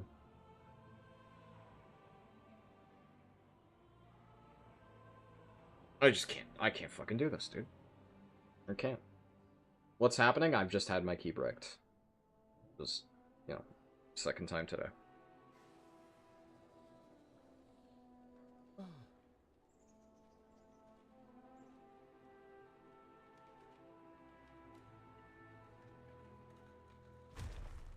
And that's the problem with Rookery. It's such an easy dungeon that it's so easy to fuck up if people are just fucking stupid. The healer also flamed the tank there, as he like literally stood in the middle of the room and hit me and like, I'm pretty sure he also hit the tank with his fucking circle. He made 0 effort to move to the side at all. Just unreal shit, dude. But also, yeah, dying as a prot warrior to that is, like, it's fucking embarrassing. That prot warrior was so fucking terrible, dude. I just don't get it. I don't get it. How do you... Is this guy time fucking 12s? Like, is he buying carries? I get, yeah, he's fucking retard boosters. Man, I just... Yeah, no, that actually is literally what it is. That guy actually bought boosts. I'm, like, looking at it now. This guy's actually just a fucking boosted animal. That's fucking crazy. Holy shit.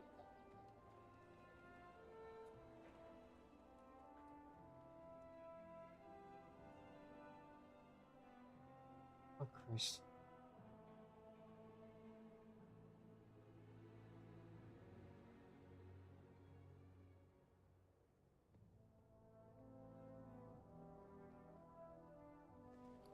Yeah, because it's like, I don't know, Rookery's just a fucking... I mean, the thing is, plus 1ing a Rookery, not that hard. Shouldn't have been that hard. But I'm like, okay, you know, 660 Prot Warrior, decent scorer. I didn't, you know, it's a tank, right? I don't really have the luxury of being picky. Surely I shouldn't expect that the 660 Prot Warrior bought all of his plus 12s. But that's the world that we're living in. Jesus Christ.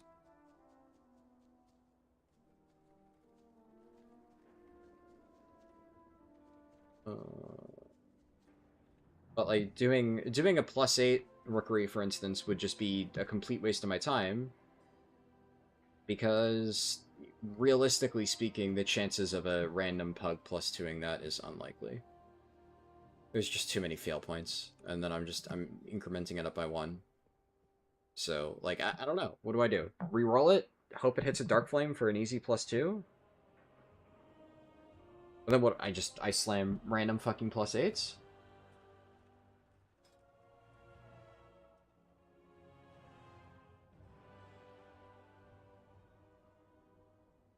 I don't know, man. I don't really fucking know. I really did not expect today was gonna be so fucking hard. Because now I'm just thinking, like, I mean, I'm not finishing this fucking BM Hunter shit anytime soon.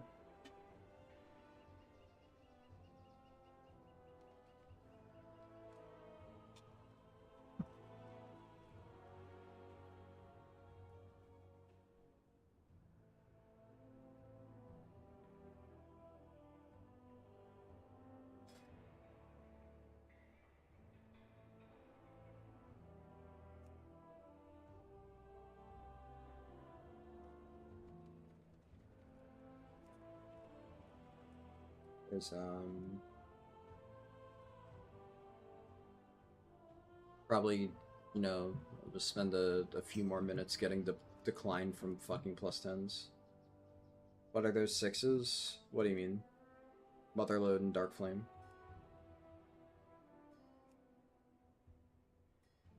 Like, yeah, obviously I could run 8s or 9s of those dungeons and improve the score, right? Which, you know, it's just fucking annoying, right? I mean, I'm never going to get into a +10 at this point. It's just, that's the problem. Pure DPS, you literally just have to push your own key, and then if you just get griefed, like, what do I do there? It's, shit like this is basically impossible to pug. It's completely random. And getting bricked like that, I'm just set back hours. Literally hours.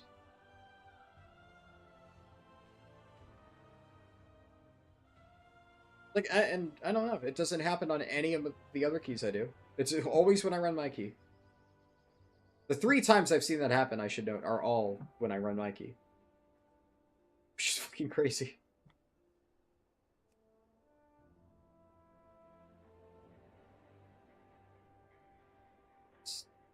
I don't know. I'm just kind of lost right now. Be real. I don't want to be here.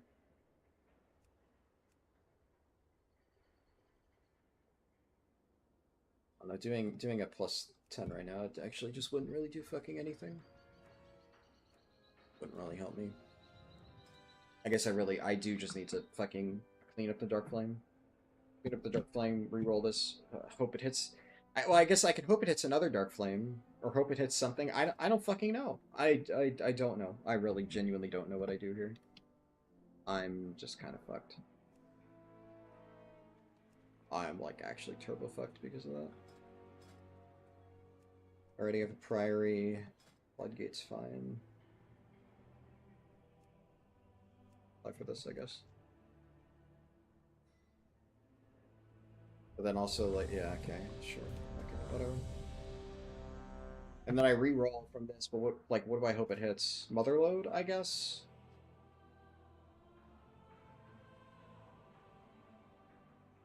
Wish I was on the same zone, yeah. I mean, it shouldn't be this hard. It's, like I said, this has happened to me 3 times in the last month. It happened to me once when I was pugging keys on Windwalker. It's happened to me twice in the last 4 hours. I mean, part of that is just, like, cosmic levels of fucking bullshit. Especially it happening in the exact same way 2 times in a row, of just monkey tank into healer rage quits. That's fucking crazy. I am... Holy fuck me.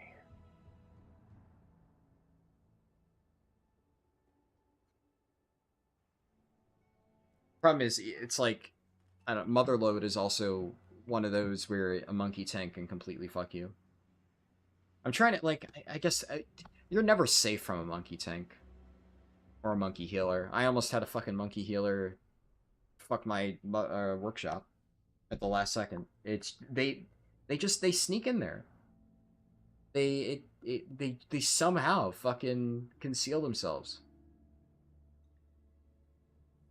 I just fucking I don't get how these turbo ass players keep getting higher score and managing to get into these fucking keys without knowing any of the mechanics or basic pulls. Like that fucking Prot Warrior doing the entire left side of Rookery Trash. Like, doing the triple pull was already aggressive, but at least we had Lust. And I'm like, okay, maybe he's doing that pull because we have Lust. Whatever. I shredded it. And then he does the exact same pull. We don't have Lust or anything. Like, we're just dead, fucking moron. Jesus.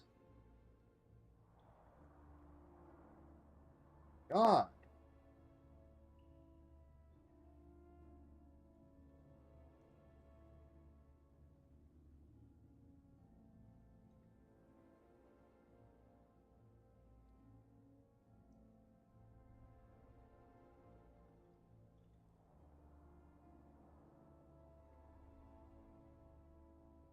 I joined, dude.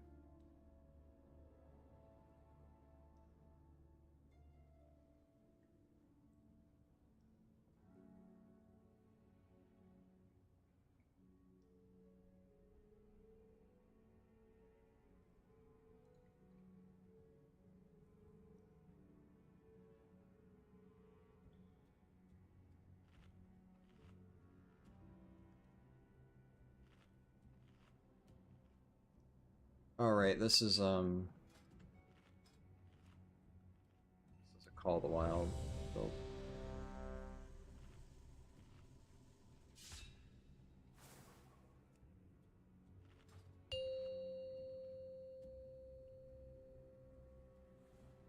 Five, four, three, two, one. Kill me.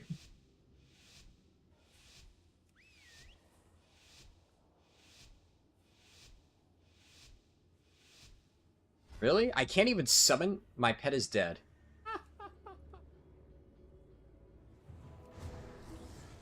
How is that even still a thing? It just doesn't auto-revive.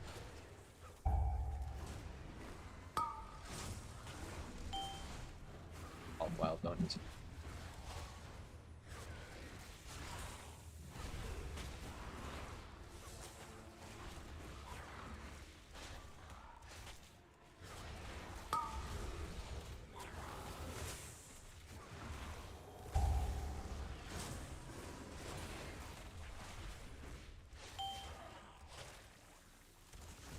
Professional hunter moment. To be fair, I knew that I needed to res or summon my pet. It's just I didn't realize that my pet was dead from the previous key, and that it somehow doesn't res. That's like, okay, Blizzard, sure. That's like a classic mechanic that somehow hasn't been removed. Like I guess I'll res my pet from the previous dungeon, dying. There's no auto res at any point.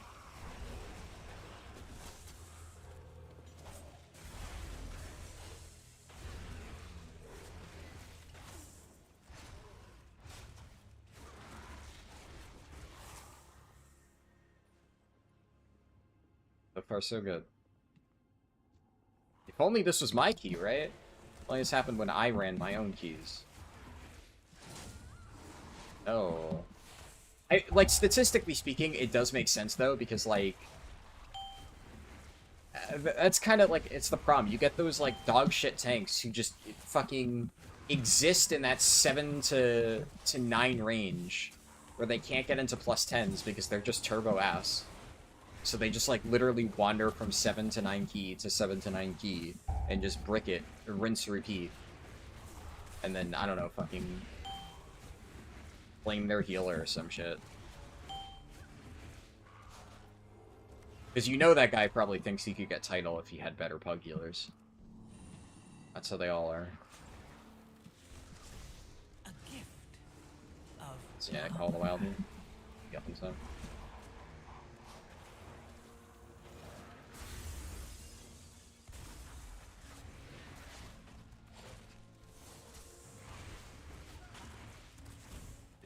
stray one. I guess I could have, but like...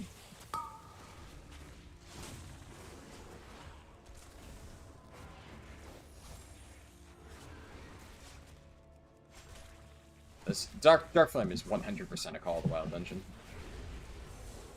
It's a gigadam.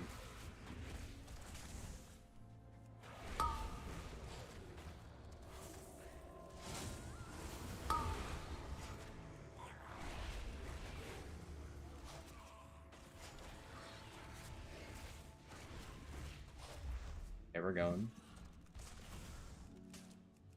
Come on. Come on, pets. Come on. A gift of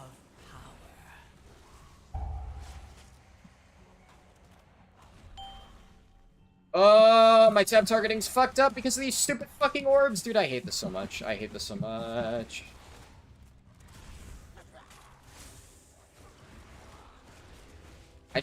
I feel like I shouldn't even bother trying to fucking tap Barb Shot while those things are up. It's just, I can't. You literally can't. It fucks you over every time.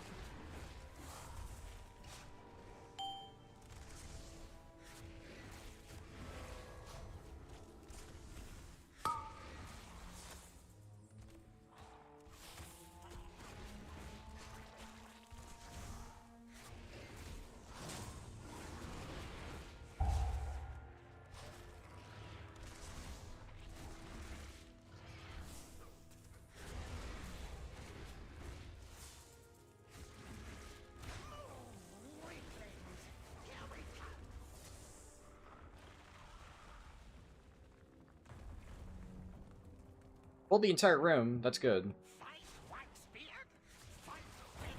Seen so many people just like skip shit tons of trash early on, and then fail to actually get the route proper. This is a lust. My power is transcendent.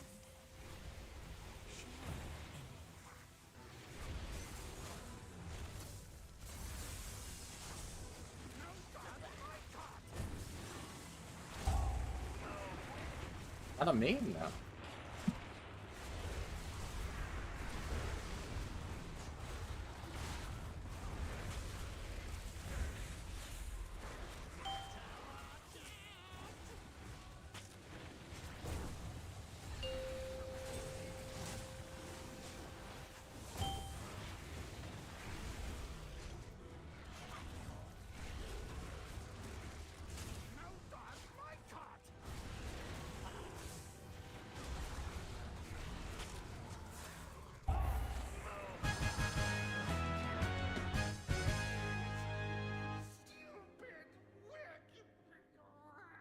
Oh, I guess let's fucking hope that I rerolled Dark Flame off my key.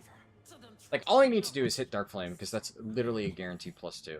I don't know how any Pug tank can fuck it up. And I say that, and like, knowing most Pug tanks, they will. They will somehow. I don't know how, but they will find a way.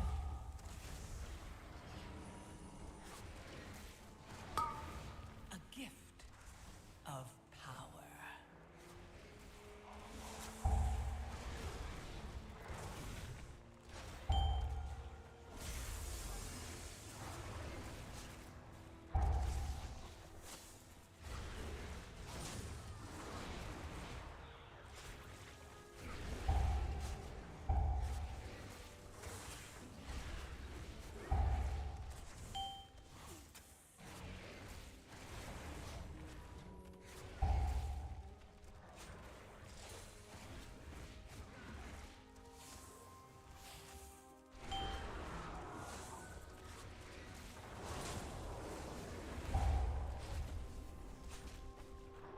So far, he's got the route correct. This is the one that I normally do.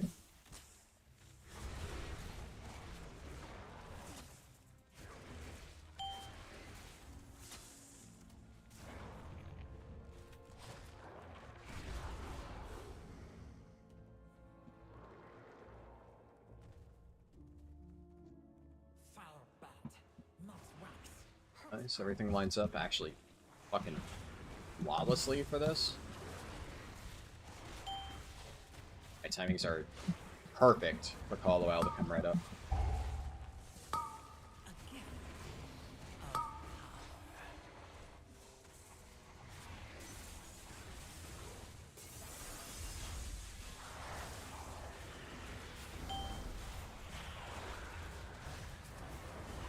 What is the range on fucking bursting shot? That shit's... Ugh, yuck.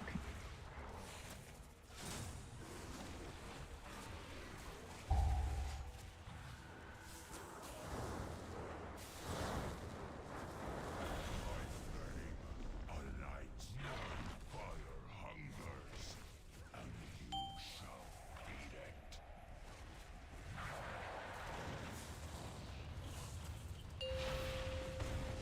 Yikes.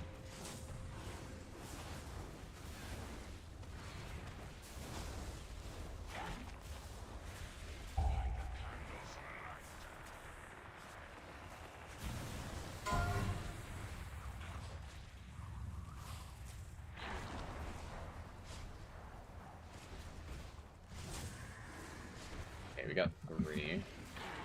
A gift of power.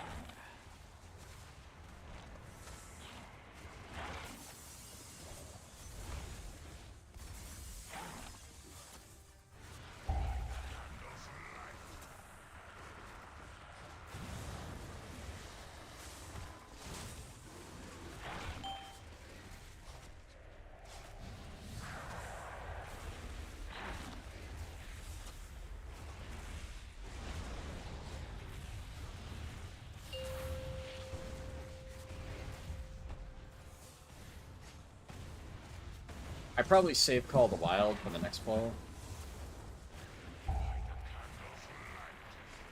And then...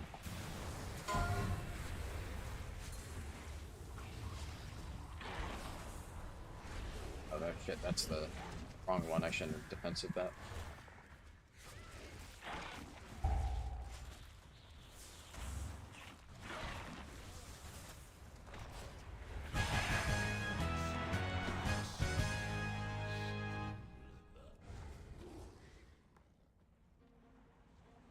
This...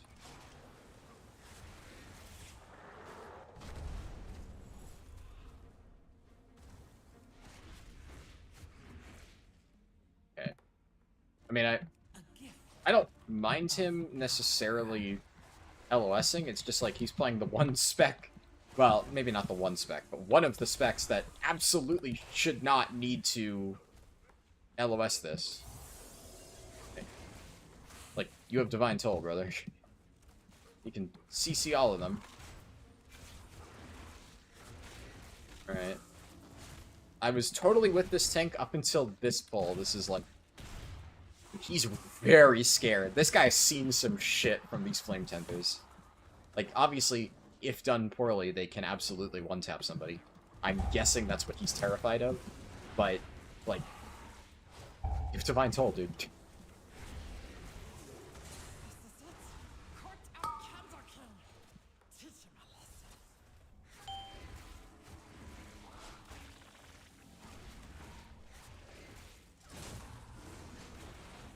Hot Warrior plus Spell Reflect? Oh, I actually never even thought of that, yeah. That's kind of nuts.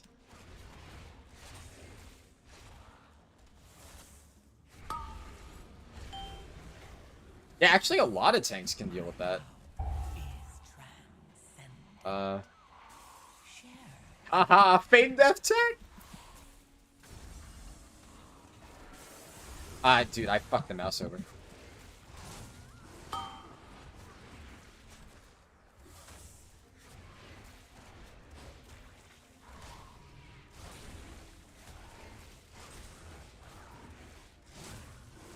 I should probably Beast Cleave this. I kind of was thinking, like, it's probably not worth it for 2-target. I feel like for extended 2-target, it's gotta be worth it. It's gotta be worth, like, a singular G-City every now and then.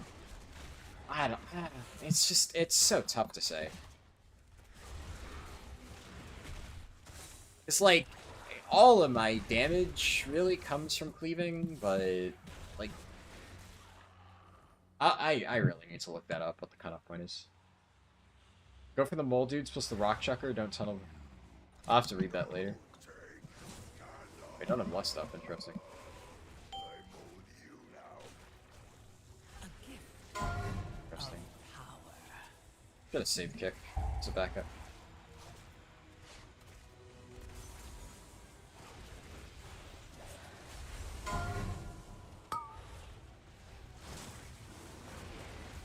Really? 5 stacks they didn't get? Am I the only one doing this mechanic? Come on.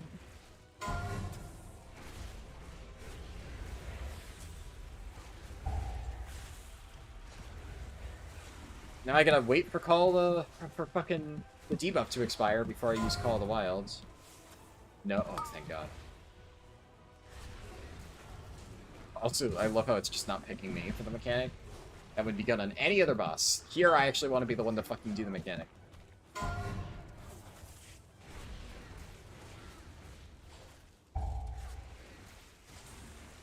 I'm not getting picked for Dark Flame for the pickaxe. Oh my God. My Here. power is Guess I'm getting this one.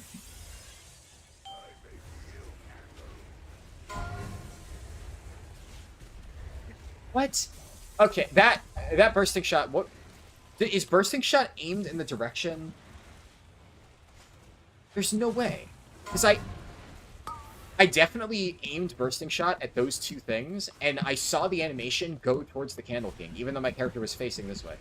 What is that? What is that? What the fuck? I really do not like bursting shot. I feel like every time I've used it, it just hasn't done what I expected to. Either the hitbox on this is like comically awful, or it just fired in the wrong direction. I'm just so confused. darkness. Darkness cannot be time to flee. Flee to freedom. We can use big candle cart to escape.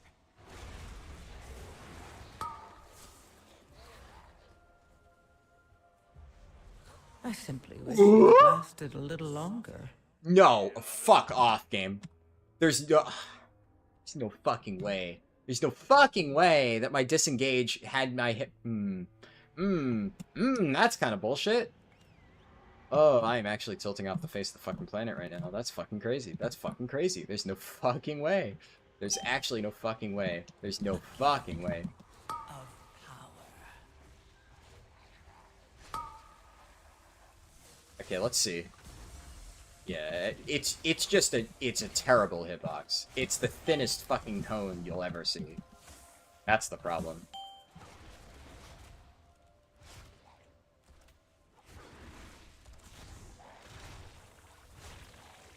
Yes, that's bursting shot. Wow, what a fucking horseshit ability.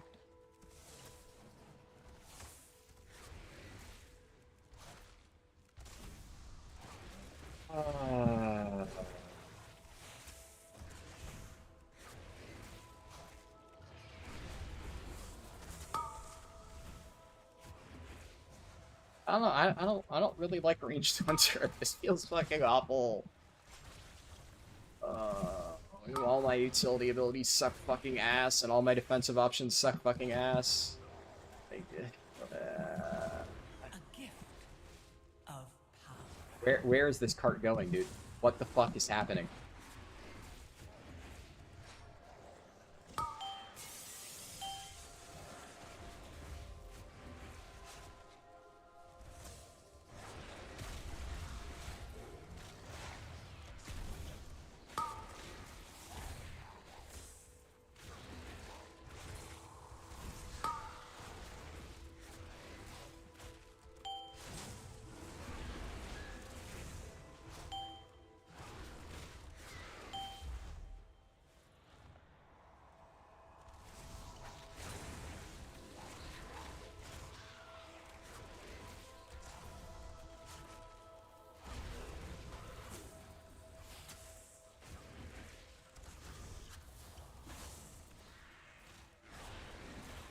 I really don't understand how inconsistent the cart is. Like, that time there were literally multiple mobs inside the hitbox and it just kept moving.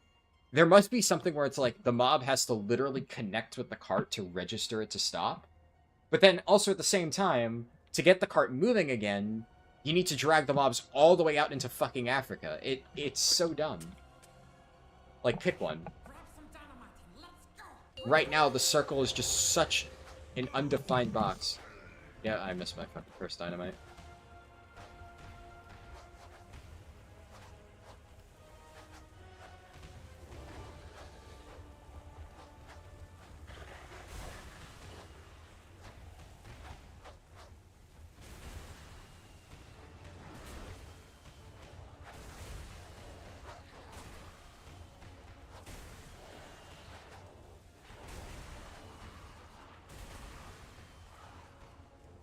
I don't know actually how I got 18 there. I got 18 despite whiffing my first dynamite. That's interesting.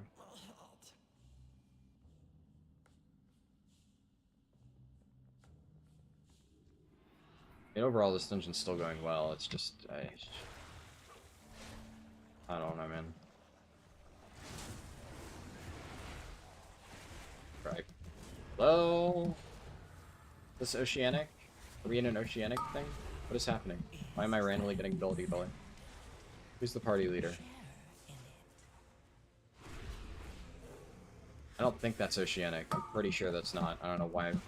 Maybe it's just my fucking internet.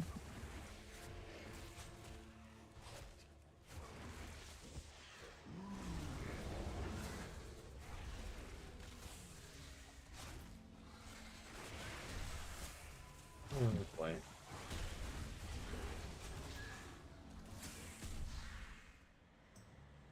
I'll probably end up doing the mechanic, most likely. Used to it.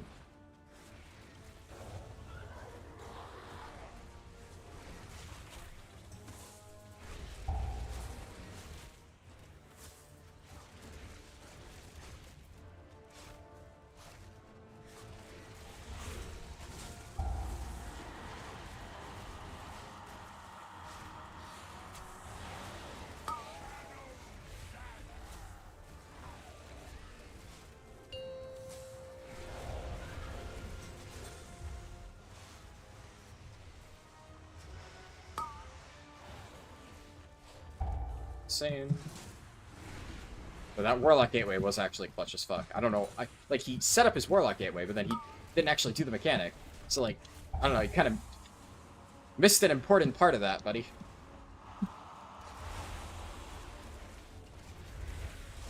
Okay, I'm hijacking the candle. This is mine now. We're going this way. Fucking...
Looking for someplace new to explore? Tell me another story sometime.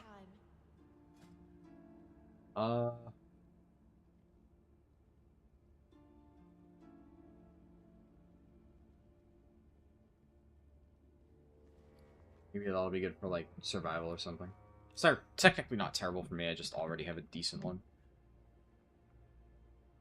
Oh, fucking hell. What did my key turn into? Oh, we sure as shit aren't running that.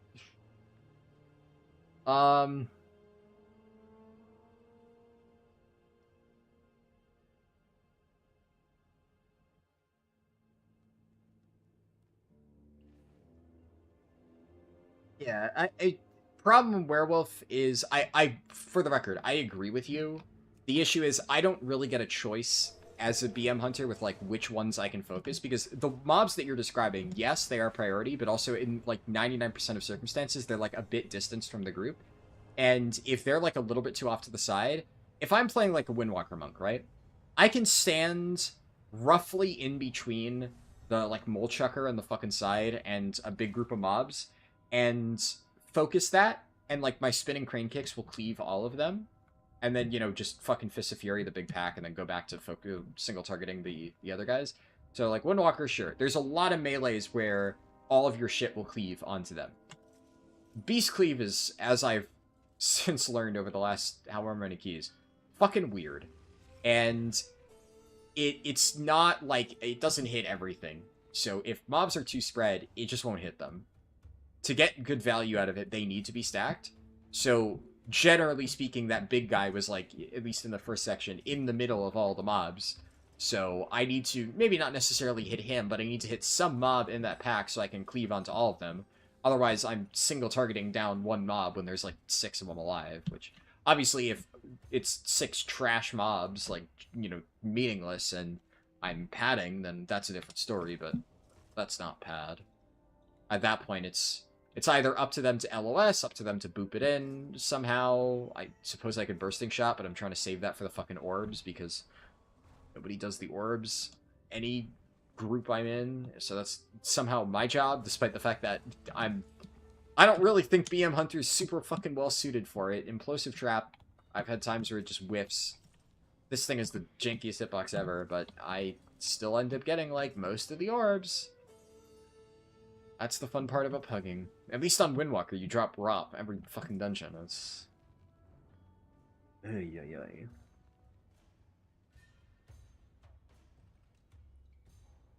I mean... What now?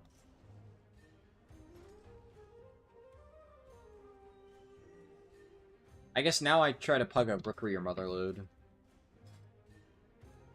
I'll do what I've been doing for a while, where I get declined from 10s over and over. Until I fucking hate my life.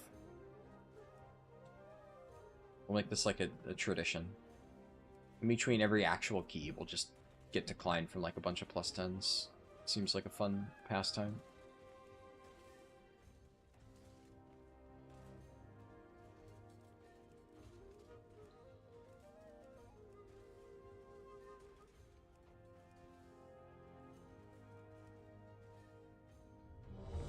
Holy shit.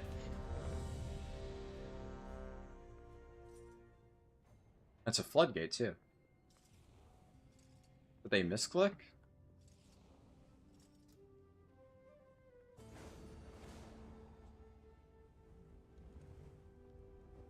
Seems solid.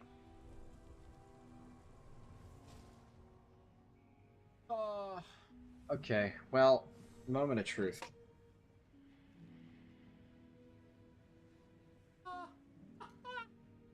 Fucking kidding me, dude. Fuck off! Actually just fuck this shit, dude. Why? I guess it literally actually was a misclick. Fuck this game. I'm actually gonna scream.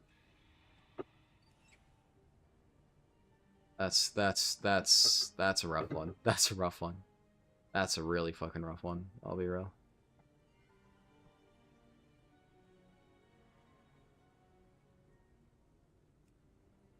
Oh, this is maybe the single worst day of Mythic Plus keys ever that I've done, at least in many, many, many, many, many years.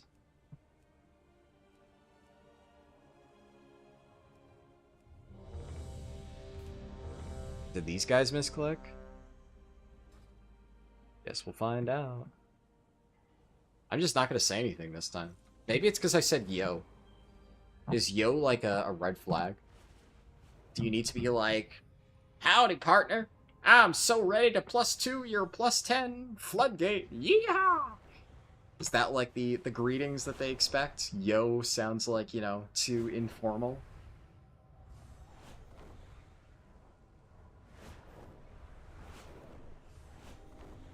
Hit him with the meowdy.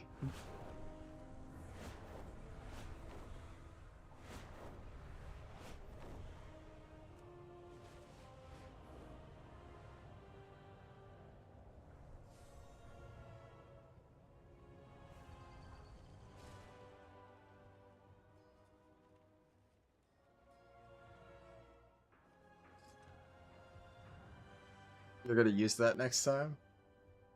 You never know. Maybe it works. Do it. See what happens. The storm perch has been breached, and the storm riders corrupted.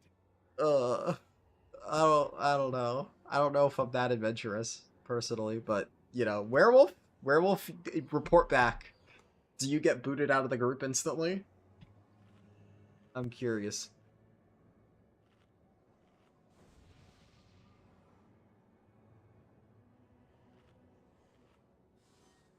If you handle the count, you can skip those 2 lieutenants.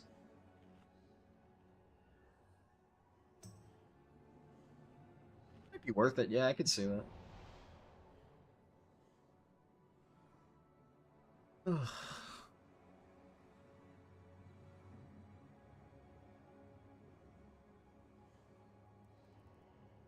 Maybe your next group will be a group of furry e-girls. Swap builds.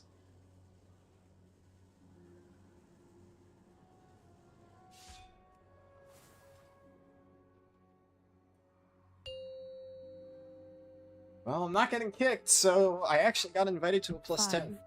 Maybe 2.2k really is like the magic number, magic cutoff, where you suddenly start getting invites. Well, if we time this, then I get a big chunk of score. It'll be our first out of 8. Rookery, honestly, I feel is one of the easier ones, genuinely.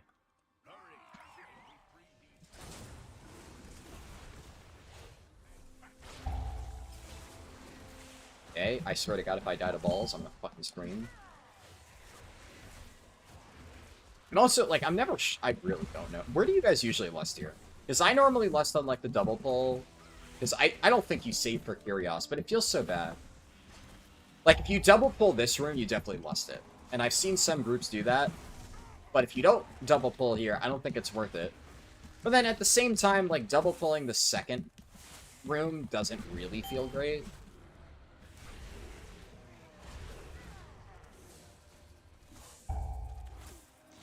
Or lusting the double pull, but I feel like it's just the best value you can get.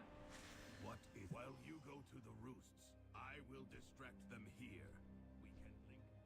I feel like I've never gotten good value out of that pull, but it's just... I don't know. Low targets.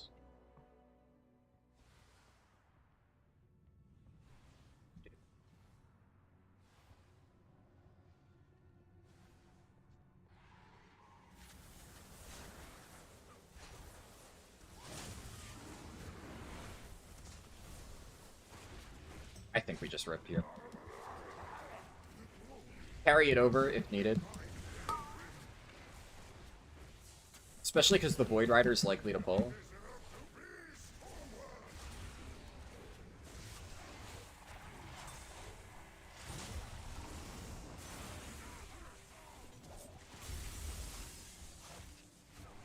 Like, personally, I would have pulled in that Void Rider. I think with the lust, you definitely pull in the Void Rider. It's fine, though.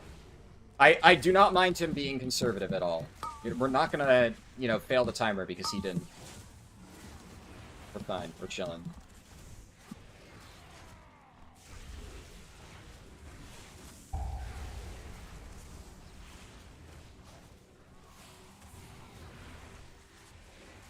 I'd rather him do pulls like this than the fucking Brat Warrior pulls from the last time. Fuck that.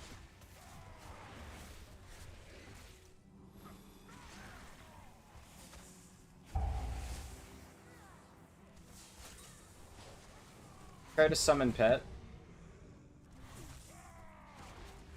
Oh, I see what you mean. Yeah. I mean, they were in the corner. And I guess I was expecting that we would be getting that Pat, to be fair. But I can see what you mean. Like, if I didn't want the Pat, I should have done that, but frankly, I wanted the Pat. I thought we were getting it. But I resisted the urge. I could have been that typical Hunter. Pulled for the tank. I did not pull for the tank. I was ethical. Let the record show.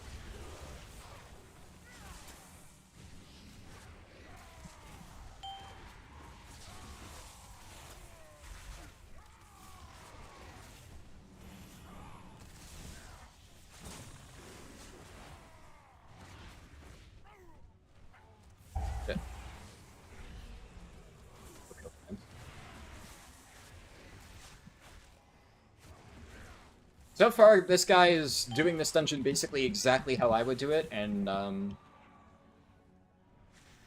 here for it. Does he double here? Probably gets first set of interrupts, then doubles, I'd imagine. Definitely don't single.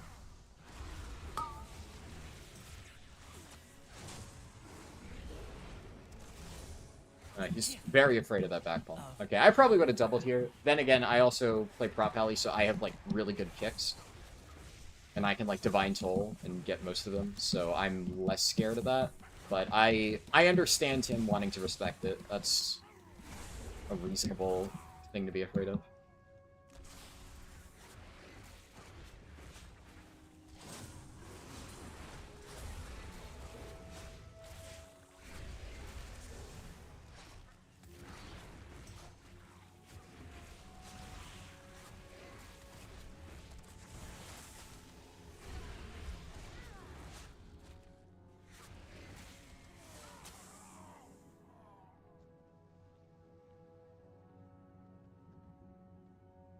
House of Cards! House of Cards!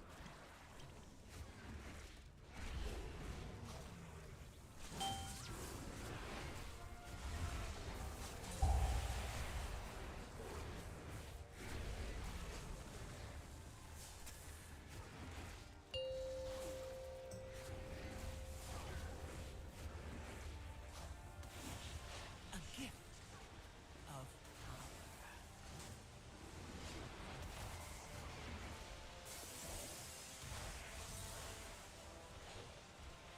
Well, I helped with some of them. Oh. Where did we miss? I'm pretty sure, like, my implosive trap definitely hit, right? I think I got some. I shot it out there. Okay, defense for that for sure.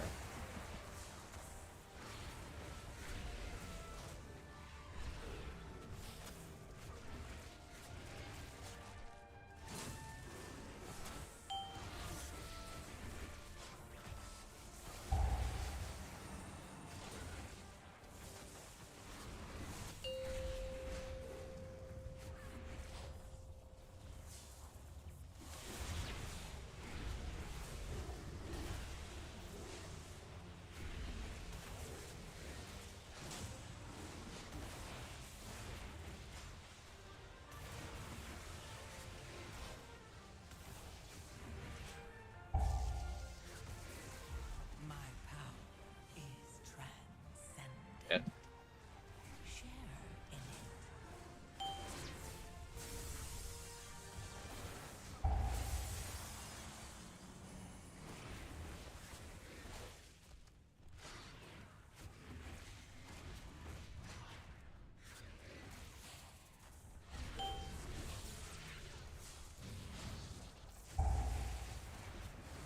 Whoa, that is a fucked up circle.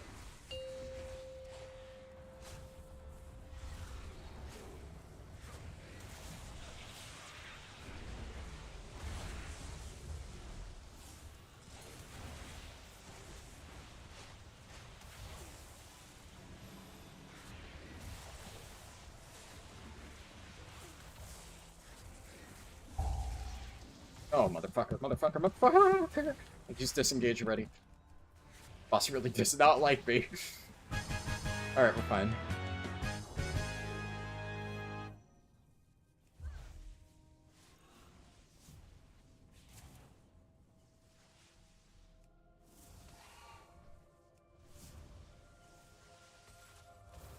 Finally.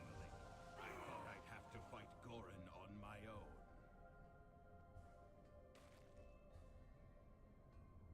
Could have a week. Oh, he's doing. Yes! Yes! Yes! Finally, somebody who doesn't fucking skip this path. Oh my god, the amount of people who just randomly skip this. I don't know why. It's. Gives you so much more room to play with. You don't need to fucking double pull in that stupid hallway down there. Of power. This guy's outside of like the size of his pulls, which he's being conservative, which again, I don't really care.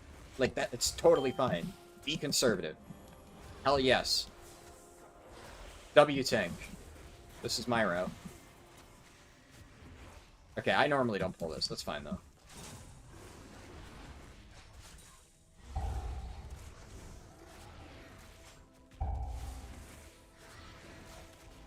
Just means he probably skips more in the end. I'm kind of fine with it, though.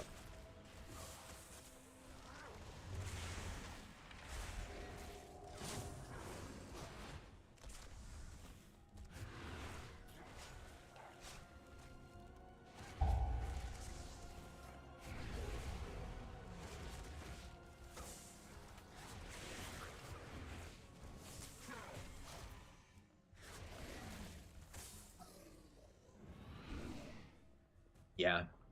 No, if you're, in my opinion, if you're going to not do the double at the start, you got to pull that pack. Like it's the only realistic way to do it.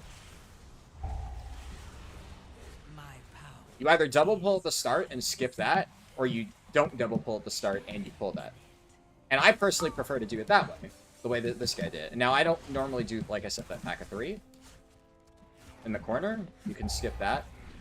We might go a little bit over, because I think most people probably aren't going to be skipping anything in the end. But I'd rather be like a little bit over and him doing safe pulls. I'm totally fine with this.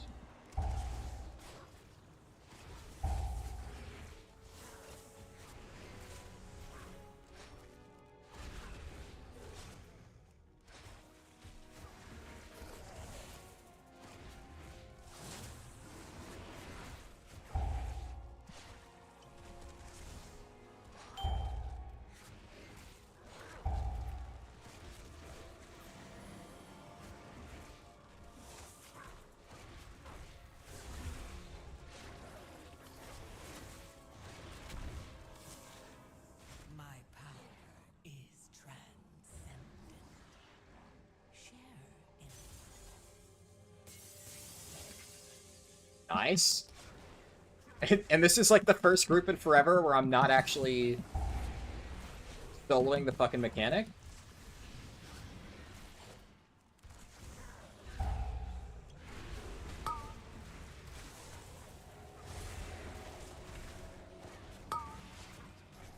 Jesus.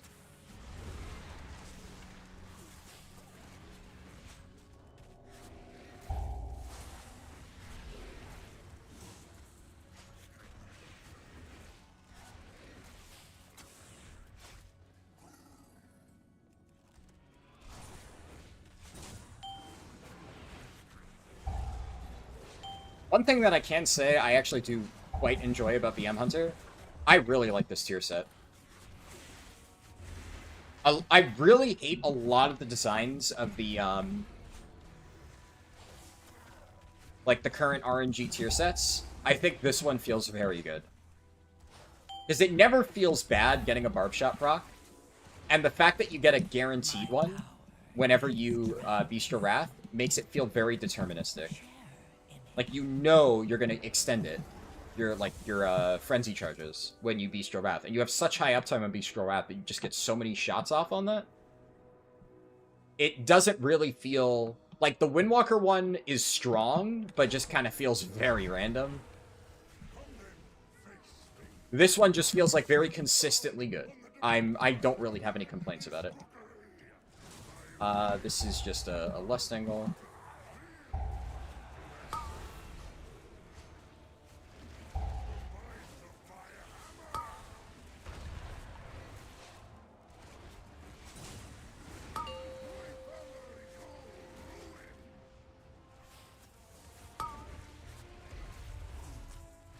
Oh no, they double bounced it.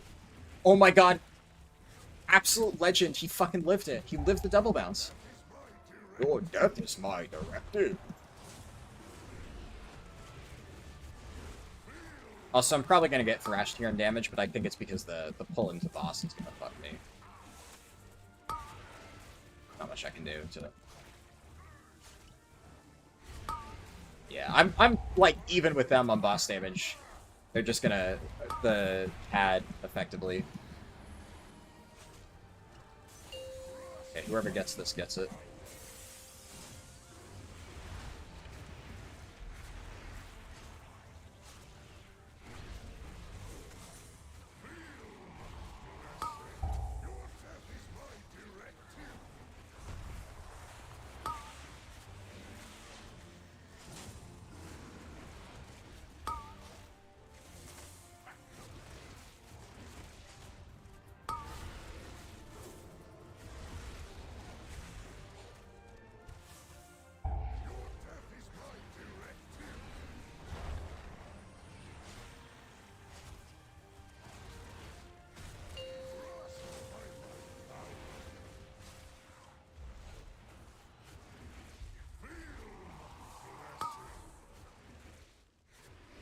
I'm catching up, though. Even with all that pad at the start, I'm still fucking thrashing him.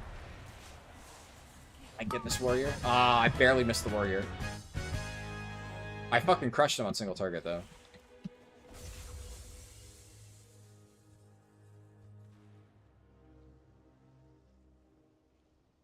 W healer for giving you bark skin. Dude, isn't it fucking crazy how, like, the massive gulf in player skill level that you see in fucking plus 10s? Like, this is objectively supposed to be much harder, right? Like, everything has more health. It's significantly harder than, like, a plus 8 or plus 9. But suddenly I'm not literally the only one doing the Xalatath affix. You have healers using externals. You have tanks actually doing routes that make fucking sense. It's night and day. It's actually just genuinely easier. Player skill makes such a fucking colossal difference.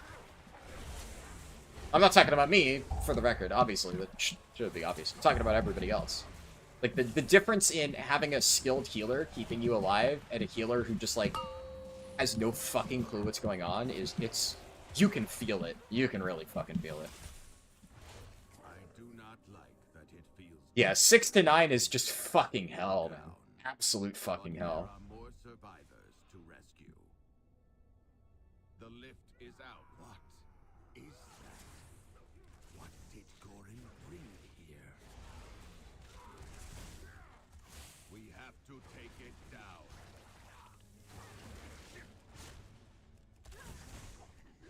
My power is transcendent. Share in it.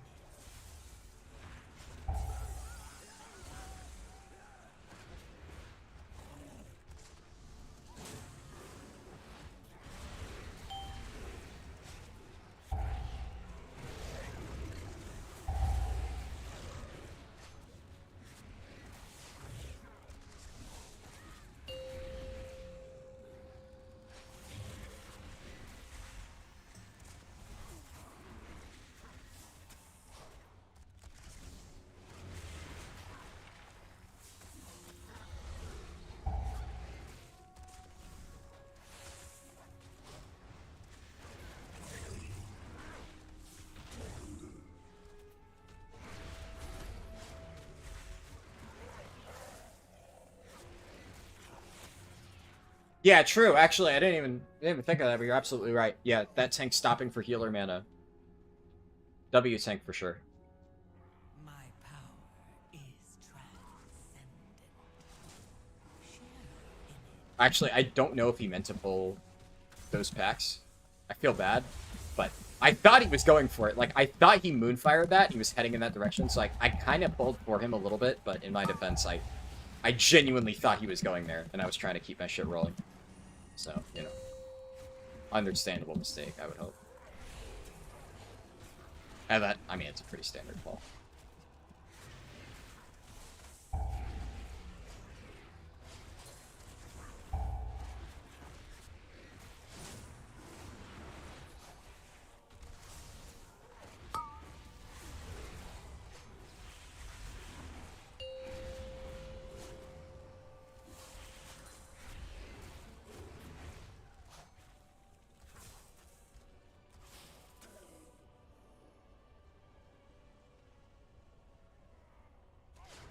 I think I'm gonna just rip House of Cards here, because I have it up,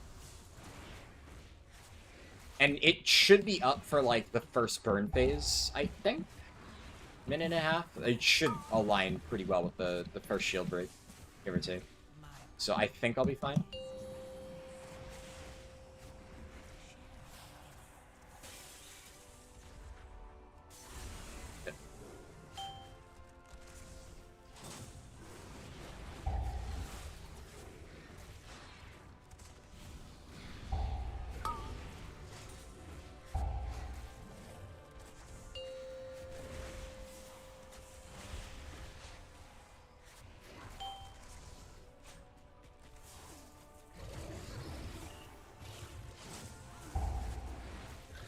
Admittedly, I could probably be standing a little bit closer to let the healer's F-Flow hit me, but I'm gonna be honest, melee fucking terrifies me, so I think I'll be fine.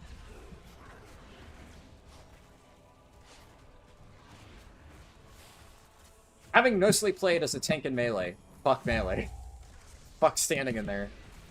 Fuck all the shit that you gotta dodge. I'm gonna live my best life as a ranged DPS.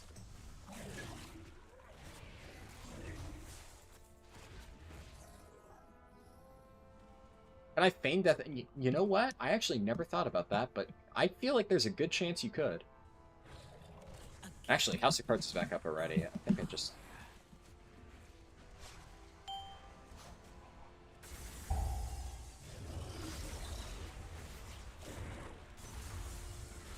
I think I only missed one.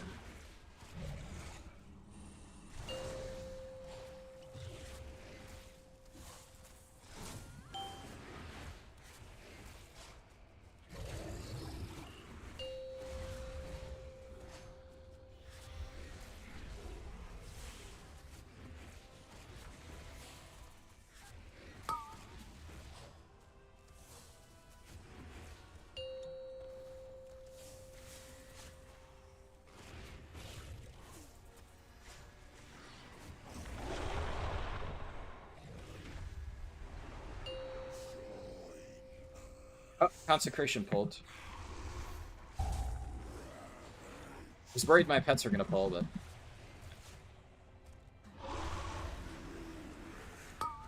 Okay, Paladin's got that side.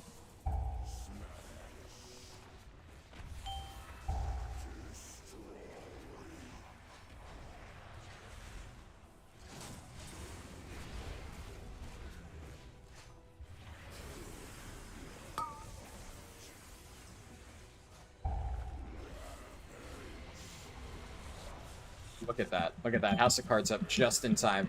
With Bestial Wrath? Oh my god. Oh my god. Perfectly fucking calculated.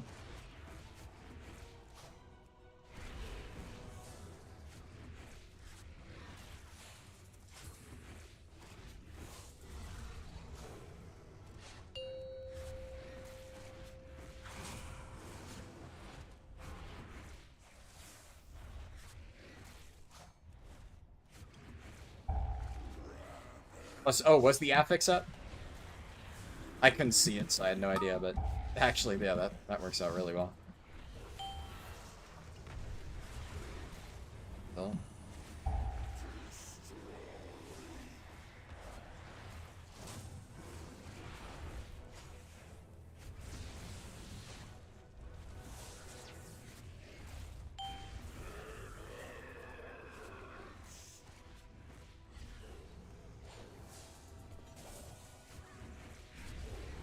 Didn't even need me.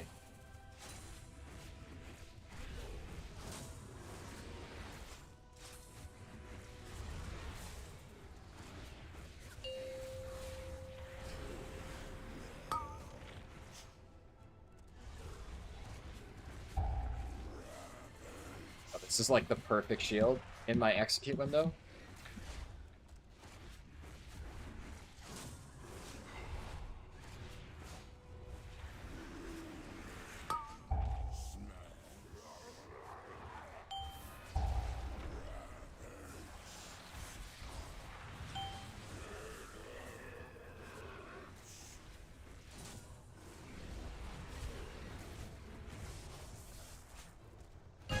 Nice. I beat the warrior. No, pretty good.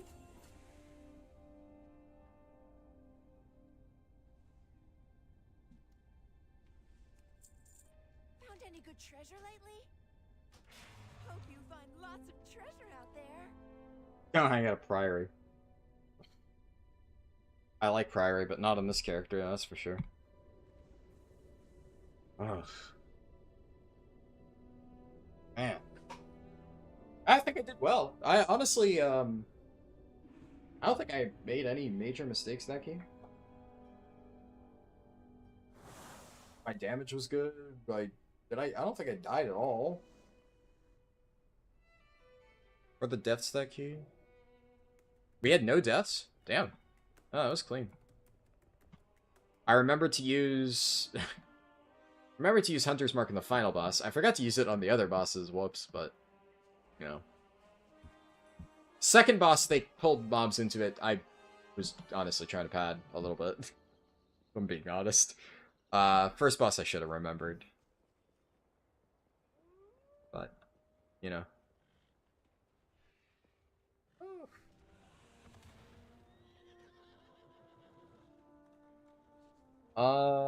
Let's see. Probably do a few more. I don't know necessarily how many I want to do right now.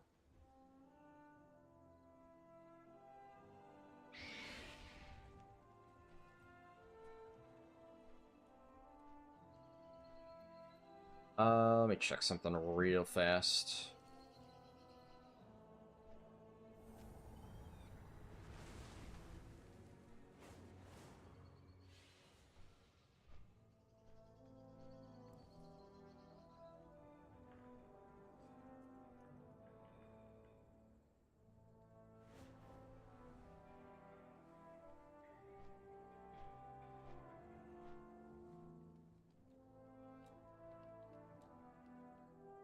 Easy key for sure.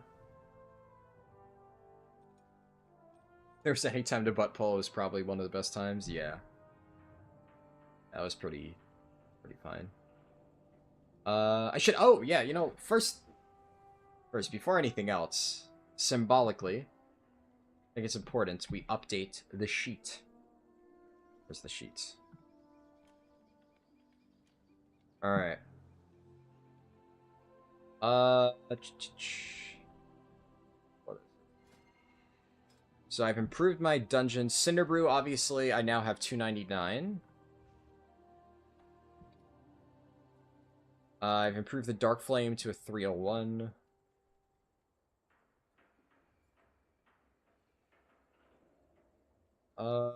Rookery 327. Our first green dungeon on the board. I believe I've also improved Mechagon Workshop to a 271.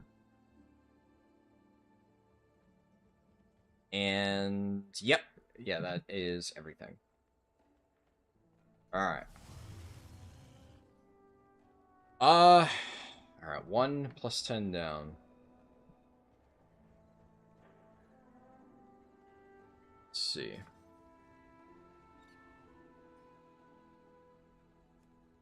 Oh, no, I don't want to run my Priory.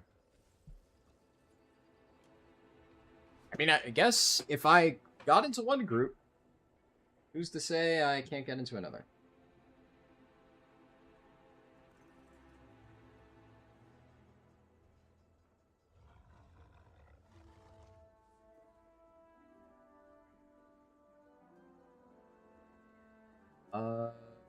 So just fucking YOLO app.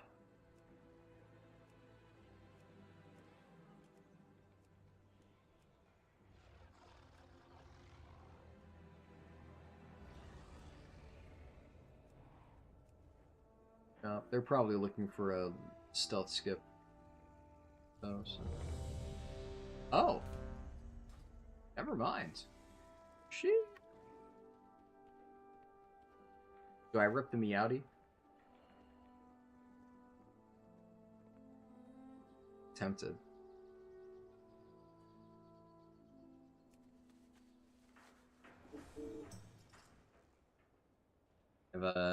I forgot. Oh, we have a Warlock. Okay. So they were looking for a Lust, which is literally what I am. So, you know. There you fucking go. Alright. Another plus 10. Let's go.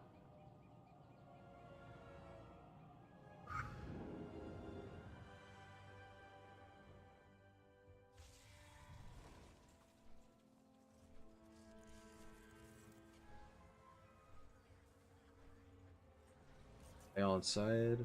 Some of them are.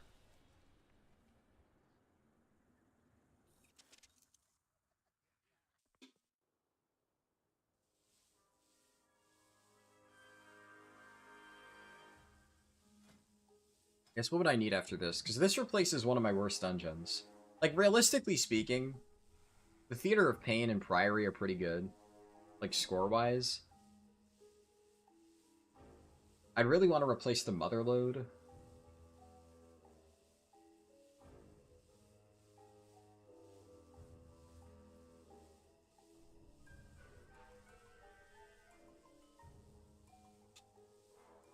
I'm gonna, like, tentatively say this will probably be my last key today. I might have been willing to stream longer if it hadn't been such a stressful day, but my goal was to time a 10. Ideally 2. And we'll be getting 2. So, there's that.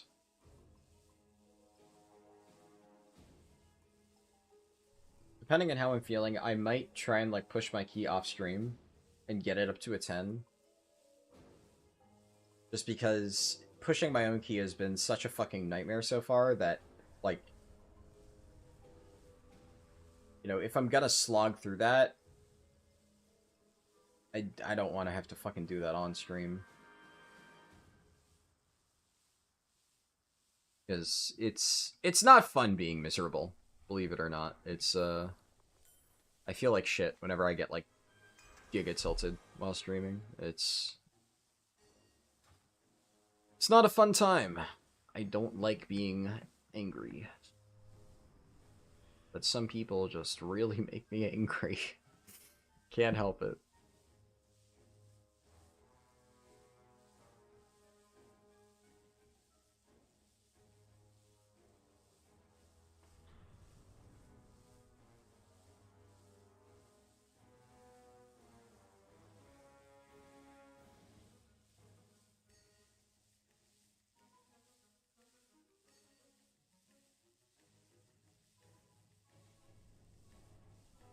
They're taking their time, huh? They're in Rust Bowl. There we go. Yeah, actually, I think this will be my last key for sure. Win or lose, we end the day here. Because actually, I have raid in 12 hours from now, so I need to get some decent sleep before then. And I would also like to chip away at my delves and stuff. Get, like, Demon Hunter a little bit ready, because I'm probably going to have to finish that later in the week. I'm just glad today wasn't a total disaster. Getting at least 1 plus 10 done. Whew.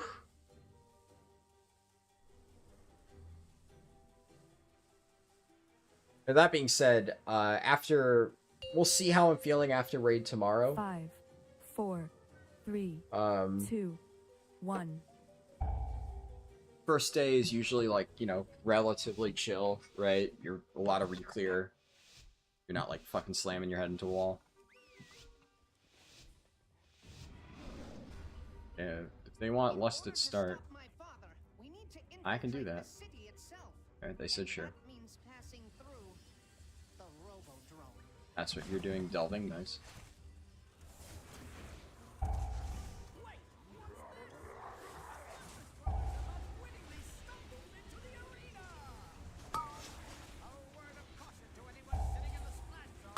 Watch out for blood!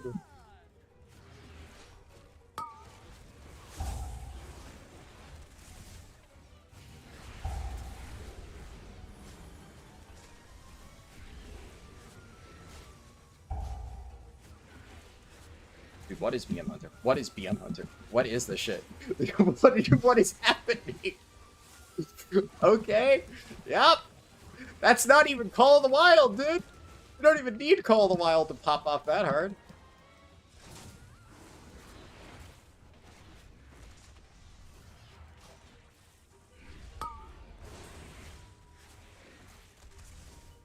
Jesus Christ.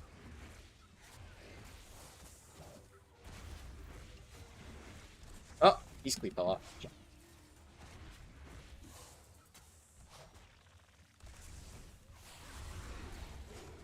Woo.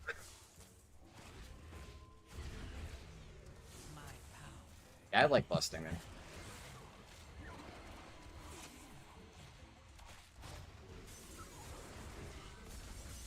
Yeah, what is the range in that shit?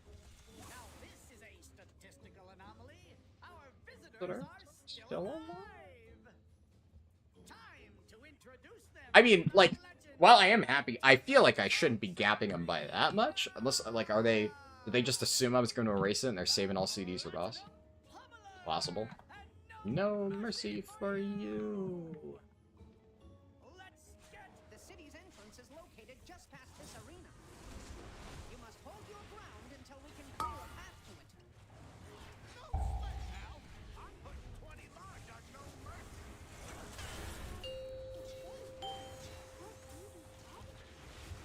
If I can bet on a sure thing, then I ain't really living.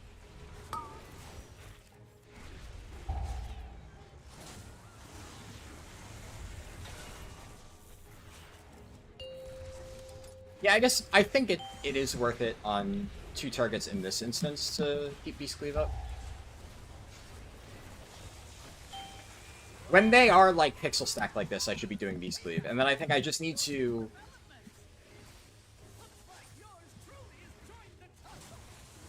If one of them goes away, I can just not keep Beast Cleave up. Like here, I'll let it fall off for a little bit. But actually, yeah, back up.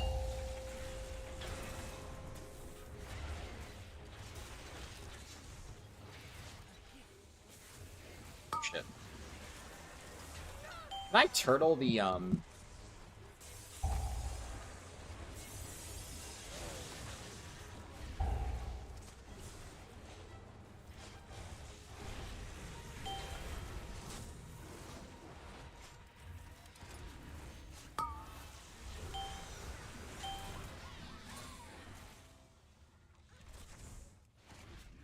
Shit, okay. Landed on a grenade. Hey, I was trying to say, can I turtle the landmines? I feel like I might be able to. The question is, do I test for science? Do I test for science? I don't know, man. I don't know. I'm so tempted to test for science.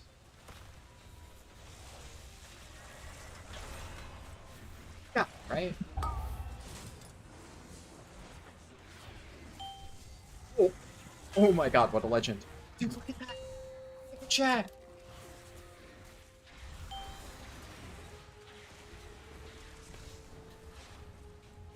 I was going to. I swear to God I was going to. Oh my god. Here. You can! Haha! I was literally going to disengage and turtle as I landed in a bunch of mines, and then that absolute giga chat of a priest healer just gripped me back to the ground. Insane. Also, I feel like I did a lot... I don't know, either I did a lot better this time, or they did a lot worse than the DPS in my previous workshop. But, I mean, hey, I was top damage. I definitely think Beast Cleave is worth it on that. I think the answer to do you Beast Cleave on 2 targets is it depends.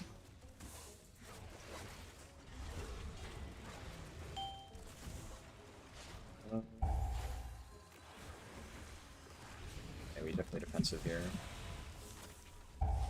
I can health pot.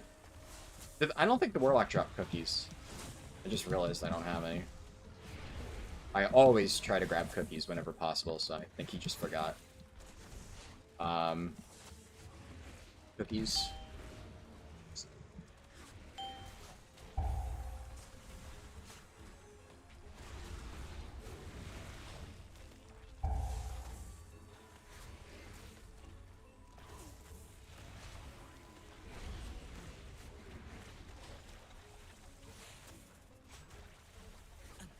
Knowing you could turtle the landmines, I bet you could turtle bubbles as bubble.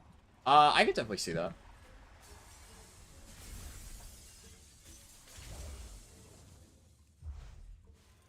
Yeah, Locke doesn't seem to... In fairness, you might just not know lingo. You might be new to Warlock and, like, not know that cookies means, well, Lock Rocks. Oh my god, look at my kill command resets. I got so carried away with my kill command resets, I let Beast Cleave drop. It's fine. I fucking shredded. Crazy shit.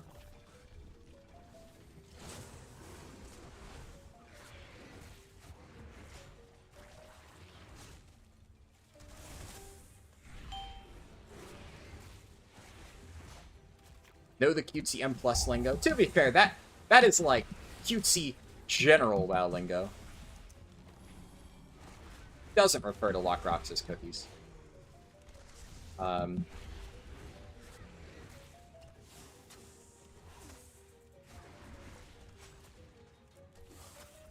power is transcendent. Oh, Lock Rocks. Share in it.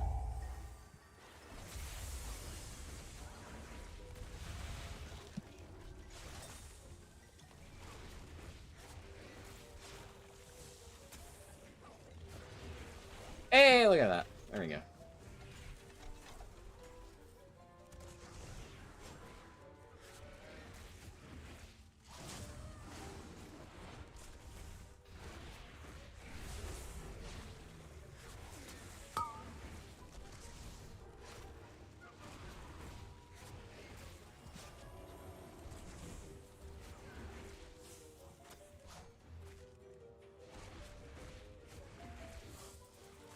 But definitely candies. When was the last time you ate green cookies?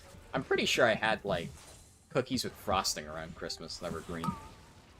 Although they were probably other colors as well as green. A gift of power.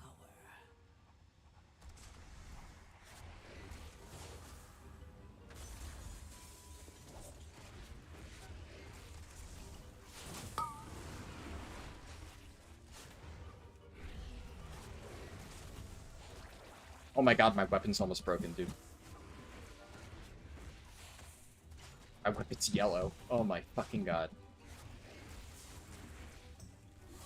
I forgot to repair. I'm just won't die this key easy. Just no more deaths. No more deaths. Or, bad shit. Sick 'em, boy!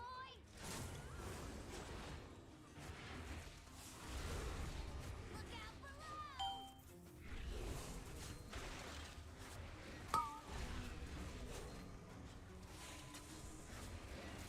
I knew I should have walked you earlier.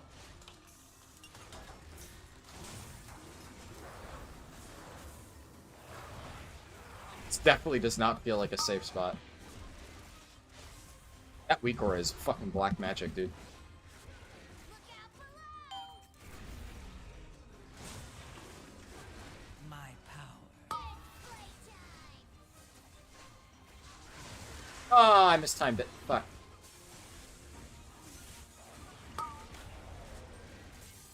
I knew I should have walked you earlier. Ah, shit. Yeah, he just didn't put it in a good spot. It was an objectively terrible spot for it.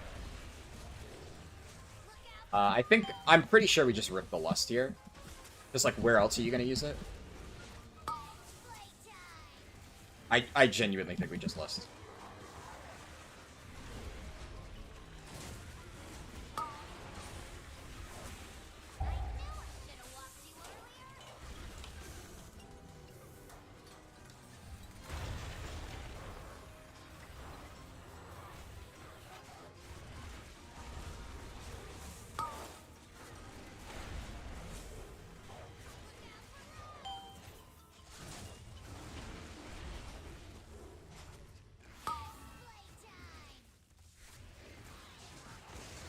How does that go through? Yeah, no, that guy's actually fucking high as fuck. Lusting on Mechanist's Garden? Hello? Instead of Mechagon? You absolutely do not lust. Like, obviously, ideally, we had Lust on Pull here, but, like, we don't. So, what are we gonna do? Lust on Trash? Save Lust for, like, 3 minutes, Lust on Trash? No, you absolutely... We got the full value out of Lust. Yeah, no, that... I'm... Objectively, I'm just going to... I'm just going to straight up disagree with that guy. That was correct on my part. Whatever. Hey, that's why I'm in charge of Lust, and that guy can suck my fucking dick.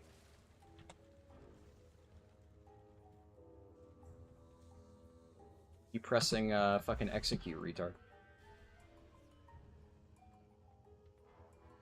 Time to melee. Yeah, just swap survival mid-key. Warning. Excessive levels of flesh detected. That is a cursed chat GPT response. Guards are currently en route to quell the disturbance.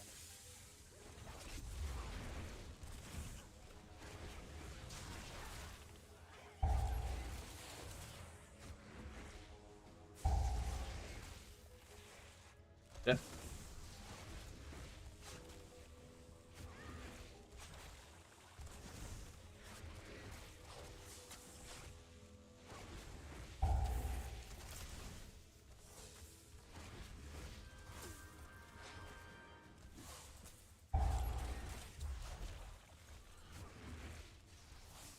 Actually, I can't believe... Like, the thing is, if that guy had said... The only reasonable answer for Lust, by the way.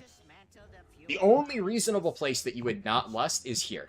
I could totally see if somebody said, you want to Lust these 3 mobs. I still don't think it's correct. But if somebody said that these guys are a little bit scary just because, you know, they do a big damage... And, like, technically, you could maybe argue that, like, you get more value out of this or something like that. I would basically be like... Fair, understandable, I could see a Lust here, especially because it's up for King Mechagon. Saying that you literally hold... I mean, you're literally losing an entire Lust, right? You Lust on Machinist Garden, it's not up for P2 Mechagon. You literally lose an entire Lust. Only to Lust on the easiest boss in the game. Like, a boss where, like, literally you just don't fuck up mechanics and you take 0 damage.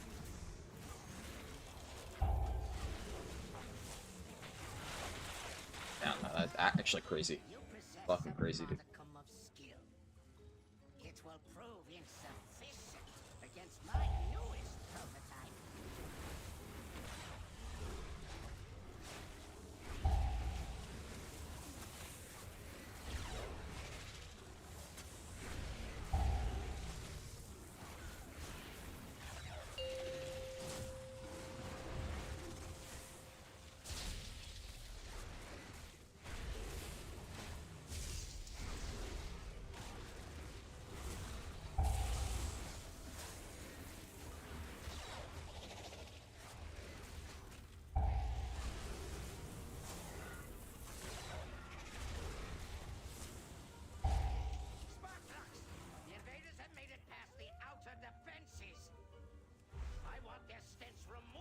Overshadow a little bit. Alright. One person already has failed the Toontown mechanic. Warning. Excessive levels. Do not allow these bots to detect you. Remaining within the steam will shield you from Look at that! Look at that! Fucking sliding under the door.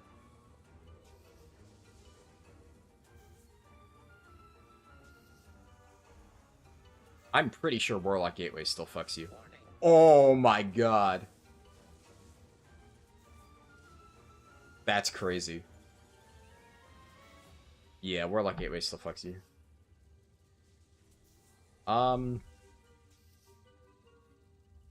As a Blood Elf. Okay. No.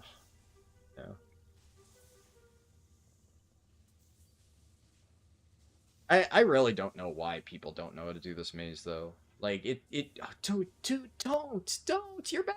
Oh my god! Yeah, less third boss, by the way. It's only gonna take us 5 minutes to get there because your fucking dumbass doesn't know how to do the maze. Oh yeah, Warlock Summon. I forgot we can do that.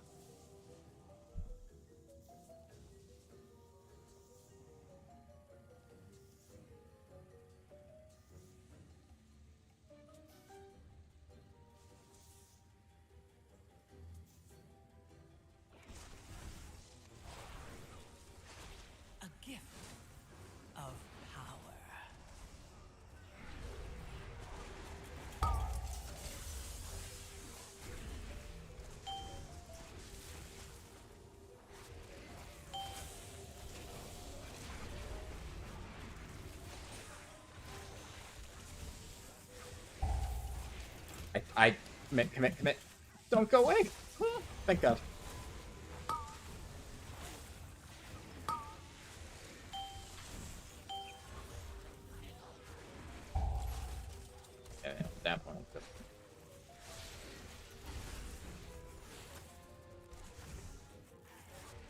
I should be sure about here. Yeah, the mobs are dying very slowly.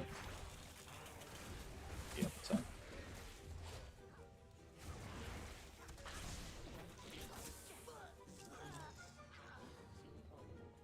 Welcome to my garden, trespassers. Looks like you could use a trim. Eat your My power is transcendent. Share If you can't handle the heat, stay out of my garden.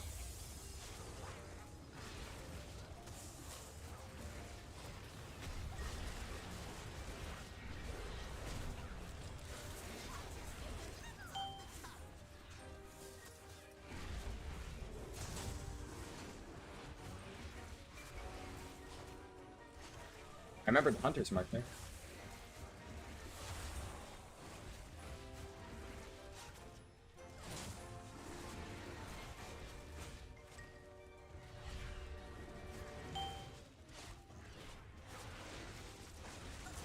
You could use eat your Consider this your burn notice.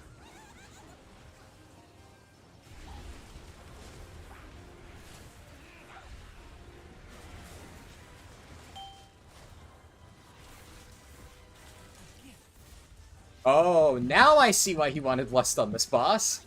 He's garbage. That he can't dodge for shit. Yeah, that makes sense. We're tanking the boss inside the fire swirlies. That seems unwise. Okay, he's dead again.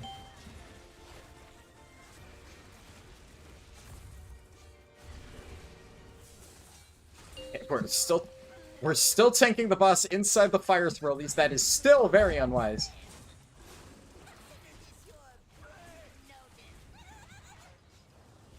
Okay. I mean, I've gotten hit by, like, literally nothing, but, you know. Now we understand, right? Now we know why this is the Warrior's Lust boss. Oh, it all makes sense.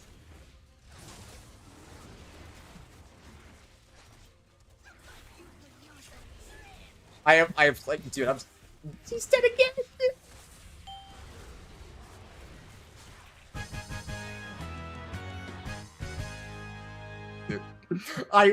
Every fiber of my being is screaming to say, I see why you want Lust on that boss.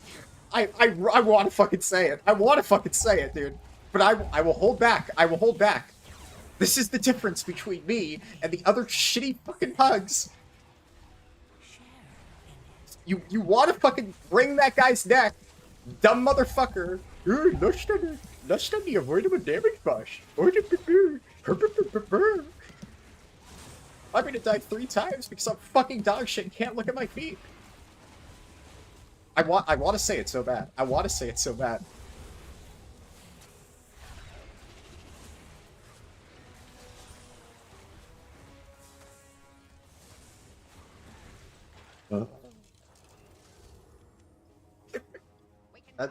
Goose, that's so fucking cursed. That's so fucking cursed. Oh my god. This guy's 3 out of 4 in the deaths. All of them to fucking Machinist's Garden, dude. Oh god. I will give him some credit. The tank literally held the boss inside the section with the fire swirlies. Like, you should still be able to dodge that, don't get me wrong. Like, you know, fucking, are you 5? But, you know.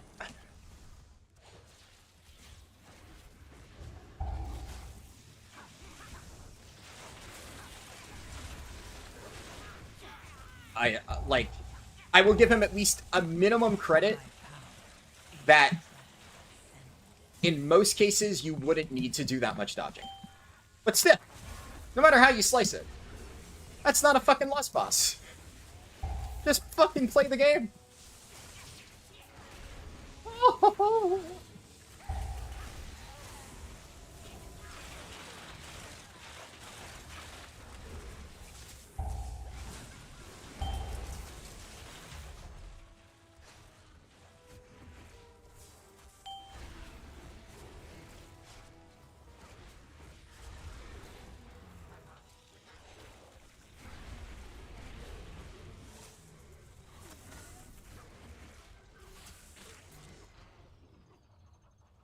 Warlock Gateway, the Warlock Gateway.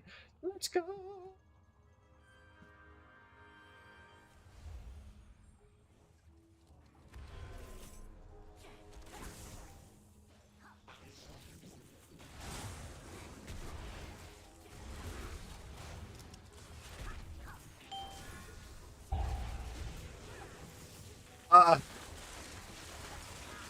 Dude, my heart stopped. How did my pets not pull that? How did my pets not pull that? I thought I just actually did the dumbest thing ever, and somehow my pets are fucking ninjas. Is it because I camoed? It gives my pet camo. Oh my god, I'm actually so fucking good. The pre-Warlock Gateway camo actually, I think, just saved the key. Now, admittedly, it was me kind of outplaying my own fuck-up. I'm like...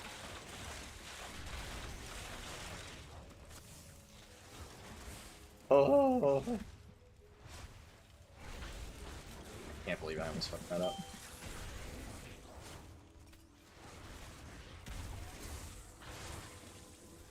I will say, worst case scenario, if my bow breaks, I do have a backup bow in my bags. Like, that is something that I could use. You cannot elude my targeting systems. You cannot elude my targeting systems.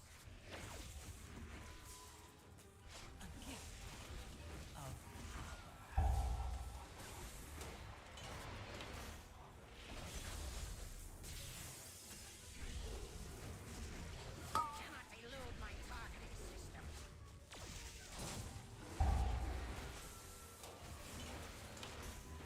Activating thruster. Don't be on me, don't be on me, don't be on me.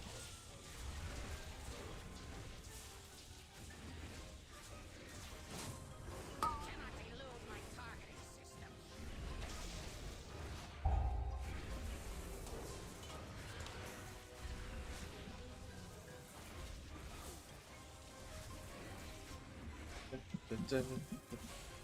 Cannot elude my targeting systems. I'd say Mechagon actually is pretty good music. Activating thruster. One of the few, like, World of Warcraft dungeon tracks in last few expansions that I actually kind of... Actually, BFA was a while ago. Does it really count as the last few expansions? My targeting system.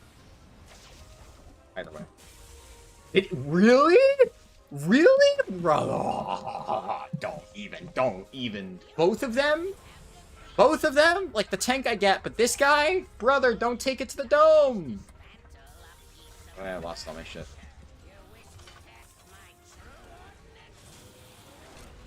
trueness.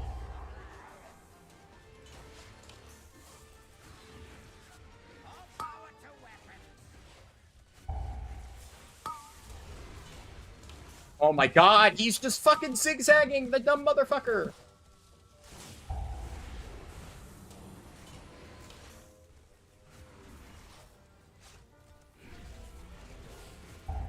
Magnetic grapple engaged.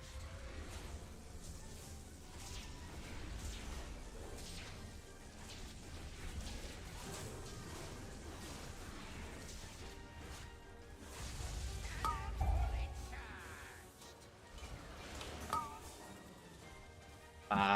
charged. I keep forgetting that my turtle keybind is Shift G and not G. Because when I used to play Hunter way back in the day, it was on G, and then, like, at some point over the years, I switched to... This isn't awkward. Nice. I switched to, always putting my ratio on G. So, I kept it on Shift G to preserve some of the muscle memory, but I just keep fucking it up. Cannon fully charged. This time I will just survival for the fittest.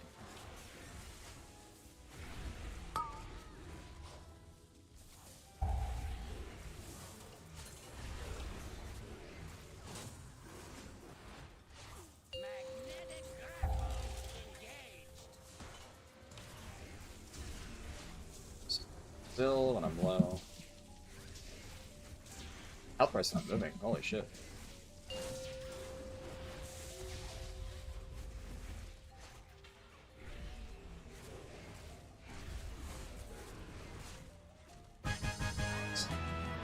Another plus 10 done, and I actually crushed damage this time. Top by a mile. The mech originator has been destroyed. And so has my... And you know what? You have my... I'm not even gonna say it now. I could say it now. I could, now that the key is timed, I could flame him. I could say shit. I could be an asshole. But I will take the high road. And I will say absolutely nothing. Despite every fiber of my being screaming at me to BM the fuck out of that warrior. I did a good thing. I did a good thing. I was nice, and I gave him a pass. There you go.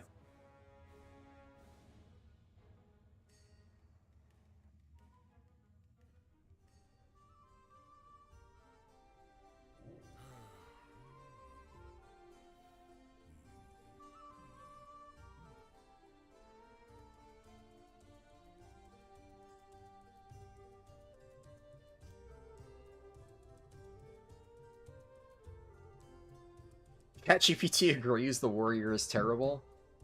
Well, maybe AI is getting too intelligent for its own good. Alright, first things first, let me repair my weapon. That shit over with. Well, the moment has passed. Yeah.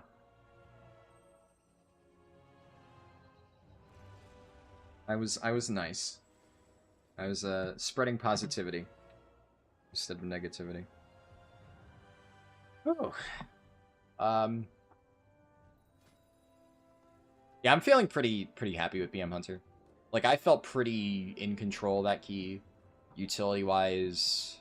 Like, there's still a few niche utility things. Like, I'm Binding Shot. I feel like Binding Shot you kind of need to play around, right? It's very much one of those where you gotta... Yeah, because it only stuns them if they move. So, this Binding Shot is obviously great for, like, Ursol Typhoon combo. Binding Shot, Ursol, Typhoon. Or, well, you don't even need Ursol. But, like, Binding Shot, Knock, or something like that. If you combo it, it's good. But I feel like if I just drop it in an average pack, it's not going to do much. If anything, it'll just isolate a straggler mob. So I've kind of been hesitant to use it. Even though I know it's good. I feel like a lot of my other utility is good. My defensive usage, I'm very comfortable with. I've been trying to time the Feign Deaths, but that hasn't always been perfect. But some of the Feign Death timing is just objectively hard. Like, I've seen other hunters fuck it up. So, it's not like it's a walk in the park. I think one thing that I probably should do for some of the next few keys is... I think Trink Shot I'm probably not using as much as I should.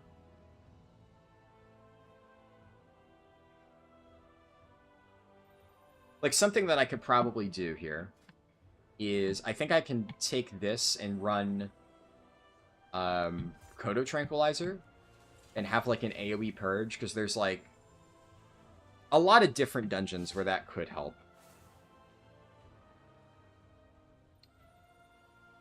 There's some cases where a Soothe would be nice, too.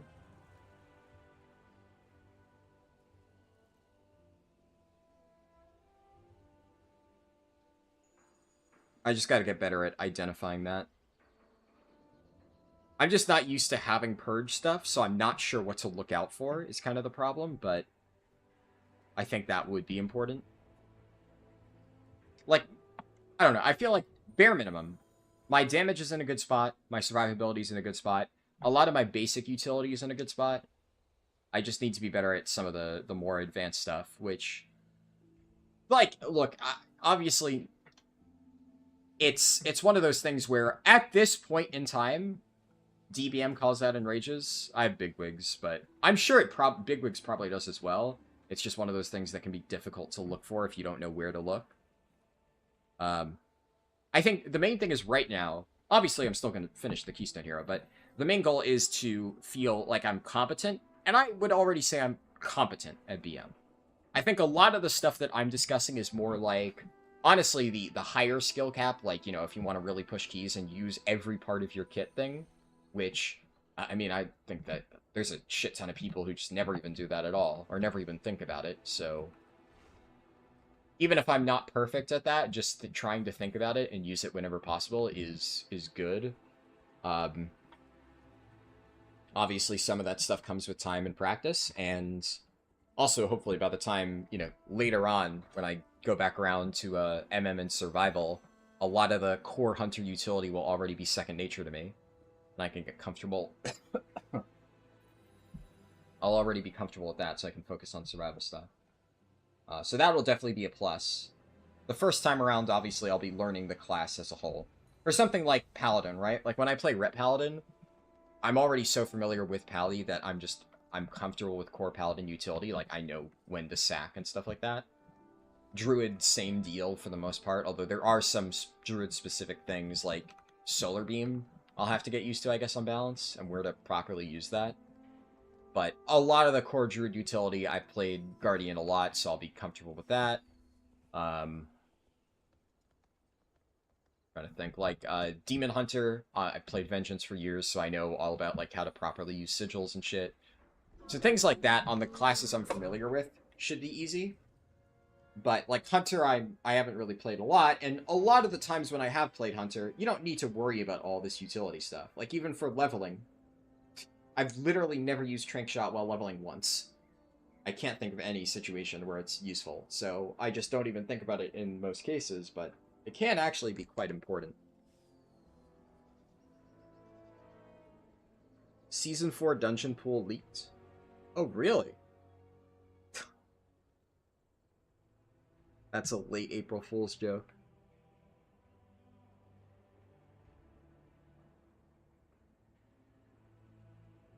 But yeah, that's good. Good meme, good meme.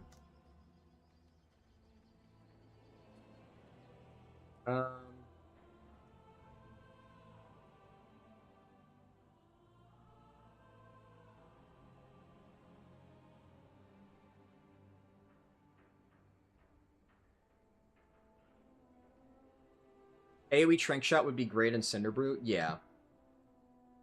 Yeah, I definitely think that...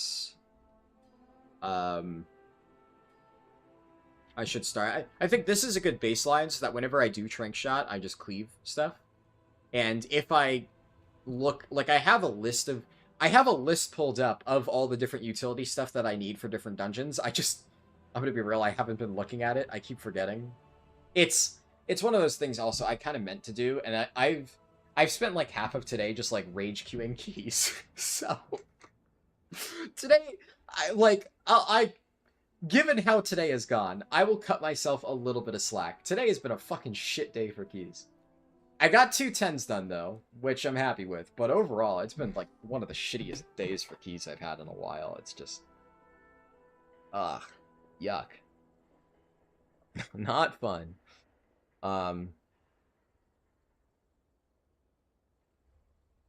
Yeah, it's more like cleave Trank Shot, but yeah, it's pretty good. Photo Tranquilizer. Yeah, I think what I might do is, I think I did reroll my key? Yeah, because I had a Cinder Brew, and this is now a workshop. So I re-rolled after completing a workshop into a workshop. I'm not gonna do any plus 10s off stream. I'll wait until stream to do that. But I think what I might do is get like a +8 Floodgate, +8 Motherload done, and just kind of re-roll my key until I hit something good, and then if I get anything I can push, I'll try to push it into a 10.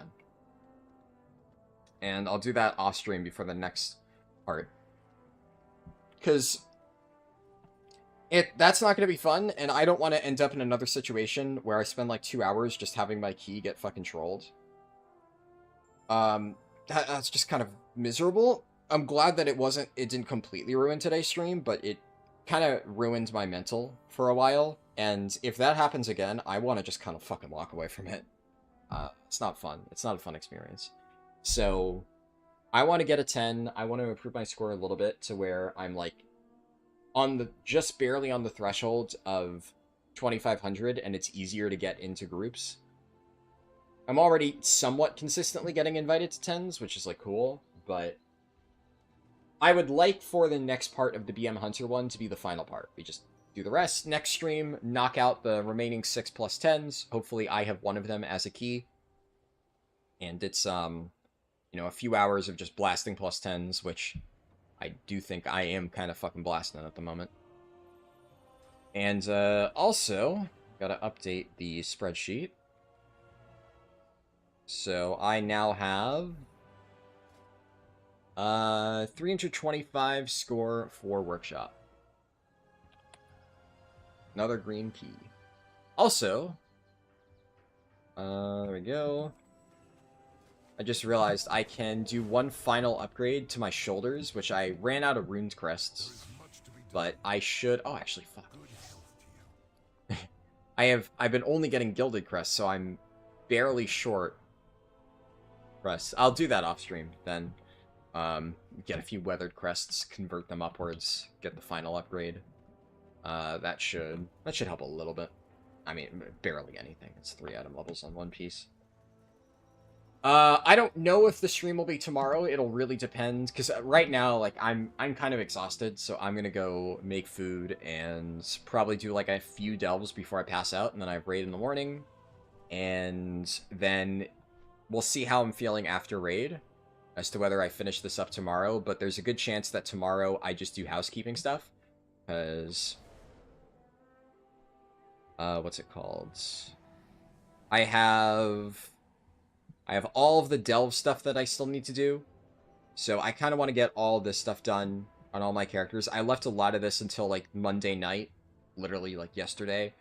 Last week. And it was frustrating having to, like, race to get all that stuff done. So I would rather not do that again and be down to the wire. I have a little bit more time now because I leveled the Warlock last week, and I also did all the time walking quests, and that took a lot of time. I spent, like, pretty much the entirety of Sunday and Monday getting my time walking quests done and remaining delves done, so don't gotta worry about that.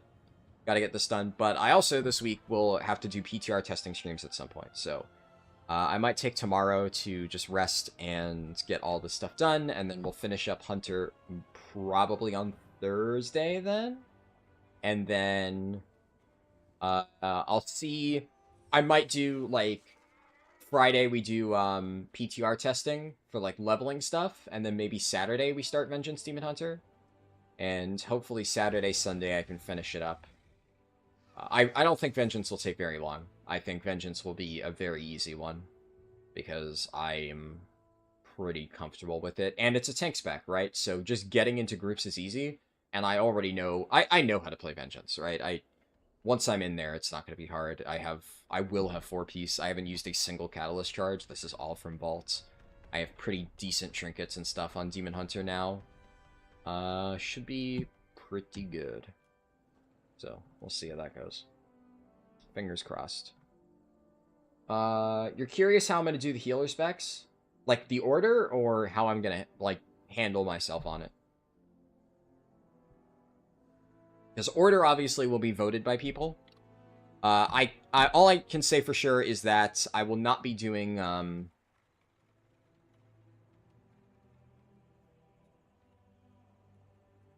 I will not be doing Resto Druid, Holy Paladin, or... I guess Resto Druid, Holy Paladin, or Mistweaver will be left until later, just because they are alt specs. So, the first 2 specs that I will do, in some order, will be Discipline or Resto Shaman. One of those 2, depending on which one ends up winning the poll. And potentially Prez Evoker, TBD on that. I'm still unsure if I want to start Devastation or Prez. I think what I'll probably continue doing is... I do not want to start Prez. Basically, if Discipline and Arsham win the poll first, before Devastation Evoker, I might switch Devastation Evoker to Preservation as the first one, if I feel like I'm really comfortable with healing these dungeons. but I'm not going to learn how to heal the dungeons while playing a spec that I've never really played before. Discipline I haven't played a ton, but I have played a little bit, and Priest in general I've played a decent bit, so I'm a little bit more comfortable with like the class utility and stuff, but Prez I'm not. So I'm definitely not going to put Prez in the poll until I'm very confident. But yeah, as for how I'm going to handle it, Resto Shaman I'm fine with. Like, I got Keystone Hero with Resto Shaman in Season 1, and I would argue that Season 1 was just objectively harder. So I'm very comfortable that I could be able to, like, handle Resto Shaman. It hasn't really changed a lot. I primarily played Totemic.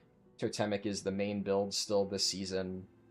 I'm very, very, very comfortable with Totemic Resto Shaman. So if that wins for the first healer spec, I should be pretty comfortable. Discipline would only be hard because I'd need to learn Disc while learning the healer mechanics, so we'll see. You urge me to use Cell for healing frames. Using default Blizzard frames would not be optimal or fun. I'll look into it, for sure. I mean, I've primarily healed on Resto Shaman with default Blizzard frames, and maybe it's not optimal. Fun is subjective. I was fine, right? I've healed many +10s with it. I don't know what Cell is, what it does, but not having it did not really change anything meaningfully for me, so. Disc is the spec where everything says Power Word Shield, and you just cast 4 to 7 million absorbs on everything. Interesting. If you're running default, then something like Click would be quality of life for the ease of mouse over binds. Yeah, I've heard about Click. I generally found that I just had an easier time making my own mouse over binds. But yes, obviously I use mouse overs. But I remember I wasn't a fan of Click's. Something with it. I tried it before. And I just use, like, I built the mouse over binds myself just with the macros. But we'll see. I mean, it really depends on which wins first. I already have all my stuff for Resto Shaman set up. If Resto Shaman is the first healer to win one of the polls, I am very comfortable with it. Take my word for it. I healed plenty of Arshaman keys last season. I mean, you could watch, literally on the Stream Archive channel, you can watch it. Now, admittedly, I gave it, like, goofy titles like Dogshit Arsham heals +10 keys or something like that. It's like, to shit-talk myself, but, although I will admit I was panicking, like, 100% of the time, I did heal it. And the other thing to keep in mind is, because I never really intended to, like, play Resto Shaman seriously, I never made a super active effort to gear my Shaman. So my Shaman was pretty under-geared the entire time that I was doing +10s. It was very much I'm doing rat keys with guildies type thing. And I had the equivalent of, like, what would be 650-ish gear right now for the previous season, ballpark. And I think I eventually got my tier set, but I was playing without it for a little while. I had really, really, really dogshit trinkets. Like, I made no effort to optimize that. I just grabbed whatever I had. So it wasn't like I was super optimizing it. And you may have noticed, right, playing BM Hunter, right, I'm making an active effort to optimize my stuff. Like, I have extremely optimized stats here. I spent a ton of time trying to farm this trinket because it's very good, and it was significantly better than what I had. Like, this is objectively just, like, really fucking good gear for BM Hunter. It's not Biss. I'm still missing some items that I could get.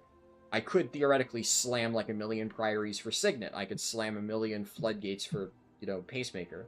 I'm not going to do that, but within the realm of, reasonable farming, I've gotten very good gear for this character and actually made an effort to optimize it.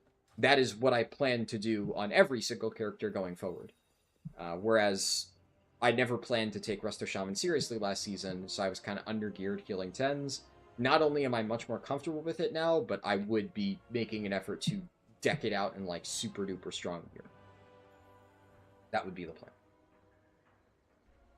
Cell's next-gen clicker voodoo? Yeah, I would look into a lot of that stuff for sure when I start getting into healing.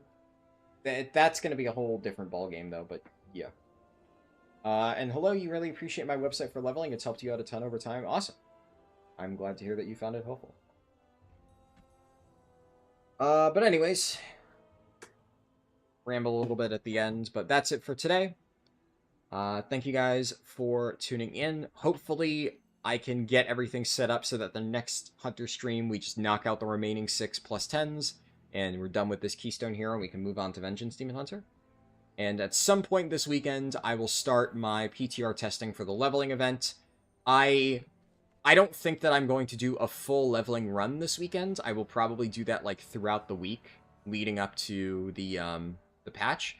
But I think what we'll probably do this weekend is test the world event, and test just generally how the consumables work, how you get them. I'll probably take some, like, level 71 characters I have and, like, level them up a little bit just to see how frequently you get the bags, or whatever. So, we'll see. And that's it.